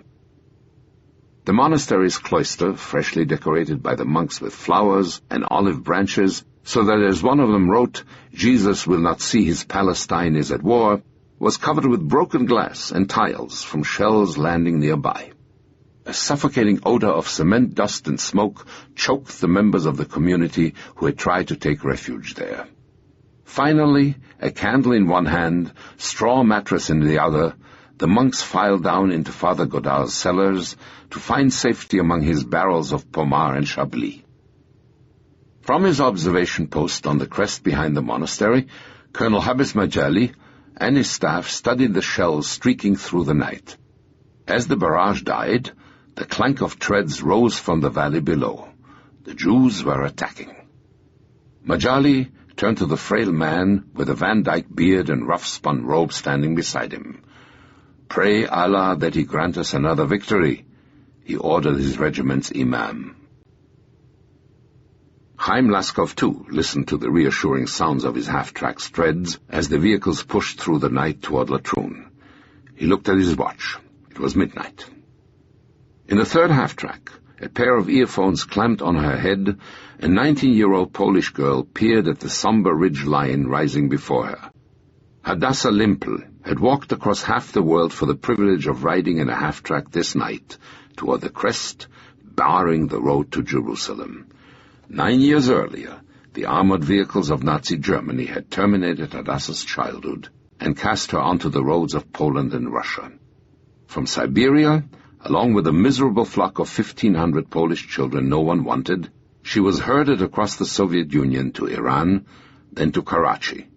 From there, a journey on a dilapidated old steamer took her to Bombay, Aden, Port Said, and finally the docks of the Promised Land.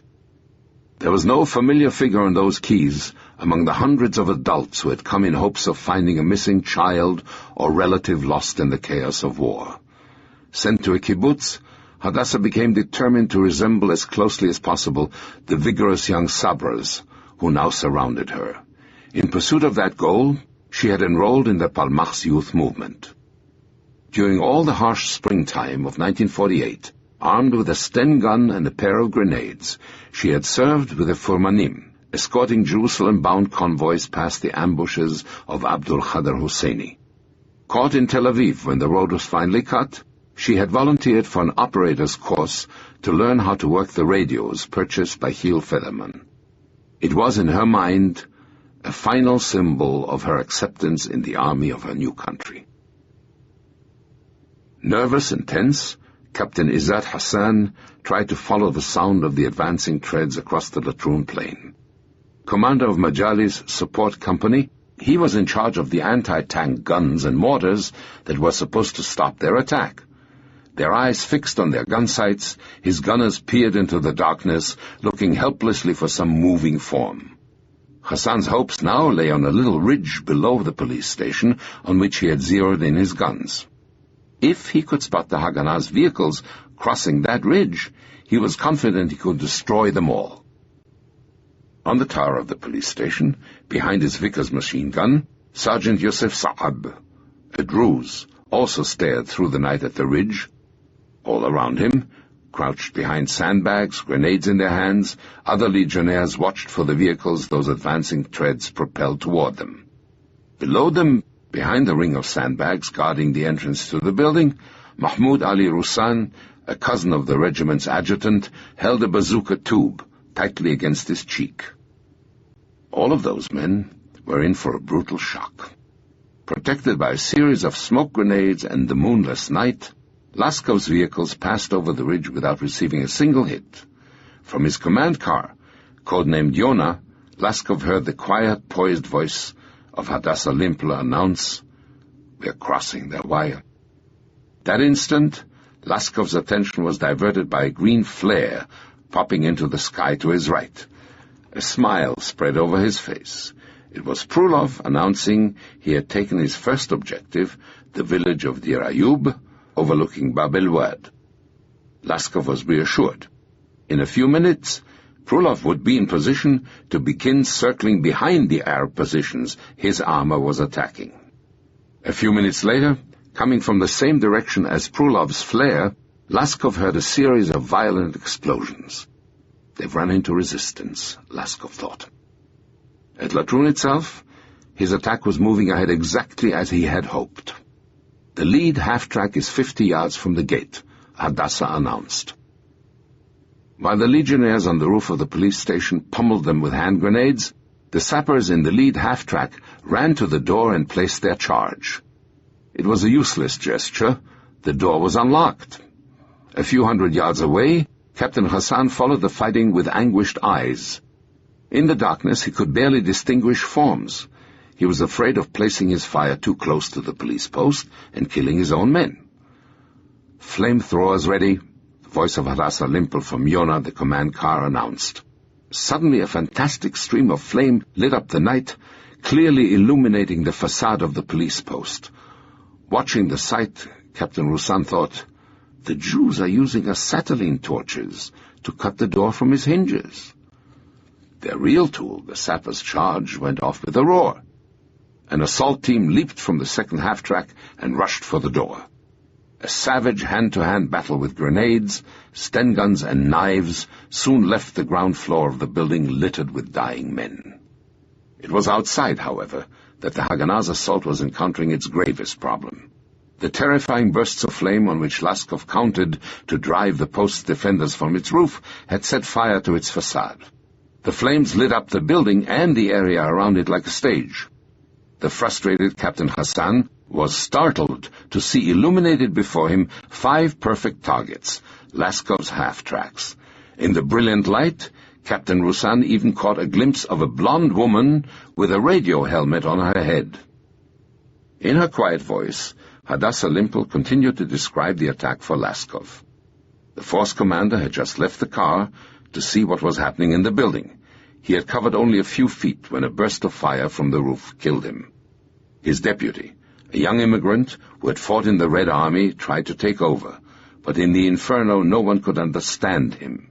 He spoke only Russian.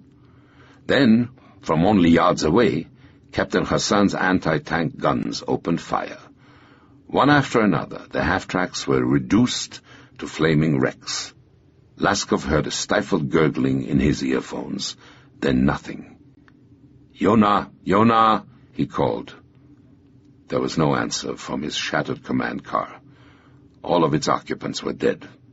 Hadassah Limpel's long journey had ended in front of the police station at Latrun. A pair of haggard men, stumbling into his command post, brought Laskov the news of still another disaster that had struck his men. The engineers had demined the road before the buses carrying his infantry, but they had put the mines into a roadside ditch without disarming them.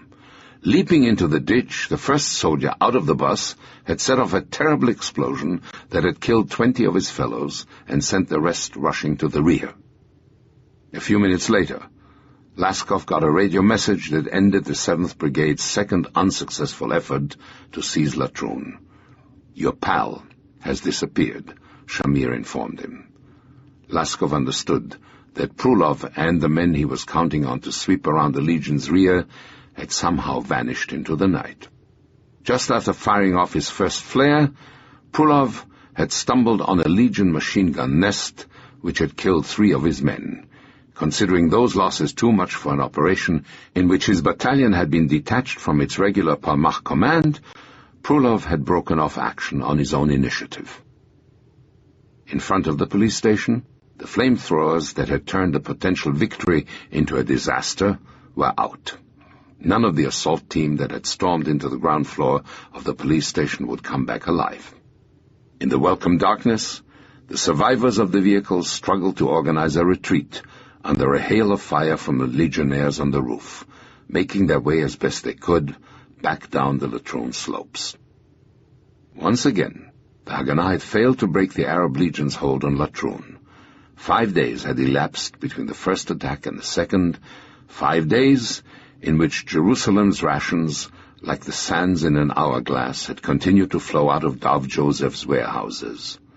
Yet the Israeli army was no closer to relieving the city now than it had been the night Ben-Gurion had ordered Yigal Yadin take Latrun. It was out of the question for Shamir to hurl his shattered brigade at the Legion still a 3rd time. Their 2 defeats had made one thing clear: Jerusalem was not going to be saved at Latrun. The jeep scraped, whined, backfired, bucked, skidded, and spun its wheels in dumb mechanical protest. Two of the men inside leaped out to lighten its load and guide it from rock to rock. Clutching the steering wheel, a young Palmach officer named Amos Chorev guided the jeep which carried David Marcus and Vivian Herzog like a kayak in a riptide. At the bottom of the ravine, they began to force their way up the other side, the aroma of burning rubber and oil curdling the freshness of the moonlit night. They finished their grueling climb by pushing the jeep themselves up the last few yards.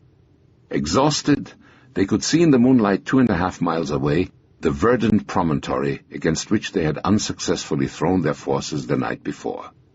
Below the little clearing around the monastery of Latrun, they could make out, in the moonlight, the road to Jerusalem skirting the foot of the Trappist estates up to Bab el-Wad. The punishing passage along which they had just pushed their jeep paralleled that road. After running through the abandoned Arab hamlet of Beit Susin, it started through the wadis and steep mountain slopes leading up to the Judean heights. A passage for shepherds, since biblical times, it ran through the wild mustard, thyme, and cyclamen without any discernible pattern. Gasping for breath, Amos Chorev looked at the dark mounds of the mountains still before them. "If only we could find a way through there," he sighed.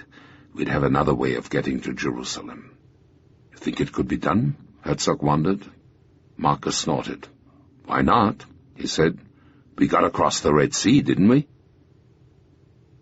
A few hours later, the sound of another motor suddenly woke the three men who had stopped to sleep a couple of hours before pushing ahead with their explorations. They picked up their Sten guns and crept to the cover of a little clump of wild olive trees. There, on the reverse slope of their crest, they saw a silhouette guiding another vehicle up the hill toward their position. Chorev crawled cautiously forward to study the oncoming forms. Suddenly, with a whoop of joy, he leaped up and rushed down the hill. He had recognized the driver of the jeep and his comrade. They were fellow Palmachniks from the Harel Brigade, and they were coming from Jerusalem. Their accidental meeting was a revelation to all 5 men standing on the desolate Judean ridge.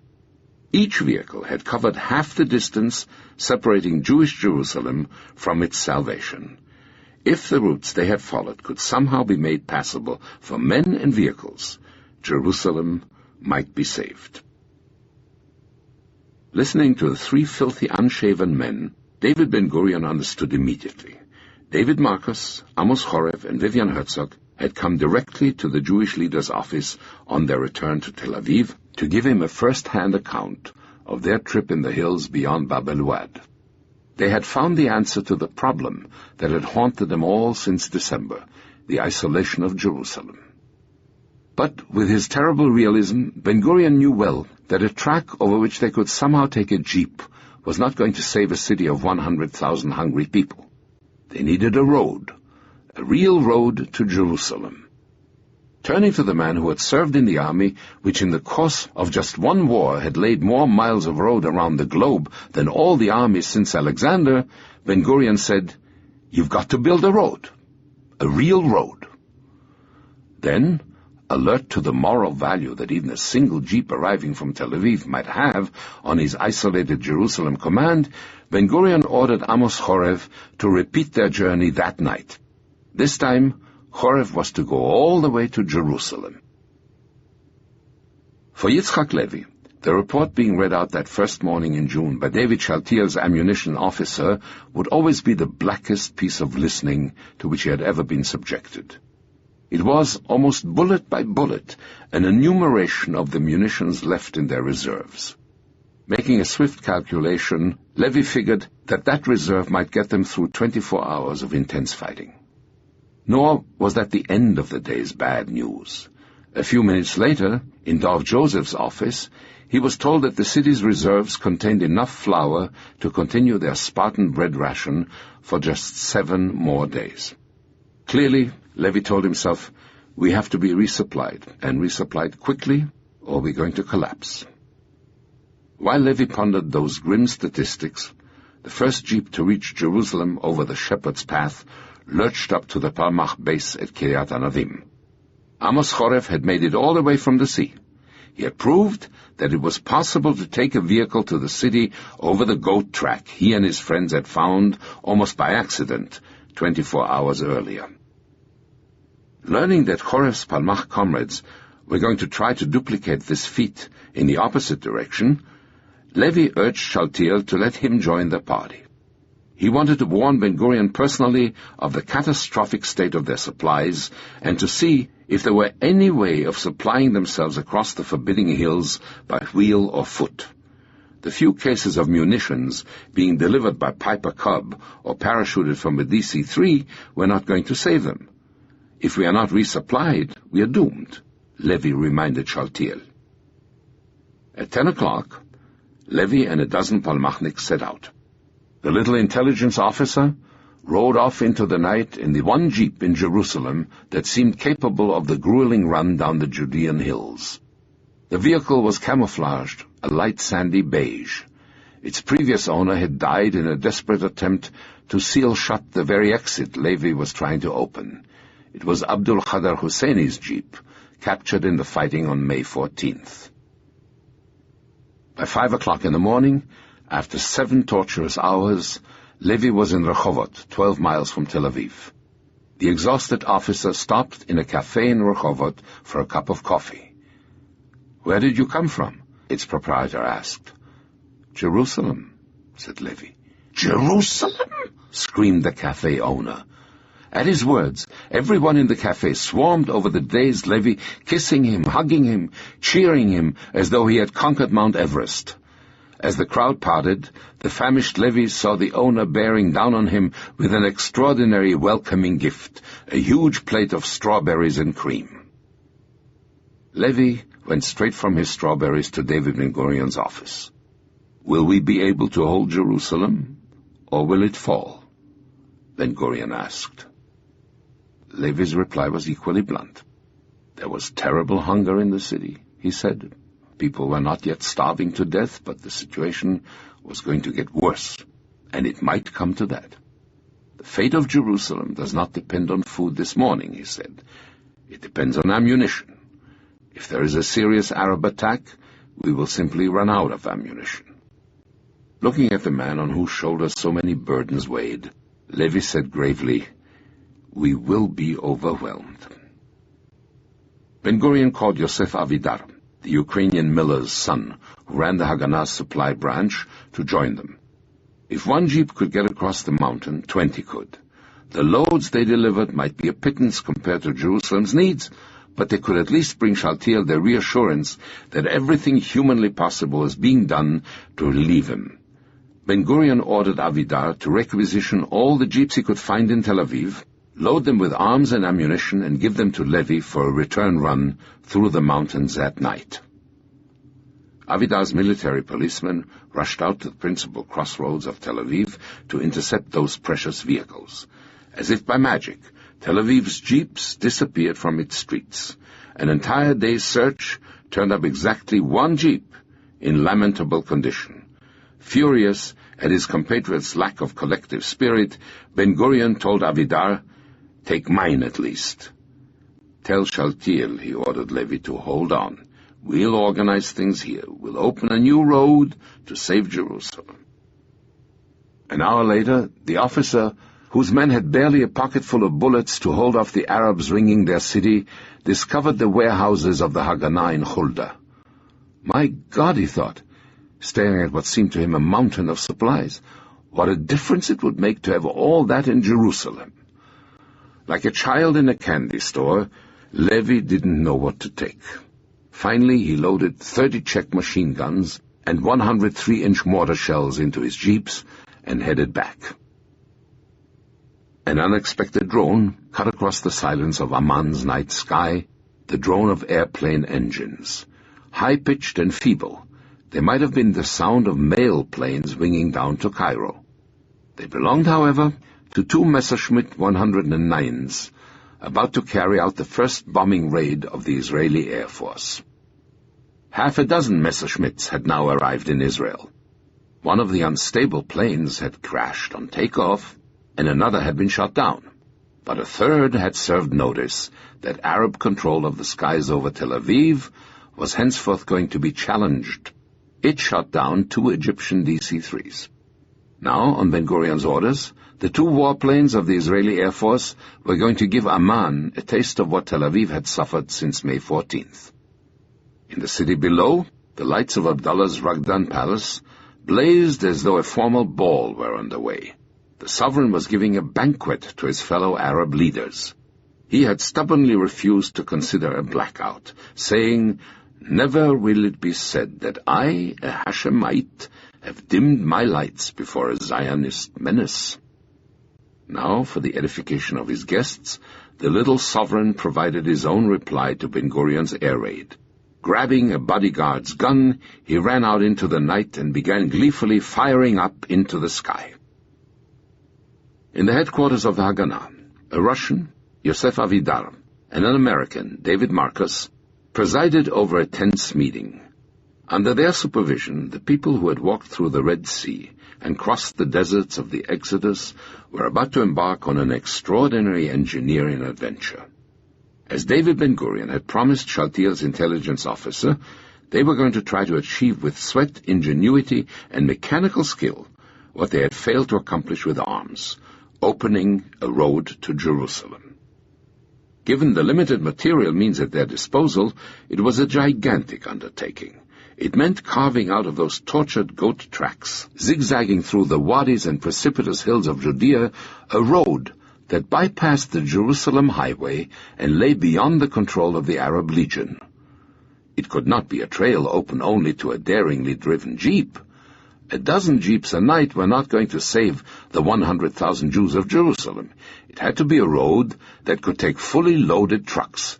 It had to be built quickly, and it had to be built under the constant menace of Arab shellfire from Latrun. For once, the Haganah did not turn to the Bible in search of a name for one of its undertakings. Inspired by the 750-mile highway that Chinese coolies had constructed from the jungles of Burma across the mountains to China, they decided to call the road, with which they hoped to save Jerusalem, the Burma Road. Chapter 43. The Arab people will never forgive us. As remorseless as an oncoming tide, the plague of hunger crept over Jewish Jerusalem. At Notre Dame, the famished Gadna youths kept their field glasses trained on the adjacent Arab quarter of Musrara, looking for a stray chicken scurrying through the yard of an abandoned home. Musrara was a kind of no-man's land, and at night the hungry youths would risk their lives going after the chickens they had picked out. Those forays could be dangerous. One night, Nathaniel Lorch learned that one of his men had been killed by a Legion mortar shell as he crept back from Musrara with a sack of rice and a Persian carpet on his back. They could also lead to bizarre happenings. One group of Notre Dame's Gadna youths broke into the store of an Armenian shopkeeper in Musrara, gulping down enormous bottles of what those desperately thirsty youngsters assumed to be pink lemonade. A few hours later, Shaltiel's headquarters got a despairing call. "The Legion is using poison gas," the youngster said. "We need help desperately." Shalom Dror rushed to the building. Indeed, the kids were all sick, retching on the floor or lying in a stupor.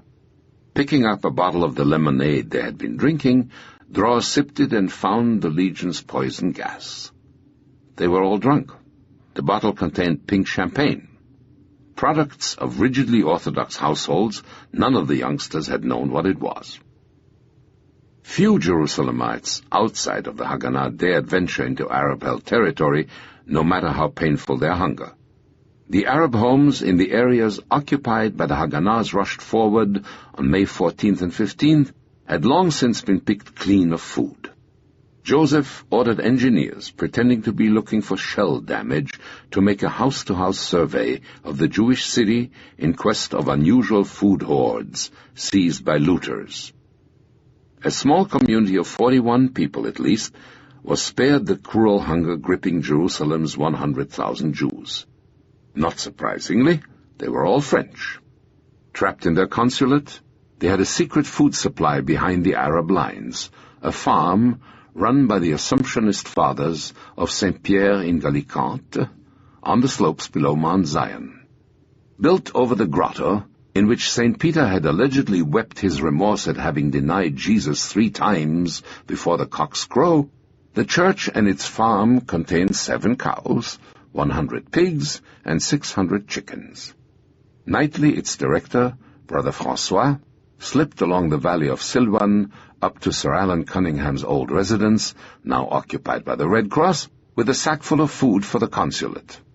One evening, Brother François decided to bring his besieged compatriots a special treat, 3 suckling pigs. At Job's well, one of his pigs squirmed out of his sack.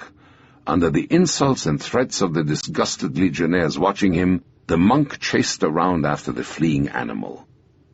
This night, no one from the French consulate was on hand to greet Brother François at Government House. Undaunted, he continued across the fields toward a Jewish kibbutz to see if he could contact the consulate from there. The gesture almost cost the good monk his life. He had forgotten that he had dressed as an Arab for the first half of his trip. When his frightened cries in French had finally calmed the kibbutz's defenders, they tore open his sack, then recoiled in disgust. Its contents were as loathsome to their hungry Orthodox stomachs as they had been to the legionnaires at Job's well. A few hours later, roasted in Madame Sabine Neuville's ovens, Brother François's unpopular piglets made a triumphant appearance on the consulate table. There was practically nothing left to put on the other tables of Jewish Jerusalem, however. On Friday, June 4th, Dov Joseph transmitted to David Ben-Gurion the grimmest alarm he had been forced to send Tel Aviv. By reducing the population's already Spartan bread ration from 200 to 150 grams, he would have enough flour to supply his citizens bread for 5 more days. "We can't rely on miracles," he warned.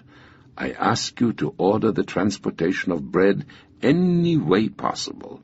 Minimum 17 tons per day. Try to send it by jeep or by camel." Despite Dov Joseph's words, Jerusalem was going to have to rely on a miracle to survive, and the instrument with which David Marcus would have to perform it was before him, a solitary bulldozer belonging to the Soleil Bonnet construction firm. The Haganah was not the American army, and that machine was the sole representative of the parade of road levelers, scrapers, and hydraulic shovels he had hoped to see converge on the Arab village of Beit Jiz, the beginning point of Marcus's Burma Road. The American colonel waved toward the looming crags of the Judean hills. "There," he told the driver. "It's through there we got to go." Beit Jiz became a construction camp overnight. Ahead, the bulldozer tore away yard by yard at the first hill along its route. Slowly, steadily, it shoved aside the topsoil, rolled stones out of the way, terraced the slope, uprooted tree trunks. Lacking machines, Marcus and Shlomo Shamir used men. Sweating and choking in the red dust raised by the bulldozer, an army of laborers and stonecutters followed behind the bulldozer, filling in holes, leveling the ground, widening with axes and saws the path hacked out by the bulldozer's blade. They worked around the clock, one shift sleeping in Beit Jiz while the second worked. By day, a cloud of dust marked their advance into the hills. By night, it was the clang and snort of the bulldozer echoing from crest to crest up toward the ridge of Latrun. Sure that the noise and the dust would alert Colonel Majali to their activities and lead him to shell the area or attack it, Marcus set up outposts and laid ambushes all around the worksite. Each night, as soon as darkness and a total blackout covered their activities, the jeeps came up, 15 or 20 of them, weighed down with 3-inch mortar shells, rifle ammunition, and Beza machine guns.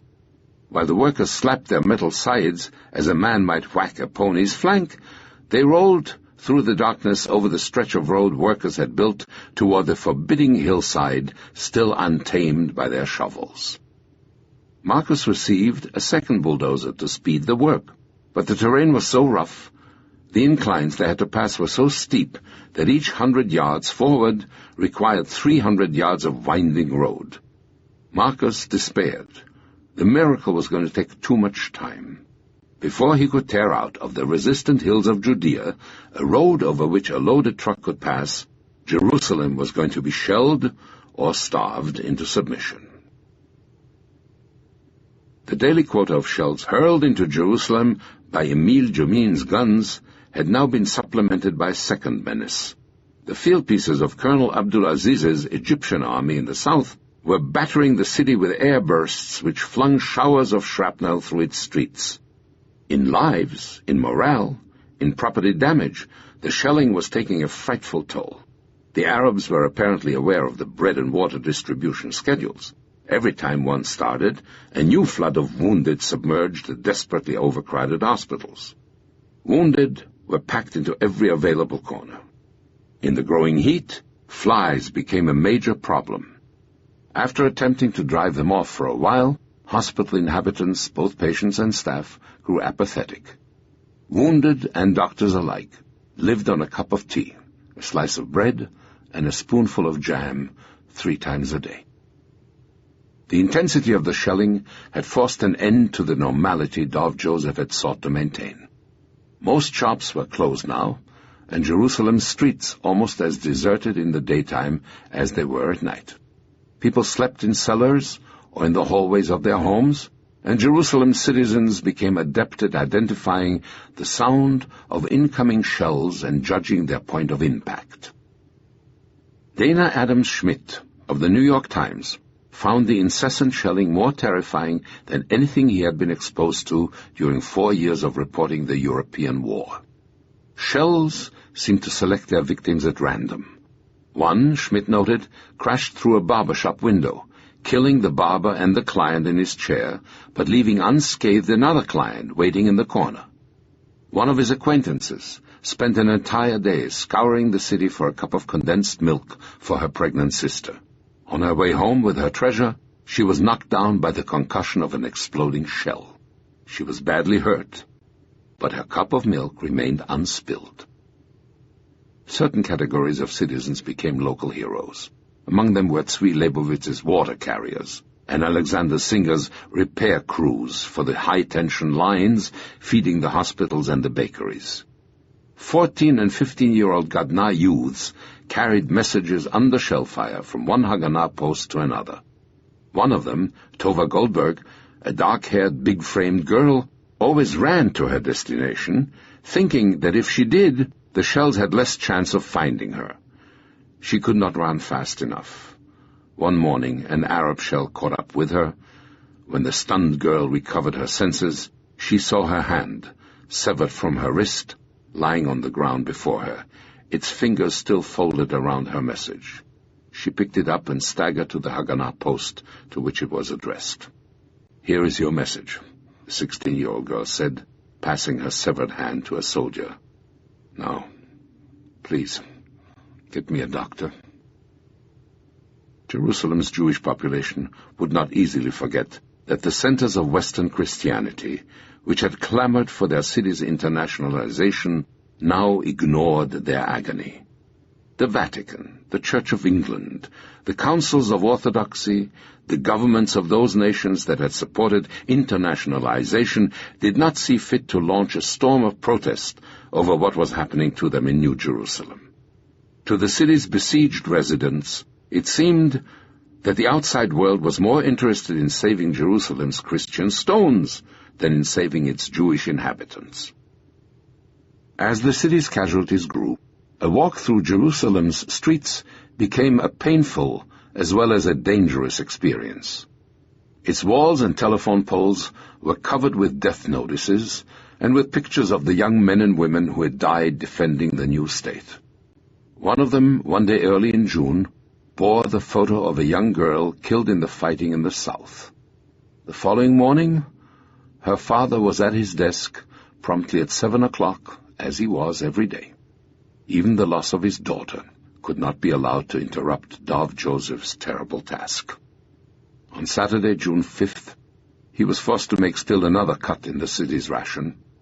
It was the last he would be able to make. When it was gone, there would be nothing left. Henceforth, his fellow Jerusalemites would get 150 grams a day, 4 thin slices of a soggy, crumbling mass called bread, and, for a week, 8 ounces of dried beans, peas, and groats. On the other side of the city, Major Abdullah Tell waited patiently, inspecting his men's positions each day, his swagger stick in his hand, his pearl-handled Smith & Wesson revolver strapped to his waist. The young officer was sure he was slowly squeezing the Jewish city into submission. The intelligence he was able to glean from the city's diplomats, the two desperate attacks of the Haganah at Latrun, revealed how grim his foe's situation was. And on June 5th he received his first indication that events were heading toward a conclusion. The Belgian consul discreetly sounded him out on his surrender terms. Only one faint worry disturbed him. It was a report brought him by a peasant from a village near Bab el-Wad. The Jews, he said, are building a secret way to Jerusalem. Colonel Habas Majali had already observed the bulldozers' advancing column of dust and heard their motors' echoes at night. For several days, villagers near Latrun had been informing him that large numbers of Jewish civilians were assembling in Beit Jiz and Beit Susin. When Tell relayed the peasants' words to him, they confirmed his growing suspicion. Majali had only to order his 25-pounders to open an intense fire in the area, and he could have devastated Marcus's project and killed dozens of workers. But he could not undertake a major action without the agreement of his brigade commander and a major addition to his ammunition supply. He sent his adjutant, Captain Roussan, to the English colonel, T.L. Ashton, commanding the brigade, for permission to bombard the area. Roussan explained to the Englishmen their conviction that the Jews were building a road to Jerusalem that could bypass the Latrun salient. Ashton shrugged his shoulders with indifference. "The terrain's too tough," he said. "It's too mountainous. They'll never get a road through there." Before sending Roussan back to his regiment's headquarters, Ashton gave the young officer a handwritten order for Colonel Majali. "Under no condition," it said, "are you to waste your 25-pounder ammunition in the sector Beit Jiz Beit Susin." By Monday, June 7th, Dov Joseph was desperate.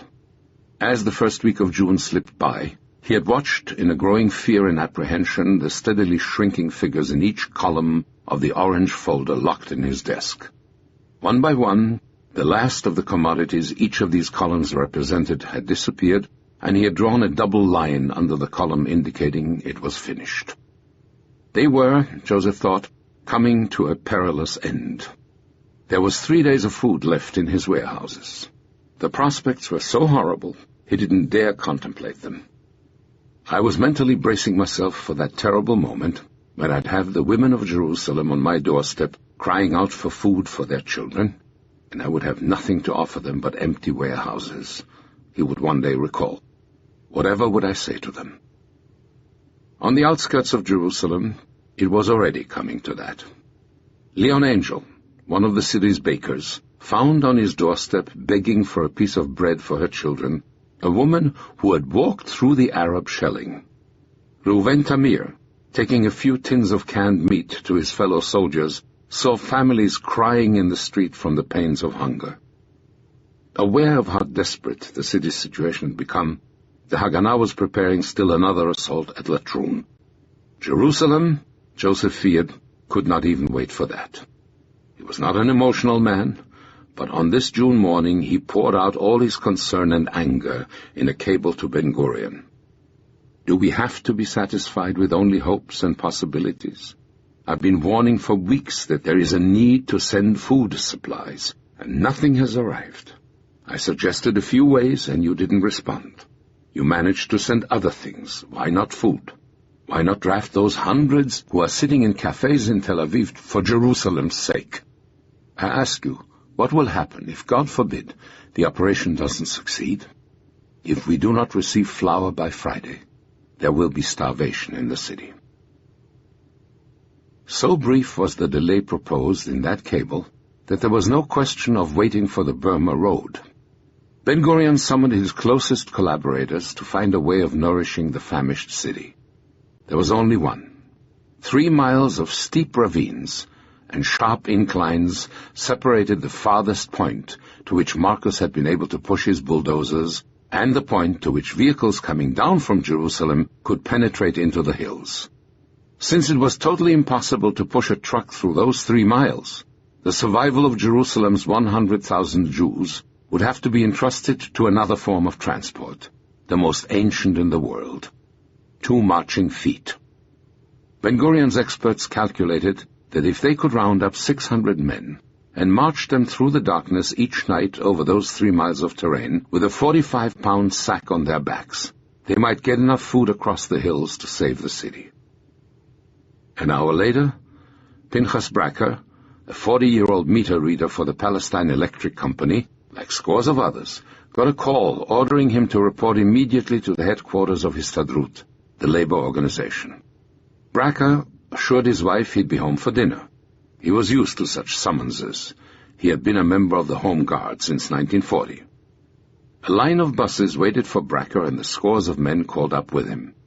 As soon as they arrived, they were loaded into the buses for what they were informed would be a very short but very special mission. There were a rich variety of types: bank clerks in dark suits, civil servants in shirt sleeves, workers, shopkeepers. Even Mordechai Zeira, Israel's best-known folk singer, was among them. Most of them shared 2 characteristics. They were city dwellers and had rarely walked more than half a mile at a time. They were middle-aged or older. The legs and backs which would have to nourish Jerusalem were all close to retirement age. The buses took them to Kfar Bilu, the old British Army camp from which the Nachshon convoys had set out. The camp was already brimming with activity when they arrived. Called in haste from the nearby kibbutzim, women were frantically stuffing flour, rice, sugar, dried vegetables, and chocolate into the sacks the men would carry. Their leader, Yosef Avidar, gathered them for a briefing on the job ahead. As he spoke, he began to see signs of fear and doubt creeping into the faces of some. The Russian miller's son, who had lost a hand making grenades for the Haganah, stalked up closer. In a voice hoarse with emotion, he told the men before him that the entire ration distributed to their brothers in Jerusalem that morning had consisted of 4 slices of bread. Pointing dramatically to the pile of sacks awaiting them, he proclaimed, "Each one of you is going to carry on your back the food to keep 100 Jews alive another day." Avidar had one more surprise. The 300 pack racks Giel Federman had bought for 20 cents almost as an afterthought on Christmas Day in Antwerp had found at last a utilization. Avidar ordered the hastily mobilized men to lash their sacks to a rack and get back into their buses. They were off to the hills of Judea. There was still another way by which Jerusalem might be saved, and Ben-Gurion was determined to seize it if he could.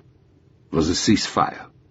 After the Arabs had summarily rejected the United Nations' first ceasefire call, Britain had placed before the Security Council another, calling for a 4-week truce. 2 of its terms, providing for an embargo on the shipment of arms and of men of military age into the area during the truce, displeased Tel Aviv. It was indeed to be able to do just that the Israelis wanted a ceasefire.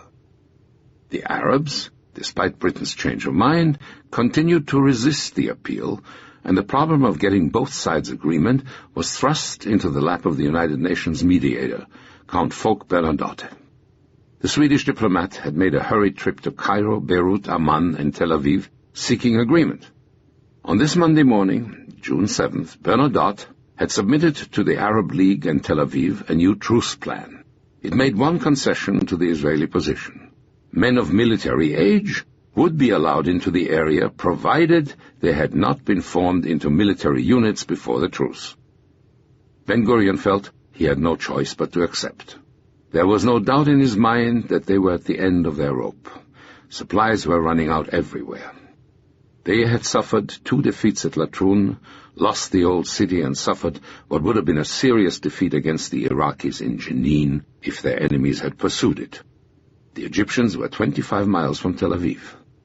Only in the north, where they had captured Acre, driven to the Lebanese border and chased the Syrians out of Galilee, had they been successful. Everywhere their units needed time to regroup, reorganize, and re-equip. And above everything else loomed the problem of Jerusalem. Despite the heroic efforts of Marcus's road builders and his porters, Ben-Gurion had a growing fear that the Arabs were going to get Jerusalem. hoping his foes would do the same, he cabled his acceptance of the plan to Bernadotte. As they had a few days earlier, the Arab League's leaders gathered in Amman to debate the mediator's proposal. This time they were bitterly divided. On the surface, there seemed little reason for the Arabs to accept the ceasefire. If their gains were considerably less than their inflamed propaganda had indicated, they still had the Israelis on the defensive almost everywhere. The reality, however, was not as promising. The Egyptian army had captured great stretches of territory, but it had conquered relatively few settlements. A whole string of Israeli colonies lay menacingly to the army's rear. The ferocious resistance of each settlement's underarmed defenders gave evidence of the high price the Egyptians would have to pay to conquer them. A determined Israeli counterattack had finally checked their advance south of Tel Aviv. The campaign had exposed the army's inefficiency and the corruption of its suppliers. Medicine, food, water, gasoline, munitions, all were lacking. Rifles jammed, and grenades exploded prematurely in men's hands. The higher-ranking officers preferred the shelter of their tents to sharing the heat of the desert with their men. Morale was low. The army's younger officers felt bitterly that they had been thrown into a war for which they were unprepared and unequipped, while in Cairo the country's rulers continued to live a life of undiminished ease and luxury. The Iraqis had been a total disappointment to their fellow Arabs. The Lebanese, after a few gestures on May 14th, had been inactive, and the Syrians, as Major Wasfitel had predicted, were soundly defeated. Although the Arab Legion had some notable successes to its credit, it had failed in the streets of Jerusalem. The Iraqis, Egyptians, and Transjordanians all were dependent on Britain for supplies, and with an embargo looming, they were running short of arms, supplies, and spare parts. Now the nation which had made no effort to stop the conflict on May 14th, Great Britain, was actively counseling her Middle Eastern friends to accept the ceasefire. Events had not worked out quite as Ernest Bevin's Foreign Office had predicted. The Israelis had been tenacious, the Arabs less aggressive than expected. A beleaguered Israel turning to Britain to extricate her at the price of handing the Arabs the Negev or some other part of her territory was no longer likely. Ironically, in Amman, it was the leaders of the nations that had made the smallest contributions to the war, Syria and Lebanon, who were most anxious to pursue it. Haj Amin Husseini's Arab Higher Committee also opposed the ceasefire bitterly, fearing that it would deprive the Arab drive of its momentum and shatter the delicate alliance that had driven them to fight. So too did Azam Pasha. He now felt that the war had to be pursued because he was sure a pause would favor their foes. Given the state of world opinion, he felt that the Arabs would be unable to resupply themselves during a ceasefire, while the Israelis would. Glab was rather pleased by the prospects of a ceasefire. His legion was intact, and he noted that we had accomplished rather more than I had hoped we might accomplish when I went into the war with such misgivings. The decisive position was that adopted by the history professor who had been talked into asking for a declaration of war. Farouk's limited patience had been strained by his army's failure to win a swift triumph, and Nokrashi was now free to express his second thoughts on their original decision.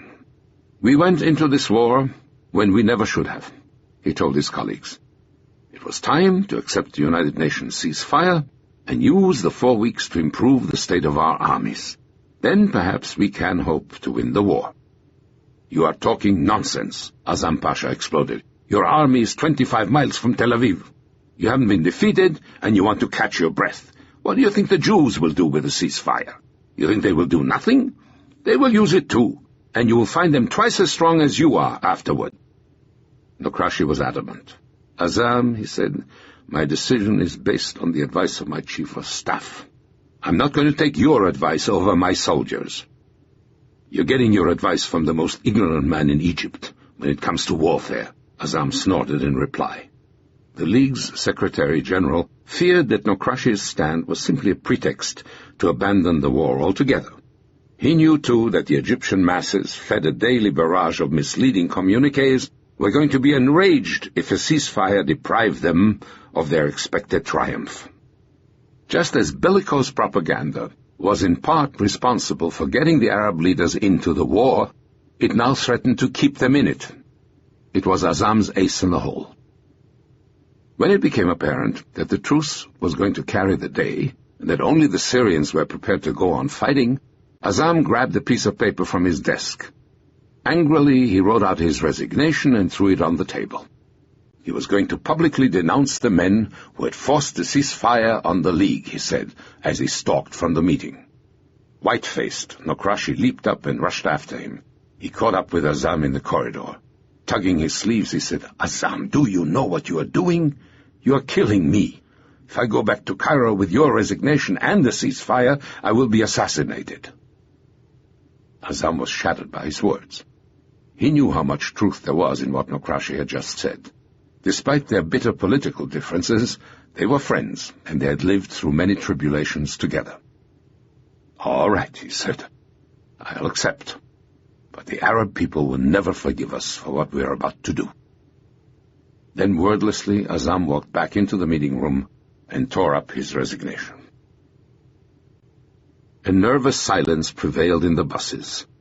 Like many of the men around him, Pinchas Bracker, the meter reader of the Palestine Electric Company, who had promised his wife he would be back for dinner, wondered what anguish his prolonged absence was going to cause his family. From Kfar Bilu, their bus had gone through Hulda, then up toward Latrun. 2 miles below the crossroads, which the 7th Brigade had twice tried to wrest from the Arab Legion, the bus had turned east, up a dirt track to Beit Jiz. It was midnight as the first buses started into the Judean foothills. A chill wind rolled down from the plateau, sending shivers through these men dressed in shirt sleeves for the humid sidewalks of Tel Aviv. Ahead, green, pink, and yellow streaks of light danced across the dark skies, signal flares announcing perhaps their arrival to some hidden Arab gunner. At the first whistle of a few random shots fired by Mahmoud Meita's mortars, the men threw themselves onto the floor of the bus. The convoy struggled through cyclamen and lavender up to the village of Beit Susin, easternmost terminus that night of the Burma Road. There the men got down and slung their sacks on their backs. Bronislav Bar-Shemer, the officer who had kidnapped the trucks of Tel Aviv for Operation Nachshon, arranged them in single file. Each man was instructed to take hold of the shirt tail of the man before him so that they would not get lost in the darkness. Then, Bar-Shemer at their head, they started forward into the night. Watching them disappear, Vivian Herzog was struck by a strange detail: the total silence of those men who belonged to the world's most talkative people. To David Marcus, their disappearing silhouettes evoked the image of the caravans of antiquity on King Solomon's highways. The column passed through the zone where Marcus's 2 bulldozers and his army of laborers fought, as they had for nights, to push the road forward.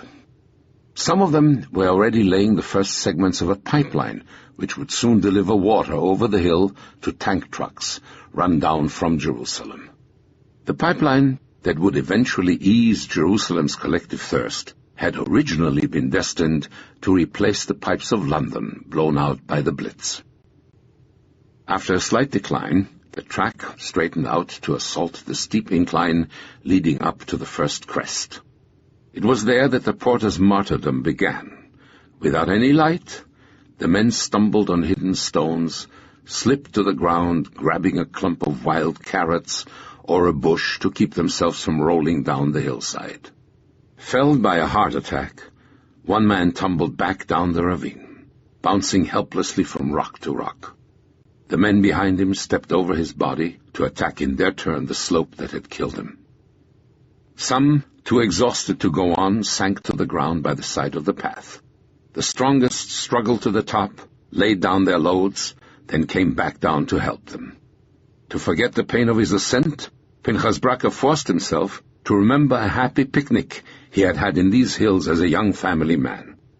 Others remembered Avidar's words, that they carried on their aching backs the ingredients of 100,000 Jews' survival. Still others thought only how to move one foot forward after the other.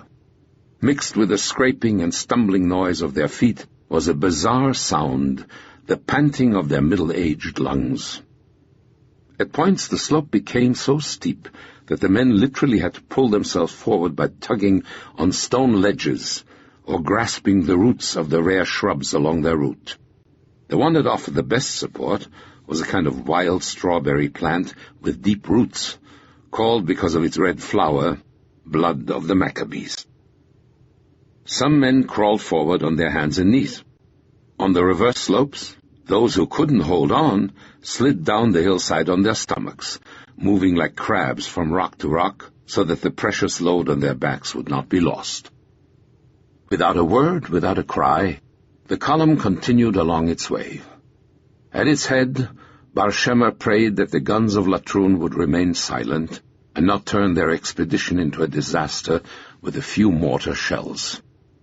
Finally, after 3 hours, he saw ahead, in the pre-dawn grayness, the silhouettes of a team of porters brought out from Jerusalem to load their sacks onto waiting trucks and jeeps.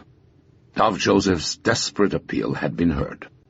The efforts of Bar Shema's 300 men from Tel Aviv would give 30,000 Jews in Jerusalem food for another day.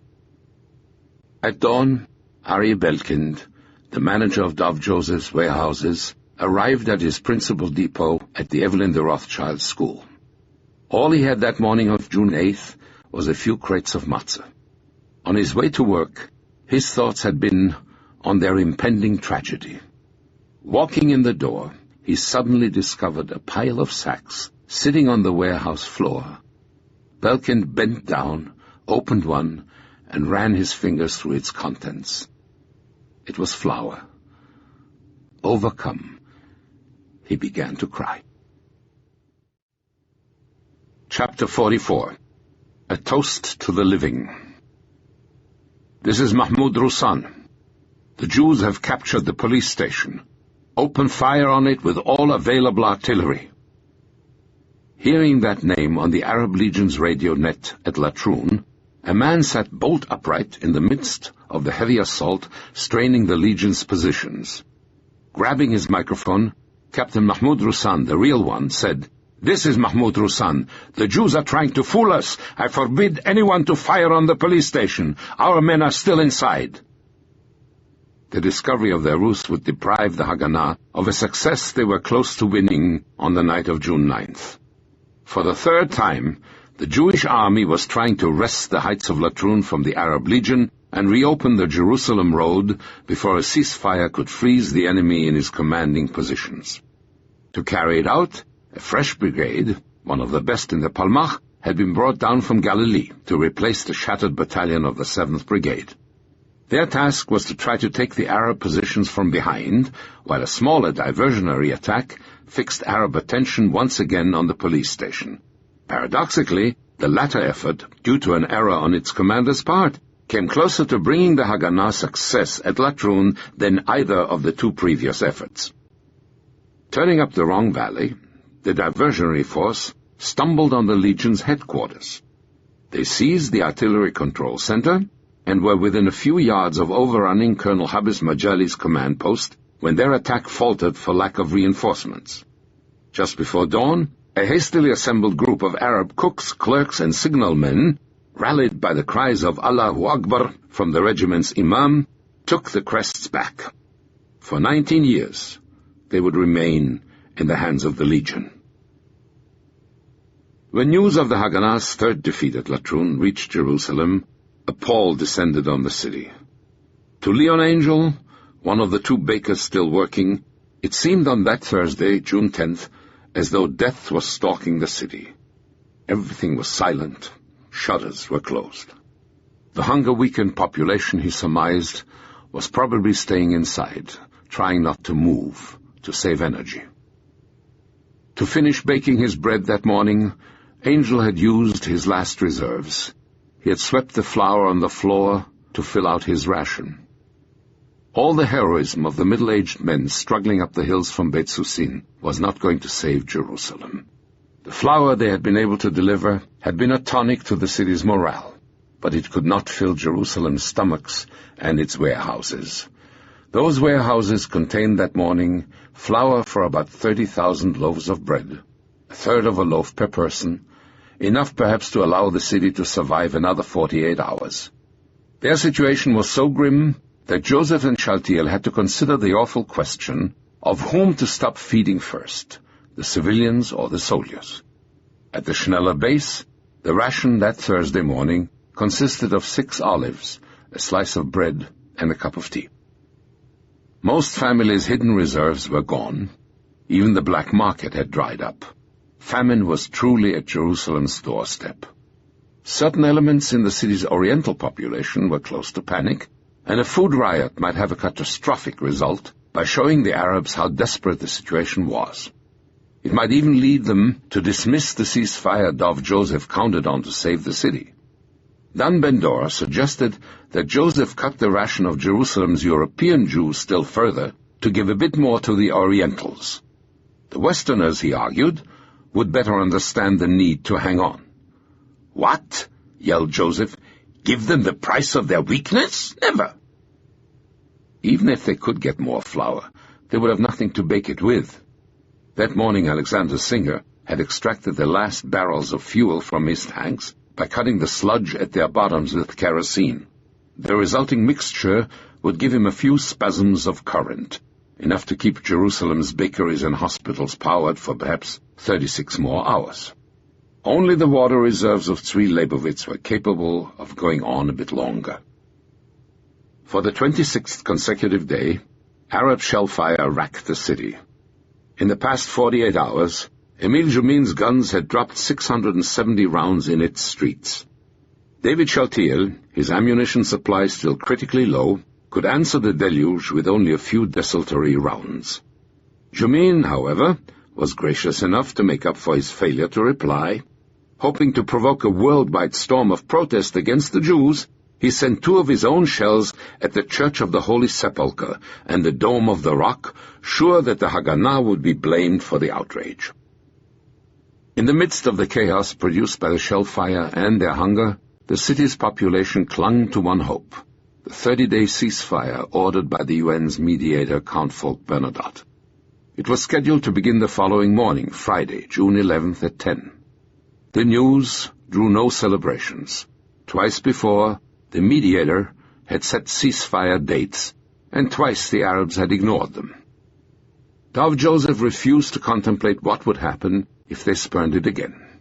As poised and calm as he had been all during the struggle, he spent the evening in the most hopeful exercise he could find, reviewing the supplies he wanted rushed into the city when the ceasefire took effect.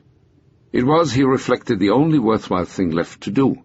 If a ceasefire did not go into effect, it was going to be all over anyway. 20 miles from Dov Joseph's office, in the darkness above Bab el-Wad, a pair of American newspapermen clung desperately to a swaying jeep. Painfully they made their way along the vague track which David Marcus's bulldozers had hacked out of that terrible terrain. With their passage, the Burma Road was pronounced officially open for traffic. The news bore little relation to the real state of the road. The Israelis had chosen to reveal to the world their secret route for a very specific reason.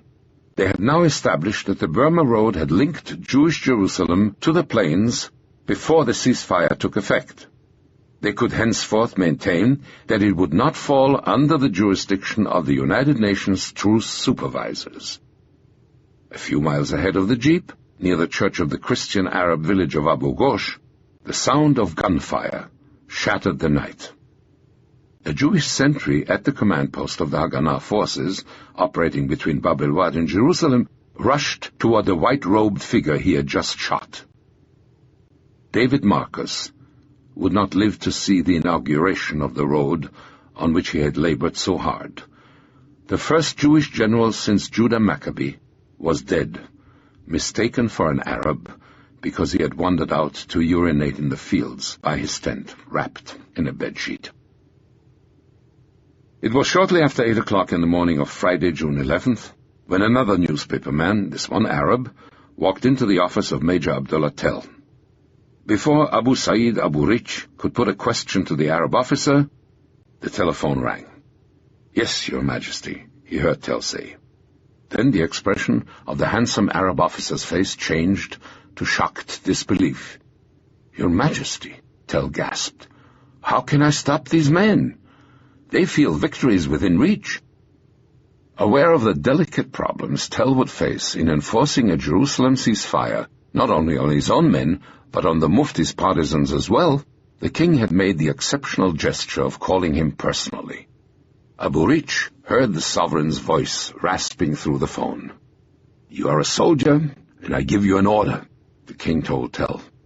"You must order a ceasefire at 10 o'clock. Then, to underscore the seriousness of his words, he said he intended to come to Jerusalem for noon prayers at the mosque. Heartbroken, Tell hung up. Dabbing at his eyes with the edge of his keffiyeh, he rushed wordlessly past Abu Rich into the street. For the next 2 hours, Jerusalem was racked by almost constant gunfire, as though both sides, realizing that a ceasefire was imminent, now sought to empty their armories before it began. At 10 o'clock, it burst into a last spasm. Then the fire began to slacken like the rain of a fading thunderstorm. Behind the battlements of the old city, a word fled from one legionnaire''s lips to another. Hudna. Truce. At Mandelbaum, at Notre Dame, on Mount Zion, David Shaltiel's exhausted men lowered their weapons at the sound of sirens, blown throughout the Jewish city. By 10:04, a strange, almost oppressive silence shrouded Jerusalem. In the Arab Old City quarters, the first reaction to the ceasefire was shocked disbelief, then grief and fury. Little groups of people began to gather, protesting, demonstrating against the politicians who had deprived them of their victory. A few of the Mufti's snipers opened fire in an effort to sabotage the truce. Tell's legionnaires silenced them, but they had their own profound misgivings. They expressed them by beginning a Bedouin funeral dance in the streets. To watch the reaction on the other side, their commander climbed up to the tower on which David Shaltiel had hoped to plant an Israeli flag. Bitterly, Abdullah Tell looked for the first person he could see moving in that city, now freed from the menace of his shell fire. It was a woman, her head bent, running fast with a basket in her hand, off to get food for her family. Watching her go, Tell suddenly saw his victory disappearing with her fleeing figure. Never again would he be as close to conquering all Jerusalem as he had been that morning. Dazed, numbed almost by the silence, the inhabitants of New Jerusalem crawled from their cellars and shelters, not quite believing after so many false alarms that the firing had really stopped. There was no jubilation, no celebrating. They were too weak with hunger for that. The streets were littered with broken glass, masonry, stacks of refuse. Jerusalem's stone dwellings had survived well, but a shattered roof or gaping black hole at each street corner bore evidence to the severity of the struggle the city had undergone. Dov Joseph barely paused in his routine to savor the truce.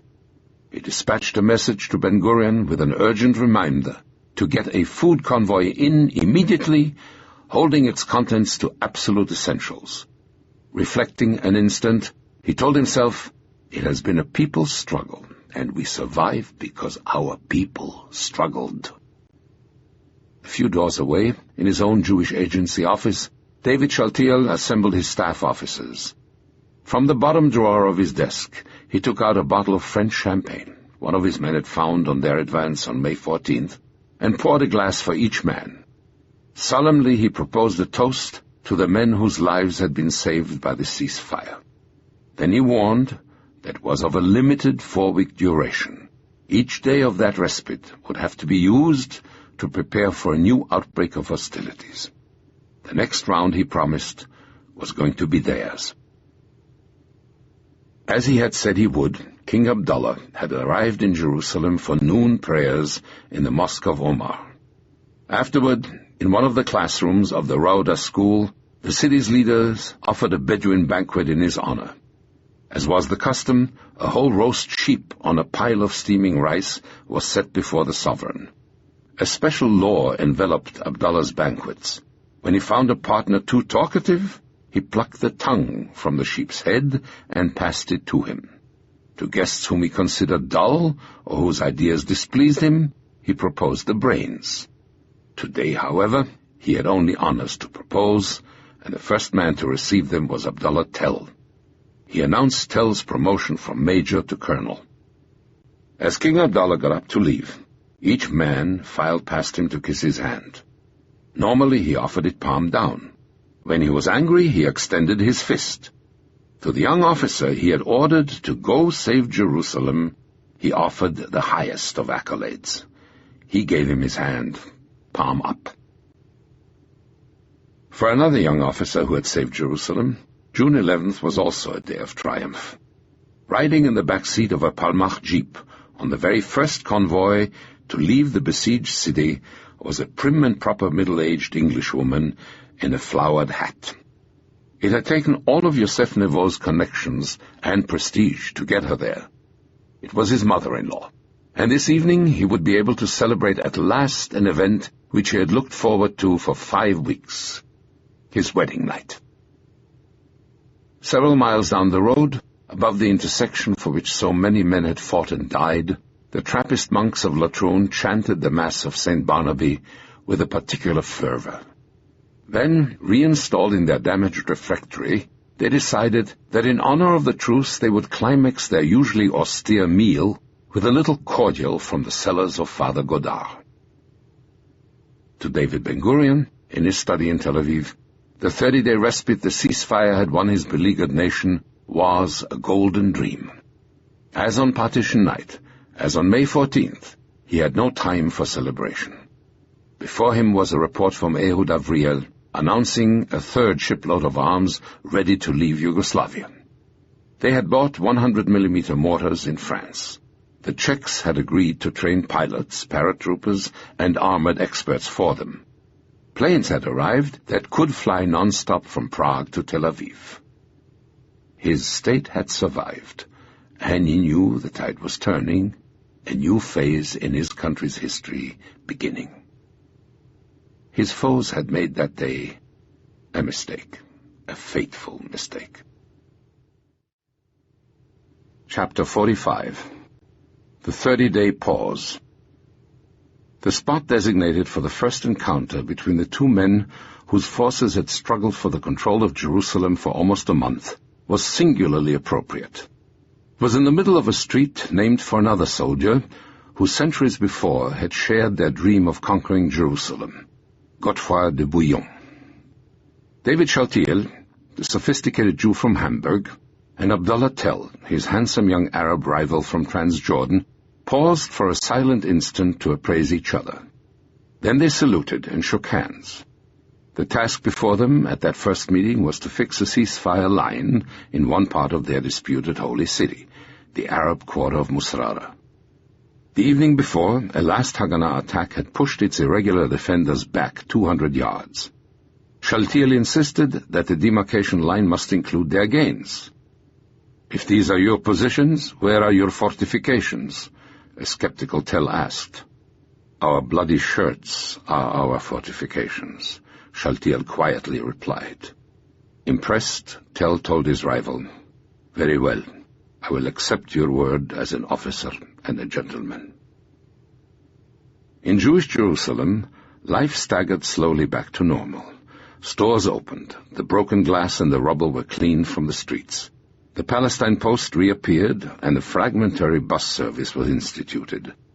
Above all, the ceasefire checked the famine menacing its population. As the first convoys came up from the coast, Jerusalem began to eat again. For Ruth Ehrlich, Professor Joseph's operating room nurse, a knock on her door marked the end of her hunger. It was a friend from Tel Aviv. And if Elijah the prophet had stood there, the young woman thought, he would not have impressed her more favorably, for the friend handed her a package of chocolate and canned food. A similar surprise awaited David Shaltiel one night. Returning to his room at Greater Asher's boarding house, he found the wife he had left in Tel Aviv months before. Yehudit Shaltiel had brought her husband a camembert cheese, unhappily converted into a pool of yellow sludge by a long hot trip up the Burma Road. Dov Joseph's first concern was establishing a working relationship with the United Nations mediator, Count Folke Bernadotte. The Swedes' interpretation of how the ceasefire should be implemented made their relations difficult. He insisted that Jerusalem's food supply at the end of the ceasefire should be the same as it had been at the beginning, and that food coming into the city over the Burma Road should be included in the totals when the final tally was made. It was a convention Joseph had no intention of accepting. The nightmare of the last few days was not going to be repeated if he could help it. He was going to pull every ounce of food he could into Jerusalem during the next 4 weeks. The Burma Road did not come under United Nations jurisdiction, he maintained, and in any event, he told the Swede, "You're not going to tell us how much we can eat after weeks of starvation." David Shaltiel immediately ordered his planners to start drawing up plans and laying in the supplies they would need to go on the offensive when the 4-week truce ended. This time he intended to be in a position to seize all Jerusalem for his new state. David Ben-Gurion's first gesture was to summon all the senior commanders of the Haganah to Tel Aviv for a full-scale conference. Exhausted, pushed to the edge of physical and mental endurance by the test they had just undergone, they nonetheless had cause for satisfaction that morning of June 12th. They had survived, and that in itself was an achievement. The price had been heavy. Their casualties had been higher than anyone had expected, and at the end they had been stretched to the breaking point. Moshe Carmel, the commander in the north, summed up the sentiments of all of them, remarking that the truce came to us as dew from heaven. Deficiencies of every sort had surfaced, which would have to be corrected before the next round.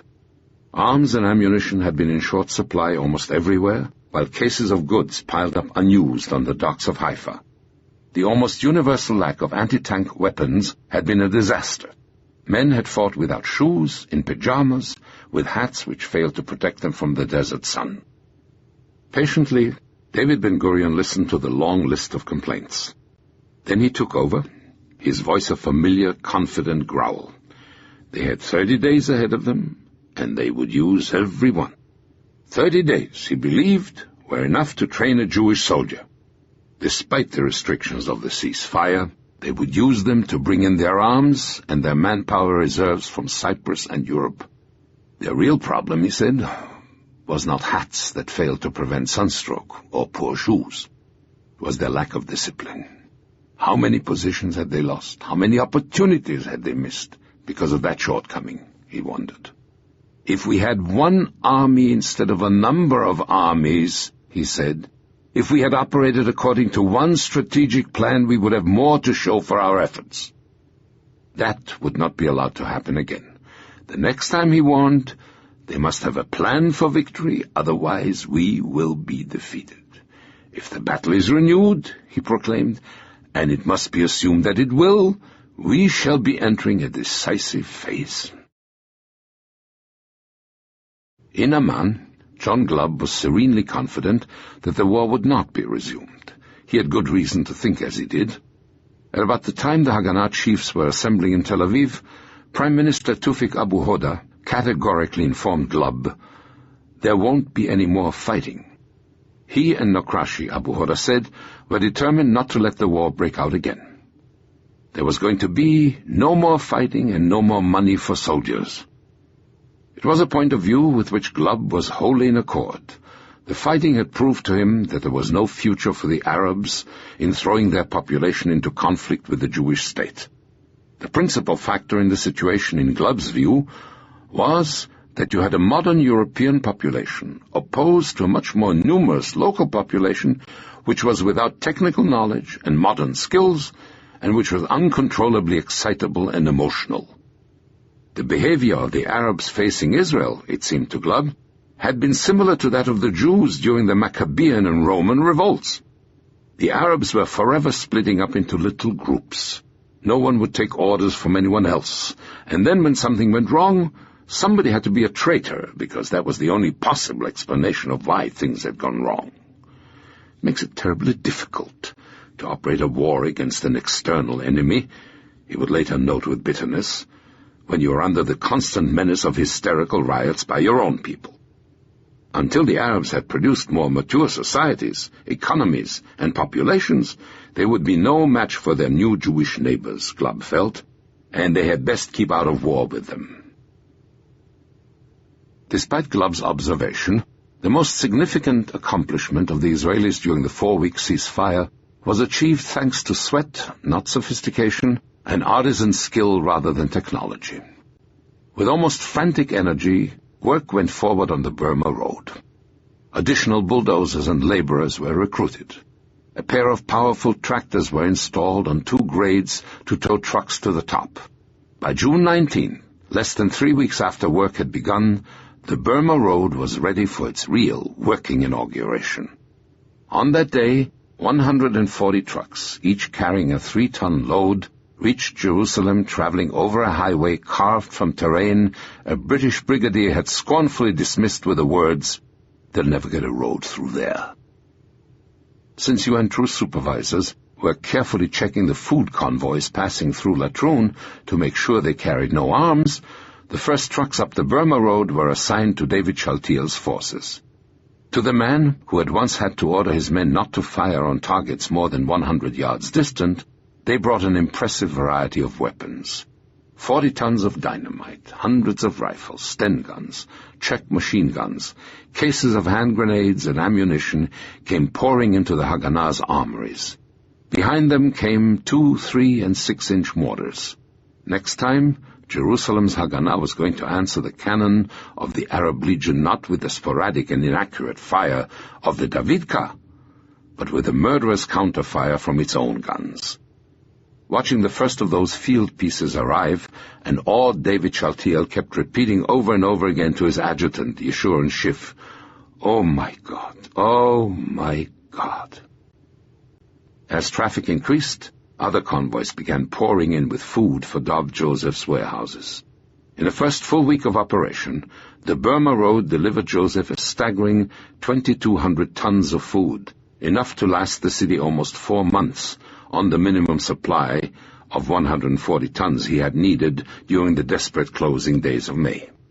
The final symbol of the city's triumph over the threat to strangle Jerusalem, uttered by Abdul Khader Hosseini 6 months earlier, was a chain of trucks June 22nd, bringing Jerusalem a forgotten luxury: oranges.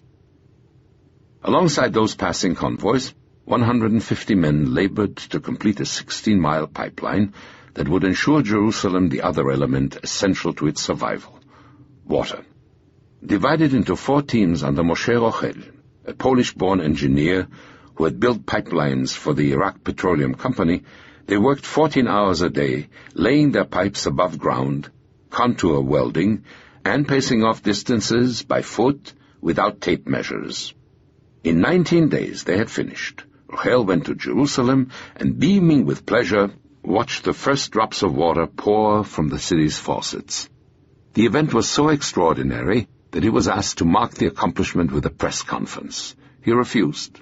"There's nothing to say," he said. "It's done." The supplies rolling up the Burma Road to Jerusalem were a mere token of things to come.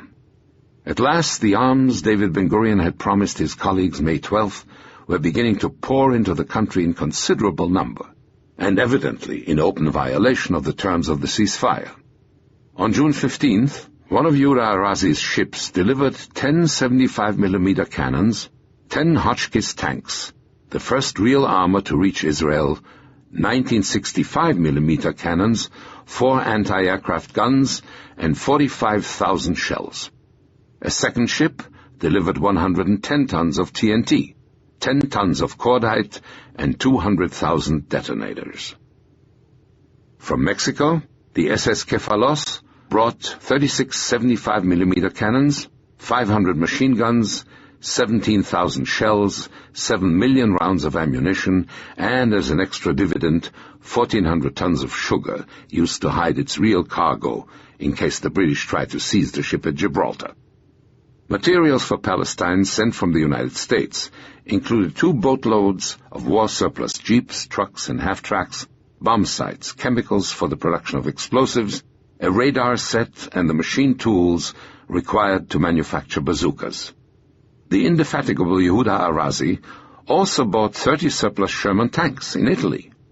To his consternation, he discovered that there was no crane in the ports of Israel capable of swinging their weight ashore.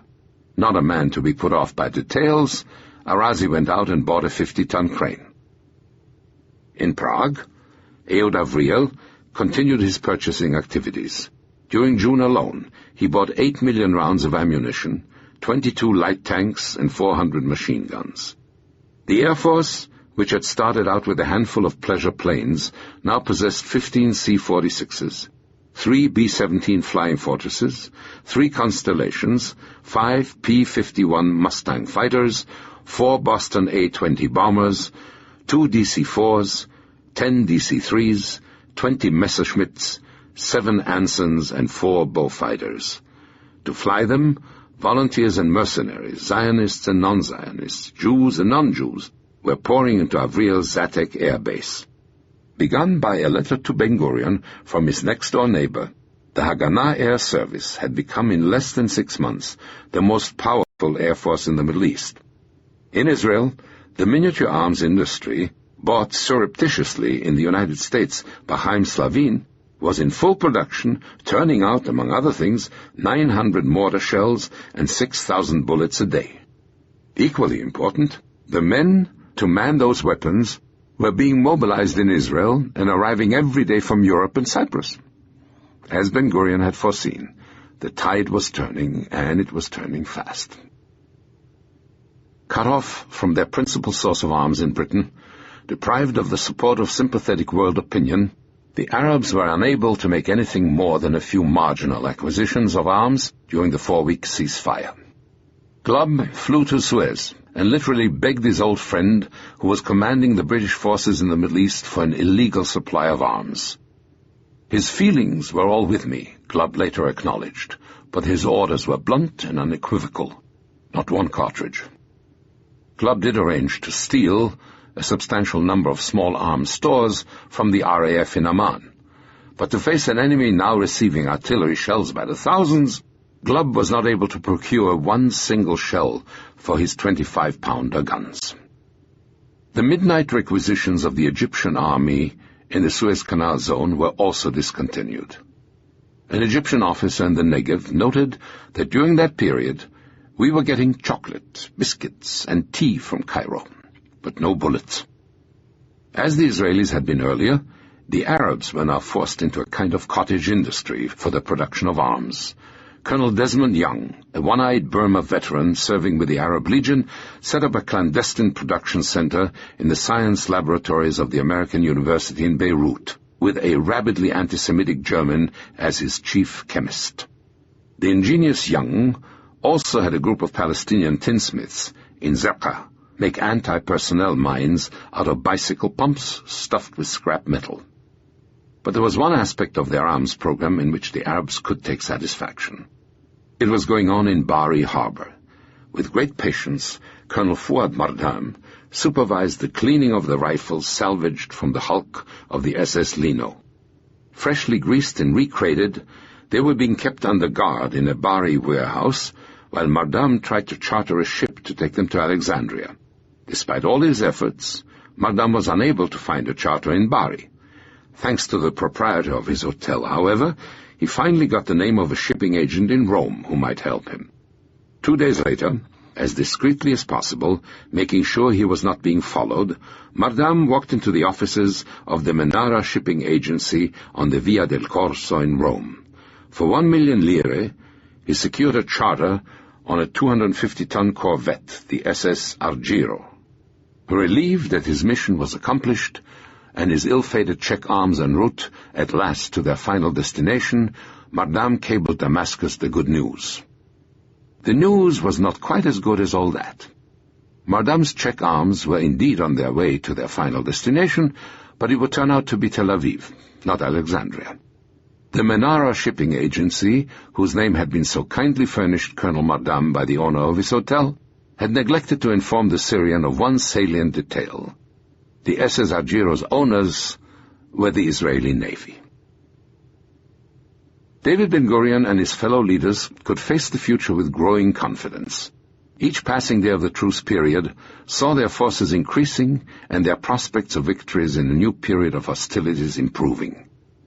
But their optimism was going to prove slightly premature. More painful than the invasion of 5 Arab armies, an ancient curse befell the Jewish state: civil strife, the menace which had plagued its ancient predecessor and had finally led to its downfall. The terrorists of the Irgun, who had sought to assert their authority in Jerusalem in the slaughter of Dir Yassin, were now going to imperil the domestic stability of their new nation. The arrival off Israel of a freighter of the Irgun, the Altalena, detonated the conflict. In its holds were 5,000 rifles, 5 half-tracks, 300 Bren guns, and 900 men. Landing the men and arms it carried would be an open challenge to the authority of Ben-Gurion's government. The order establishing the Army of Israel prohibited the maintenance of separate armed organizations, and the Irgun and the Stern Gang had been invited to place their men in the ranks of the Haganah. The Irgun, whose leader Menachem Begin had denounced the truce as shameful surrender, nonetheless continued to operate as an independent private army. Ben-Gurion considered the ship's arrival a challenge he could not ignore. He gave orders that the arms it carried be landed and placed in government warehouses. Begin refused. He wanted them in Irgun warehouses under Irgun guards, and he wanted 20% of them shipped to his men in Jerusalem, which was outside the sphere of his agreement with the Haganah. Despite the warning that his actions would have grave consequences, he ordered the ship unloaded June 20th at Kfar Vitkin. 600 men of the Alexandroni brigade surrounded the unloading party, and firing broke out. The Altalena hastily set sail. Dodging the Israeli Navy ships sent to intercept her, she headed south to Tel Aviv, where her captain tried to run her aground on the beach. He got to within 100 yards when the vessel grounded itself on the ruins of a pre-war immigrant ship sunk by the British. Its presence there on the waterfront of Israel's first city brought on the crisis. The Irgun's chief of operations began to mobilize his men to take over the government. Ben-Gurion summoned his cabinet. The Irgun move, he warned, endangers the very existence of the state. He told Yigal Allon, the chief of the Palmach, Tel Aviv is in danger of falling to rebel forces. Your new assignment may be the toughest one you've had so far. This time, you may have to kill Jews. Allon did. In one bloody day's fighting, 83 people were killed and wounded. For a few hours, the control of Tel Aviv was for all practical purposes in the Irgun's hands. Allon was outnumbered in the city, but the situation was saved for him by a quick artillery hit, which set the Altalena ablaze and deprived the Irgun of its prize and the reason for this factional strife. Slowly Allon brought the city back under control. In one blow, Ben-Gurion had ended the gravest threat to the new nation's domestic stability. The gun that had sunk the Altalena, he later proclaimed, merited a place in Israel's War Museum. Dressed in an immaculate white robe, a cherubic smile on his face, King Abdullah climbed aboard a dark gray Vickers Viking. He was off for Riyadh, the capital of Saudi Arabia, to make his peace with the warrior king who had driven his family from the sacred cities of Mecca and Medina. Packed inside the plane were the gifts which would consecrate his historic gesture: a golden dagger, a porcelain tea set, and an embossed silver tray flown to him from London by a Jewish silversmith. If the divisions of the Arab world were at the moment less evident than those in Israel, they were nevertheless real, and Abdullah's trip was a manifestation of them. The king was convinced of the folly of going back to war with the Israelis, and he had good personal reasons for his sentiment. Count Bernadotte was in the process of formulating a peace proposal which fulfilled all his own ambitions. It would give him Jerusalem, the Negev, a free port in Haifa, and a free airport at Lydda, while giving Western Galilee to the Israelis. To win Ibn Saud's support for the plan, Abdullah was prepared to make an extraordinary gesture. He was going to renounce his family's claims to the ancient homeland from which Ibn Saud's warriors had evicted them. While Abdullah visited with his old foe, The prime ministers of the Arab League in Cairo were rejecting Count Bernadotte's plan. It took the Arab leaders just one session on June 27th to unanimously decide, in deep sorrow, that the Arab League could not accept these proposals as a convenient basis for negotiations. Bernadotte's plan, they maintained in a 3-page memorandum, was just a reworking of partition with its unacceptable provision for a Jewish state. With their summary rejection of Bernadotte's proposals, the Arabs were once again foreclosing their options. They had again been trapped by their own propaganda. In Jerusalem, the Arab crowds were repeating a new slogan, "Wait until the 9th of July," the date the ceasefire was to expire. Once again, the civilians of Palestine were sapping the legionnaires' morale by calling them cowards for having stopped fighting. In Bethlehem, one of Glob's officers watched the Muslim brothers chanting for a resumption of the Holy War. Nowhere was the menace of the crowds more keenly felt than in Cairo. The predictions of Azam Pasha in Amman on the eve of the ceasefire were being fulfilled. Wary of the Muslim Brotherhood's extremists, Egypt's Prime Minister Nokrashi Pasha reversed himself once again. Egypt, he declared, was prepared to resume hostilities. This time, the country that had made no effort to prevent the Arabs from embarking on war May 14th strongly counseled them against resuming the conflict. Britain made it clear that the Arabs would not be able to get arms in England for a second round. Before Transjordan's Tufik Abu Hoda left for Cairo, Glob had warned him, "We have no ammunition. For God's sake, no matter what happens, don't agree to resume fighting." Afraid of being diplomatically isolated, Abu Hoda joined the others in voting to resume fighting, July 9th, if the mediator did not submit a more satisfactory peace plan in the meantime. On his return to Amman, Abu Hoda was greeted by a furious Glob. "Good heavens," Glob said.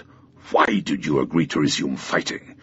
Whatever are we going to use for ammunition?"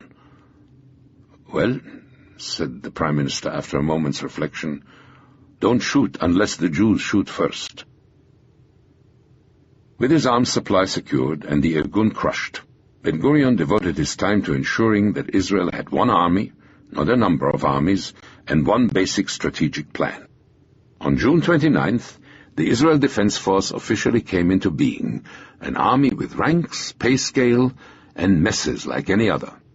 The recalcitrant Palmach was brought under stricter supervision in the new organization. The strategic plan concentrated above all on Jerusalem.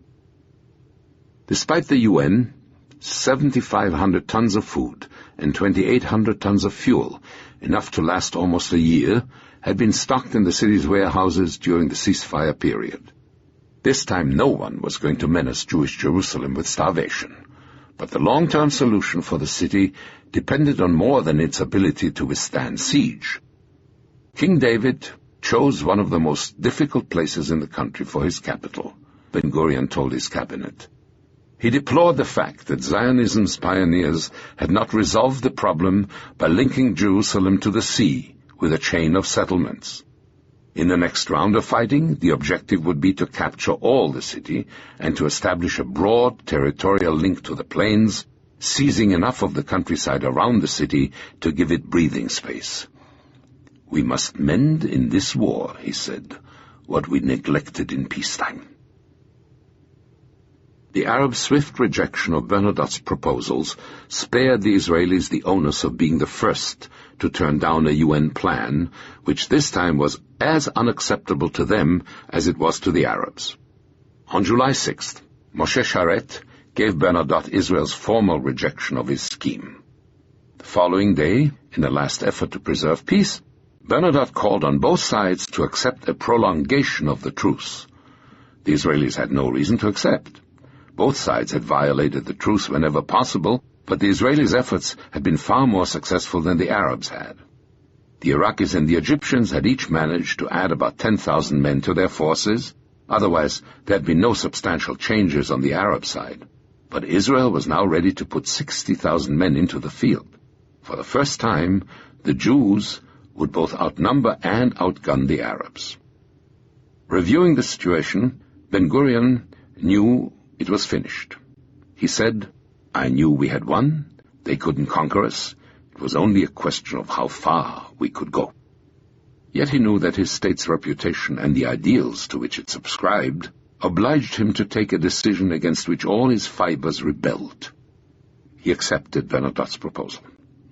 Israel would not resume firing. I was afraid of one thing that day, he would remember 2 decades later, that the Arabs would accept the truce too. Ben-Gurion need not have worried.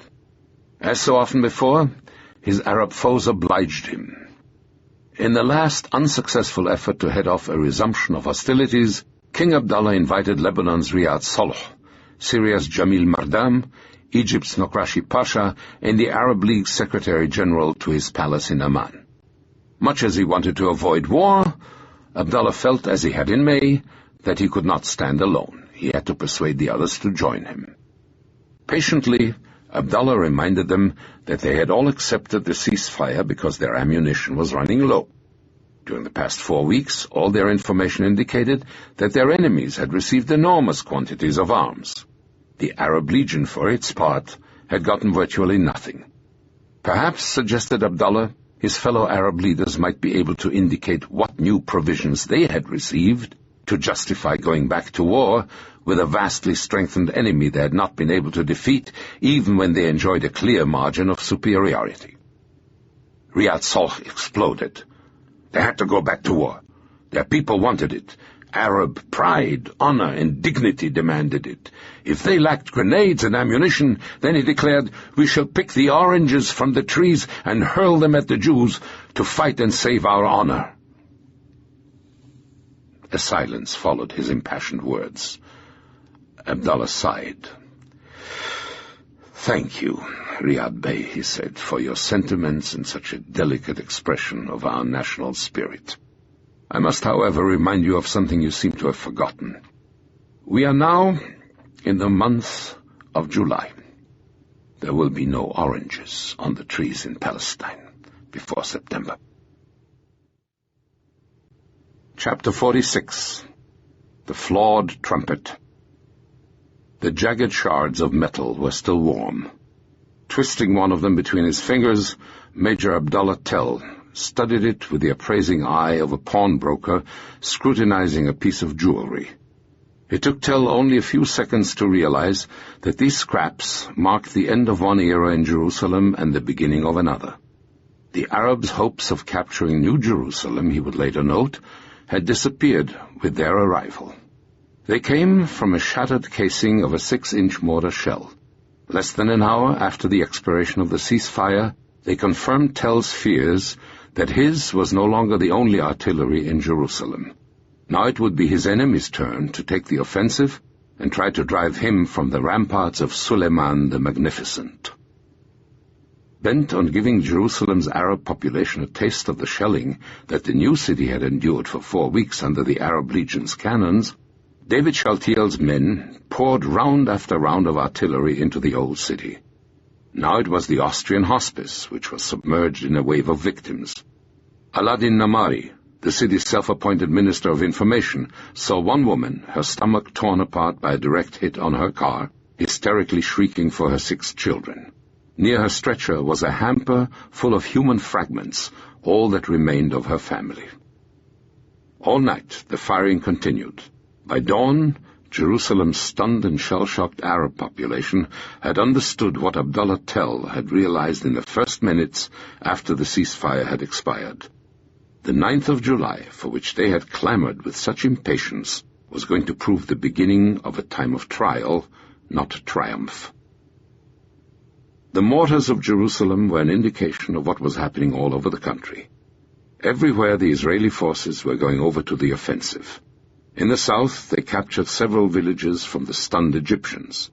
In the north, 4 Israeli columns struck at the Syrians holding their colony of Mishmar HaYarden below Lake Hule, while others routed the refurbished liberation army of Fawzi al-Kawukji and took the ancient city of Nazareth. By far the most important gains were made in the area north of Latrun, around the Arab cities of Lydda and Ramleh. Within 3 days, the 2 cities and the surrounding countryside were in Jewish hands. Vital to the Israelis' quick success were the spectacular tactics of a commando unit led by a one-eyed officer whose face was destined to become a symbol of his country's military prowess, Moshe Dayan. In the wake of the sudden Israeli triumph, tens of thousands of Arab refugees began swarming up the hills toward Ramallah. This time their flight was not a result of fear, but of a calculated Israeli policy to drive them out. The earlier Arab departures had made it all too clear that the land seized by the Israelis was more valuable without the embarrassing presence of its Arab inhabitants. Loudspeaker vans roamed the streets telling the Arabs to leave. Arab leaders were summoned to Israeli army headquarters and bluntly advised to get out. Buses were promised to transport their people to Arab lines.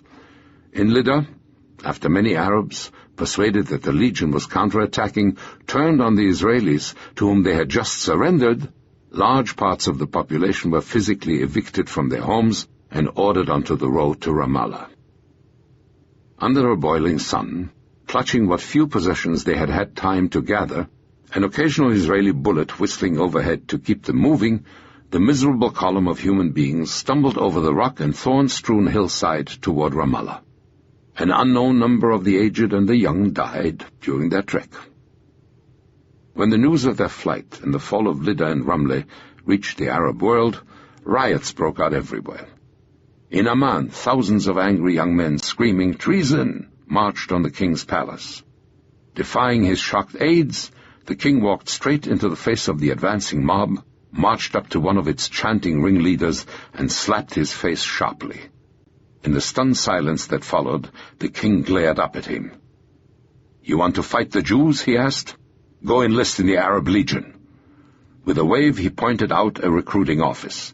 "If you don't," he said, "go home, and shut up." With that, the king ordered the mob out of his palace grounds and strode back to his office. The plane's wings bore the little-known insignia of the Air Force of Panama.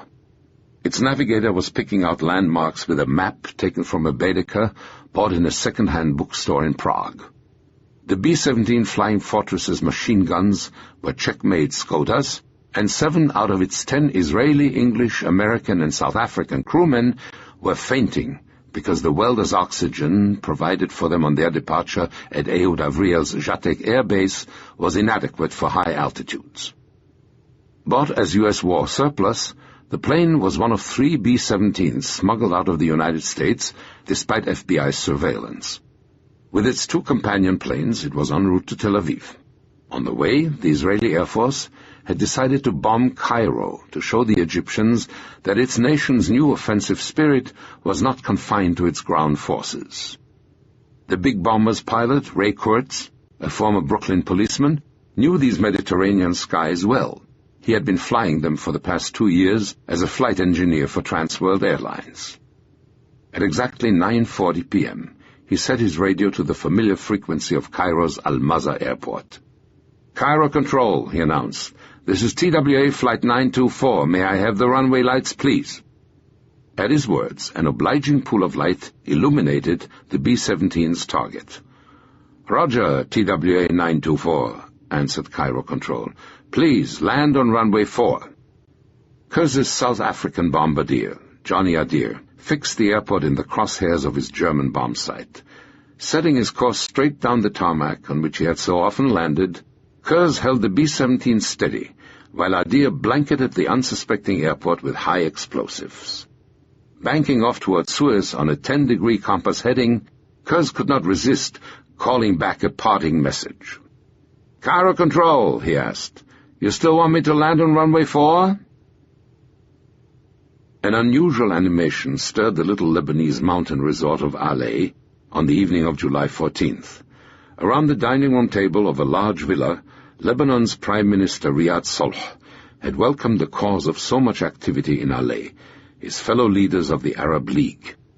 Their meeting was an urgent response to a kind of ultimatum issued to the warring parties in the Middle East by the United Nations Security Council, calling for an immediate and indefinite end to the fighting. This time, the Arab leaders had every reason to accept it. As Abdullah had predicted barely a week earlier, The balance of power had been rudely upset during the 4-week ceasefire. Now their forces were being thrown back everywhere by the Israelis. To Azam Pasha's secretary, Walid al-Dali, the meeting seemed as if it was a funeral and they had all come to bury some dear relative.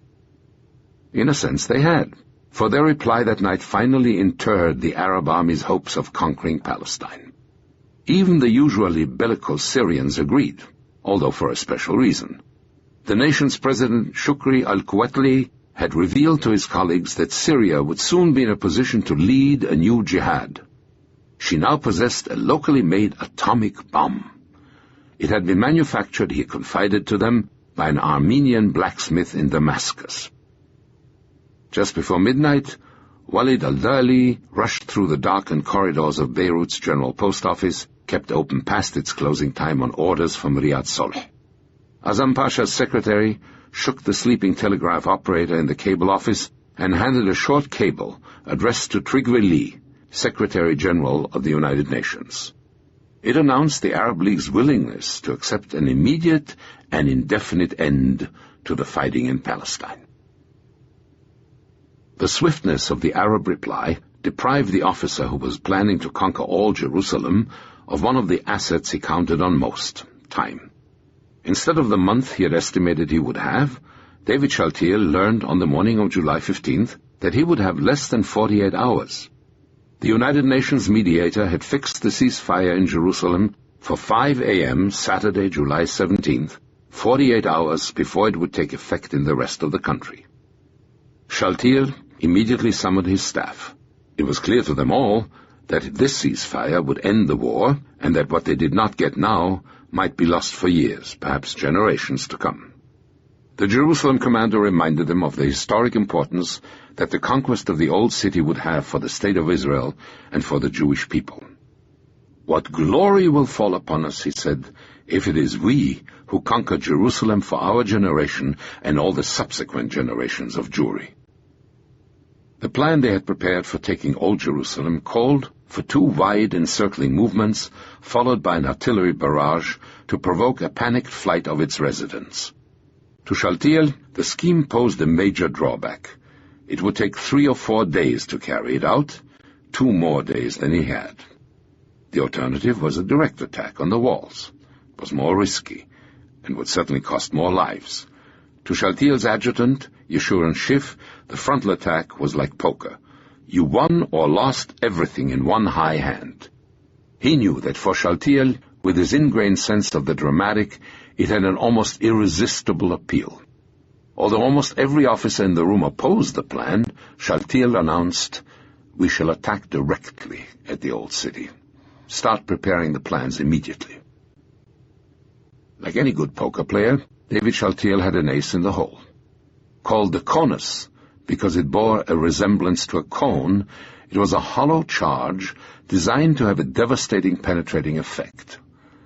The idea for it had come from one of the world's most distinguished physicists, Joel Racah. The elderly scientist had come upon it in an Italian textbook.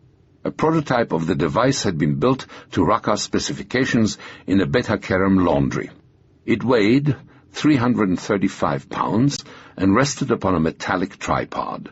To be effective, it had to be exploded precisely 6 inches from its target, but Racah assured Shaltiel that it would tear a gaping hole in the walls of the old city. Since the assault was scheduled to take place almost 2,500 years after the Babylonians of Nebuchadnezzar had breached Jerusalem's walls, it was baptized Operation Kedem, Antiquity. As Joshua's trumpets had blown down the walls of Jericho in another battle of antiquity, so the invention of a 20th century physicist would blow down the walls of Jerusalem for Kedem and return its allies to Jewish rule for the first time in 2,000 years. While his commanders completed the detailed arrangements for the attack, Shaltiel and his headquarters staff prepared for an historic burden, giving Jerusalem's old city its first Jewish government in 20 centuries. Totally confident of the success of their operation, they labored with meticulous care to prepare every facet of their occupation. Provisional currency was hastily printed. Shaltiel named the whole military government to administer the city. A set of posters in Hebrew, Arabic, and English had been prepared, and a team of Gadna youths was already selected to paste them on the walls of the city. For the role of military governor, Shaltiel had chosen a soft-spoken chemistry professor named David Amiran. Amiran had assembled his staff and had set out in step-by-step detail the actions he would take as Jerusalem's military governor. He would begin by proclaiming a curfew. Then, conscious of a grave warning from David Ben-Gurion to see that no harm came to the city's shrines, he would surround them with military police. He had drafted a 10-point order to the population, already printed in 3 languages. It called for the handing over of all arms, the surrender of regulars and irregulars, and a return to normal life as quickly as possible. Each member of his staff had been provided with a handsome blue and white military government armband. Amiran had even designated on a huge map of the old city the location of his headquarters. He had chosen the Austrian post office just inside Jaffa Gate. Aware of the awesome burdens that would soon be his, Amiran decided to go to sleep at sunset so that he could be up at dawn ready to act swiftly and decisively in his new role. David Shaltiel, too, had prepared physically and psychologically for the burdens his historic victory would impose on him. As on the night of his assault on Jaffa Gate, a lamb stood ready for the ritualistic sacrifice at the Temple Mount. The Jerusalem commander had also carefully drafted a speech announcing the old city's fall to the world from the Tower of David. At sundown, he assembled his staff to listen to him rehearse it. "I have the supreme honor to announce," it began, "that the forces of the city of Jerusalem have liberated all of the city, and we hand it over to the people of Israel with pride." The man who was determined to thwart the promise of Shaltiel's speech nervously paced up and down in his headquarters at the Rauda school. For Abdullah Tell, as for David Shaltiel, it would be a night of decision. He knew his foes must soon launch the assault he had been expecting for days. Just after 10 p.m., a first mortar shell fell into the old city. Within minutes, it was followed by a score of others. Soon Tell was under the heaviest artillery barrage he had ever known, the certain prelude to the attack he had been awaiting. The depth of Tell's emotional attachment to the city was no less profound than Shaltiel's. In his desk, he too had an order of the day drafted for this moment. Tell ordered it radioed to all his positions. "Let every true believer resolve to stand or die," it said.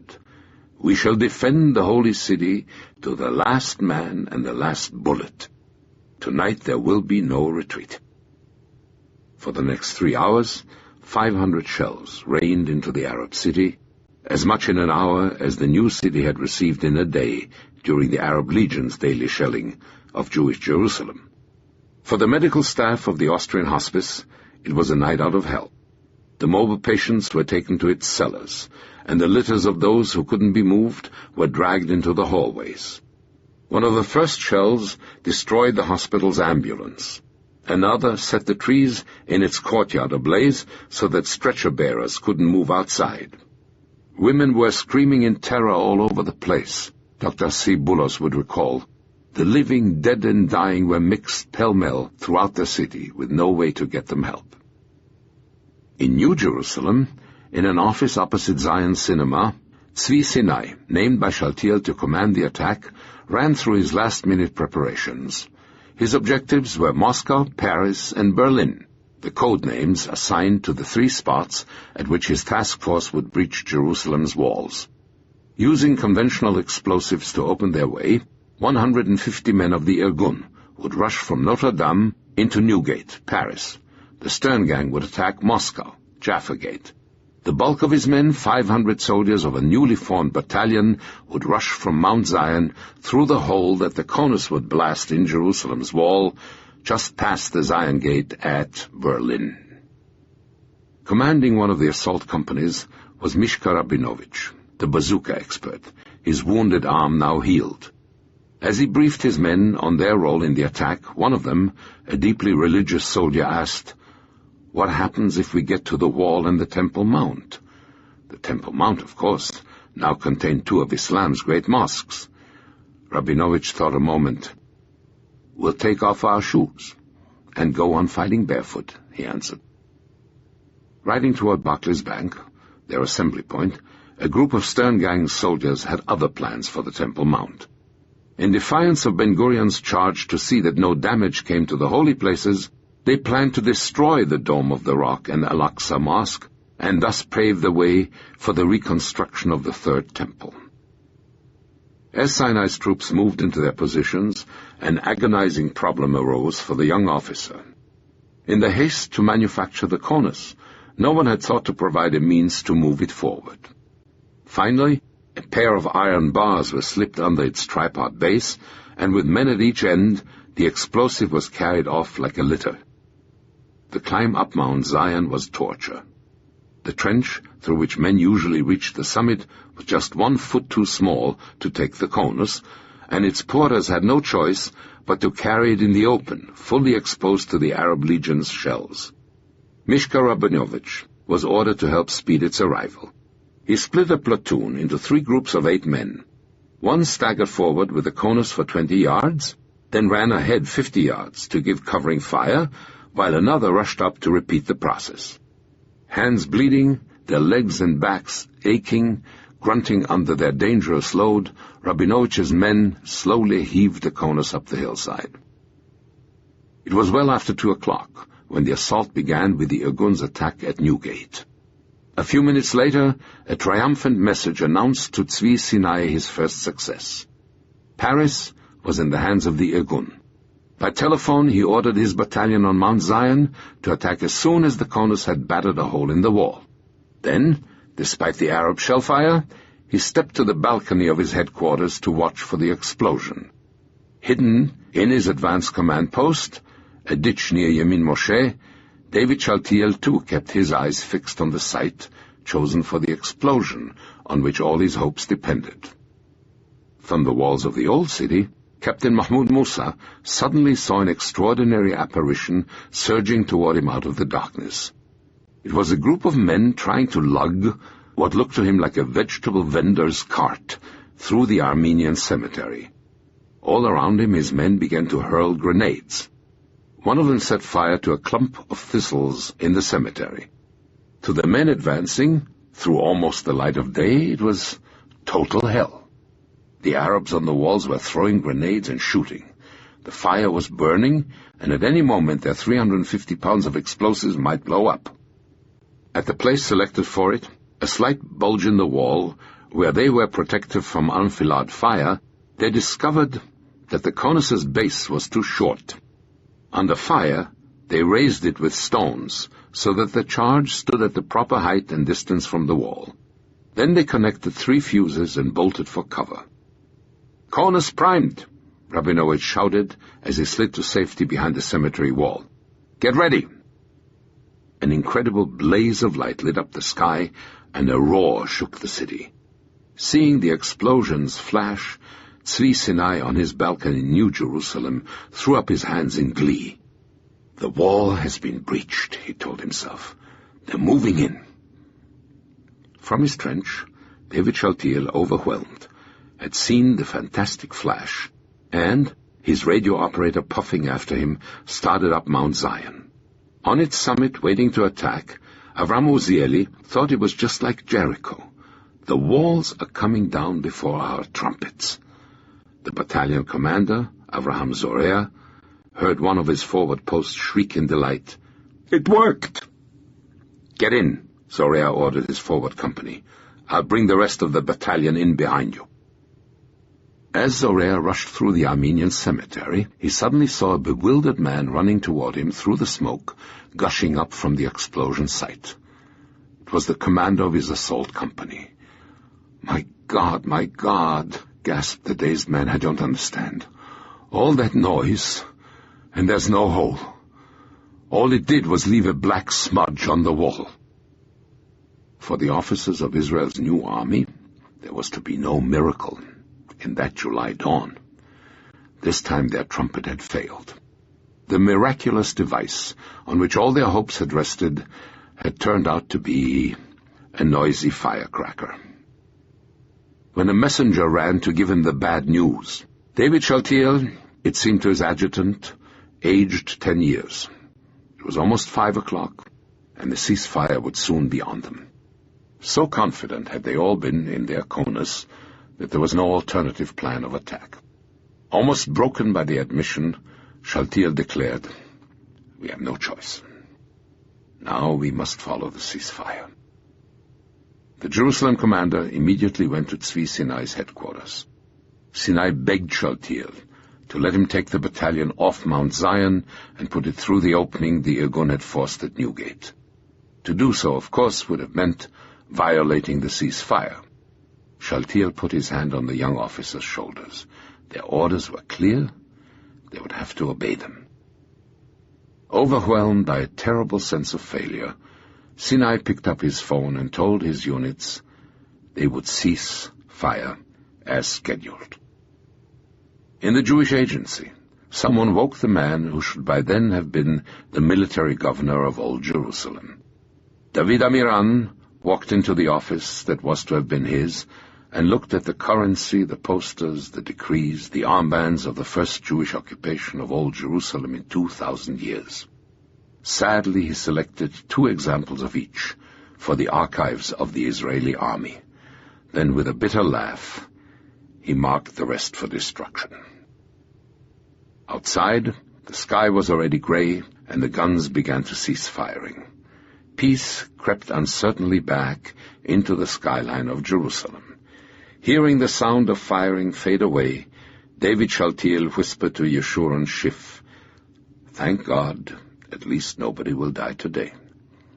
But we did not take the old city. Behind its walls, Abdullah Tell sadly contemplated his wounded in the Austrian hospice. His happiness that he had held Jerusalem's walls was mingled with a compassionate thought that so many Jews had lost their lives for nothing. The last firing came from the Irgun's foothold inside Newgate. Surrounded, without hope of reinforcement, they finally drew back to the new city on Shaltiel's orders, leaving Old Jerusalem's ramparts to the Arab Legion. From Sheikh Jarrah in the north to Ramat Rachel in the south, their action left Jerusalem split in half. The ancient prophecy of Isaiah was fulfilled. Jerusalem had drunk at the hand of the Lord the cup of his fury. The line drawn down her heart would divide the holy city for years to come. Epilogue. Though the peace descending upon Jerusalem that July morning would prove fragile, its divisions would endure. 2 more outbursts of fighting in the Negev and 1 in Galilee were undertaken before the United States, Dr. Ralph Bunch, on the island of Rhodes, negotiated armistice agreements between Israel and Egypt, Lebanon, Jordan, and Syria early in 1949. Those agreements put a formal end to the hostilities. They did not end the war, and the Arab states resolutely continued to proclaim their intention of one day terminating the existence of a state they would neither accept nor recognize. What the Israelis would call their War of Independence thus came officially to an end. The young nation's survival had been bought at a terrible cost. Approximately 6,000 people, military and civilian, had lost their lives in the fighting. These losses would have represented, on a proportional basis, 2 million Americans, more men than the United States lost in 2 world wars. The end of the fighting left Israel occupying 500 square miles of land and 112 villages assigned to the Arabs by the partition plan. The Arabs held 129 square miles of territory and 14 sites allotted to the Jewish state. None of the legacies left by the war would be as long-festering or as bitterly disputed as the one symbolized by the Arab families who had fled their homes in Jerusalem in the first weeks of the partition, that of the Arab refugees. Even their number could never be agreed upon. The Arabs claimed that up to 1 million people had left. More conservative estimates set the figures at between 500,000 and 700,000. According to a note in his diary, Ben-Gurion was informed on June 5, 1948, that 335,000 Arabs had fled. That, of course, was before the flight from Lydda and Ramleh. In any event, on that June night, David Ben-Gurion set the tone of his government's policy on the issue for years to come. He ordered his aides to see to the settling of the abandoned villages. Later in the year, on the urging of Tuvia Arazi, the man who had sought to persuade the Arabs to stay in Haifa, Ben-Gurion agreed to the return of 100,000 compassionate cases at the signature of the final peace treaty. Persuaded that a more substantial return would alter the fundamental nature of their state and pose an unacceptable security risk, successive Israeli governments refused to go beyond this offer. The Arab states displayed no haste to succor their suffering brothers. The Lebanese, afraid that the predominantly Muslim refugees would upset their nation's delicate balance between Christian and Muslim, persistently refused them. The Egyptians kept them crowded into the Gaza Strip. Syria and Iraq, whose resources made them the countries best equipped to receive the refugees, turned their backs on them. Only Jordan, poorest of the Arab states, made a genuine effort to welcome them into its ranks.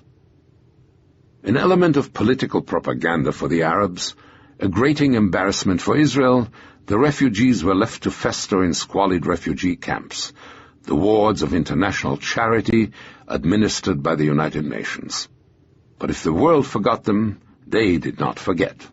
A generation was born and raised in the misery of those camps, nourished by dreams of vengeance and a return to a lost land they had never known.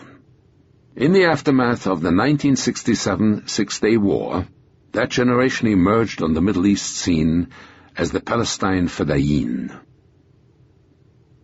The conflict, born the day the representative of 33 nations, assembled in an old ice-skating rink outside New York, decided to partition Palestine, would claim other victims.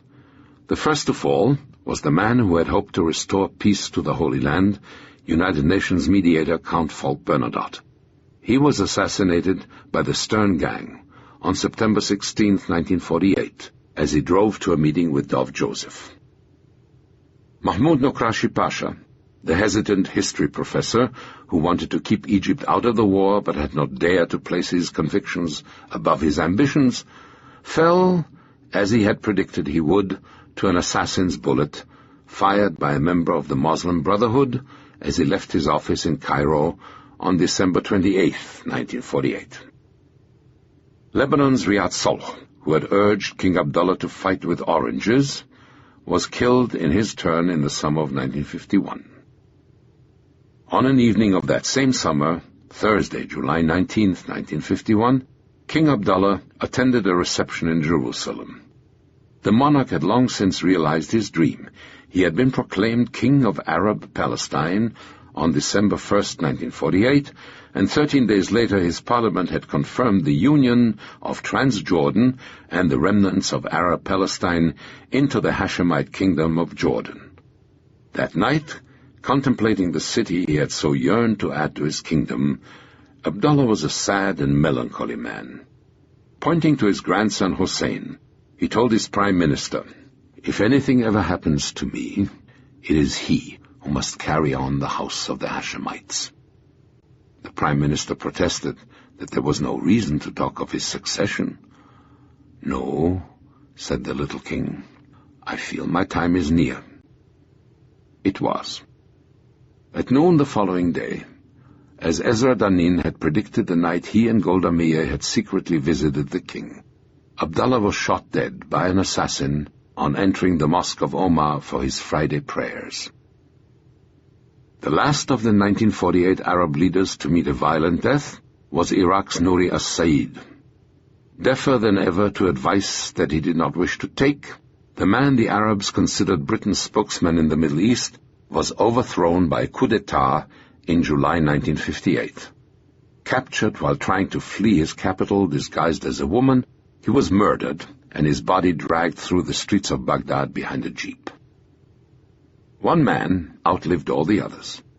An occasional rust-colored hair, still peeping from his white beard, Still remarkably slender, Hajamin Husseini lives quietly in the hills above Beirut, surrounded by his bodyguards and the latest manifestation of his lifelong preoccupation with his physical security, an atomic shelter. The leadership of the movement he launched in the souks of Jerusalem has long passed to other younger hands, but amidst his diaries and his chickens, he remains implacable in his hatred of Britain and Jew, persuaded that it may yet be Allah's will to return him to his domains in Jerusalem. As David Ben-Gurion guided his people's struggle for independence, so he presided over the extraordinary transformation of their tiny state into a viable economic entity.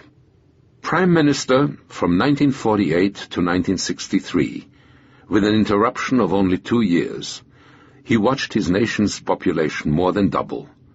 His immigrants reclaim hundreds of acres of land from the Negev he had fought so hard to join to the country, and his businessmen give to Israel a vigorous industrial base.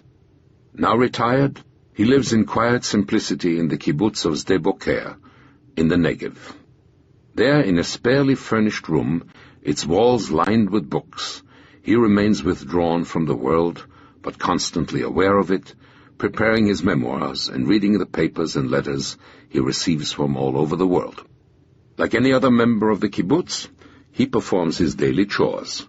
One fixed activity is the daily pole of the old man's life, his visit to the grave of his wife, Paula. The child of a carpenter in the Russia of the Tsars, returned to her homeland in 1949 to become Israel's first ambassador to the Russia of the Soviets. For years in Jerusalem and the United Nations, Golda Meir was the architect of Israel's diplomacy. Summoned from retirement and ill health to become prime minister in 1969 on the death of Levi Eshkol, she runs her high office with a simplicity that has always marked her life. Not a few of the most important decisions in the Middle East are now decided over a cup of coffee in the kitchen, where Golda Meir counted the votes of the partition debate in 1948. In Jerusalem itself, the Mandelbaum House, where Jacob Ben-Ur and his Gadna youngsters stopped the armored cars of the Legion, became an international symbol of the divisions separating the world's most cherished city. A strange crossing point, the Mandelbaum Gate, was the one spot where the Arab and the Israeli worlds opened onto each other. For years, the stern guardian of the Arab side of that crossing was Asiya Halabi, the woman who had fled her home on May 14th with a copy of the Arab Awakening under her arm. Battlements and barbed wire became a permanent part of Jerusalem. The great scars of no man's land marred its center with ruins and uncharted minefields. For almost 20 years, the rusting wreck of the armored car, lost on the night of the Jaffa Gate attack, lay against the walls of the city, the bones of its crew whitening in the sun. To those battlements came the pious elders of Orthodox Jewry every Sabbath Eve to stare across the rooftops toward the hidden stones of their lost wall. Others, on the anniversary of the death of a wife or a child, climbed to a height in Mea Shearim, to look longingly toward the cemetery they could no longer visit on the Mount of Olives. Among them was Rabbi Mordechai Weingarten, the man to whom a British officer had handed the key to Zion Gate. From the fall of the old city until his death, the elderly rabbi lived his life in accordance with the rigid principles of Jewish mourning, his personal sign of grief for the loss of a quarter over which he had presided for so many years. On the other side of the city, the Arabs too came to the walls to stare at the homes they had lost, occupied now by a tide of new immigrants. The Muslims among them looked in their turn at the cemetery they too could no longer reach in the heart of a thriving Israeli city. In 1949, the government of Israel began to move its offices to Jerusalem, proclaiming the new city its capital in defiance of the United Nations and the United States, both of which still clung to the hope of internationalizing it. Behind old Jerusalem's ramparts, the Wailing Wall was deserted, its only guardians, the black-robed women slipping past it, an occasional tourist, or the Arab children playing in the narrow alley running past its ancient stones. The ruins of the Jewish quarter, picked clean of every object of value, lay exposed to the sun like the upturned stones of a desecrated cemetery, convincing evidence, the Arabs would sometimes say, of how permanent had been its residents' eviction from their quarter. It was not to be as permanent as they had hoped. In June 1967, after twice warning King Hussein to stop the shelling on New Jerusalem, Israel went to war with Jordan. The paratroopers of Uzi Narkis, the man who had ordered his Palmach back from Zion Gate in May 1948, captured the old city after 48 hours of fighting. In the wake of their victory, a parade of Israelis flocked to the walls. Sweating paratroopers, ecstatic old rabbis, government ministers, and bearded teenagers joined in that emotional hour when an ancient people at last regained the most vital landmark of their existence. Among the first to contemplate its stones were the two men who had hoped to cling to them in 1948, Dov Joseph and David Shaltiel.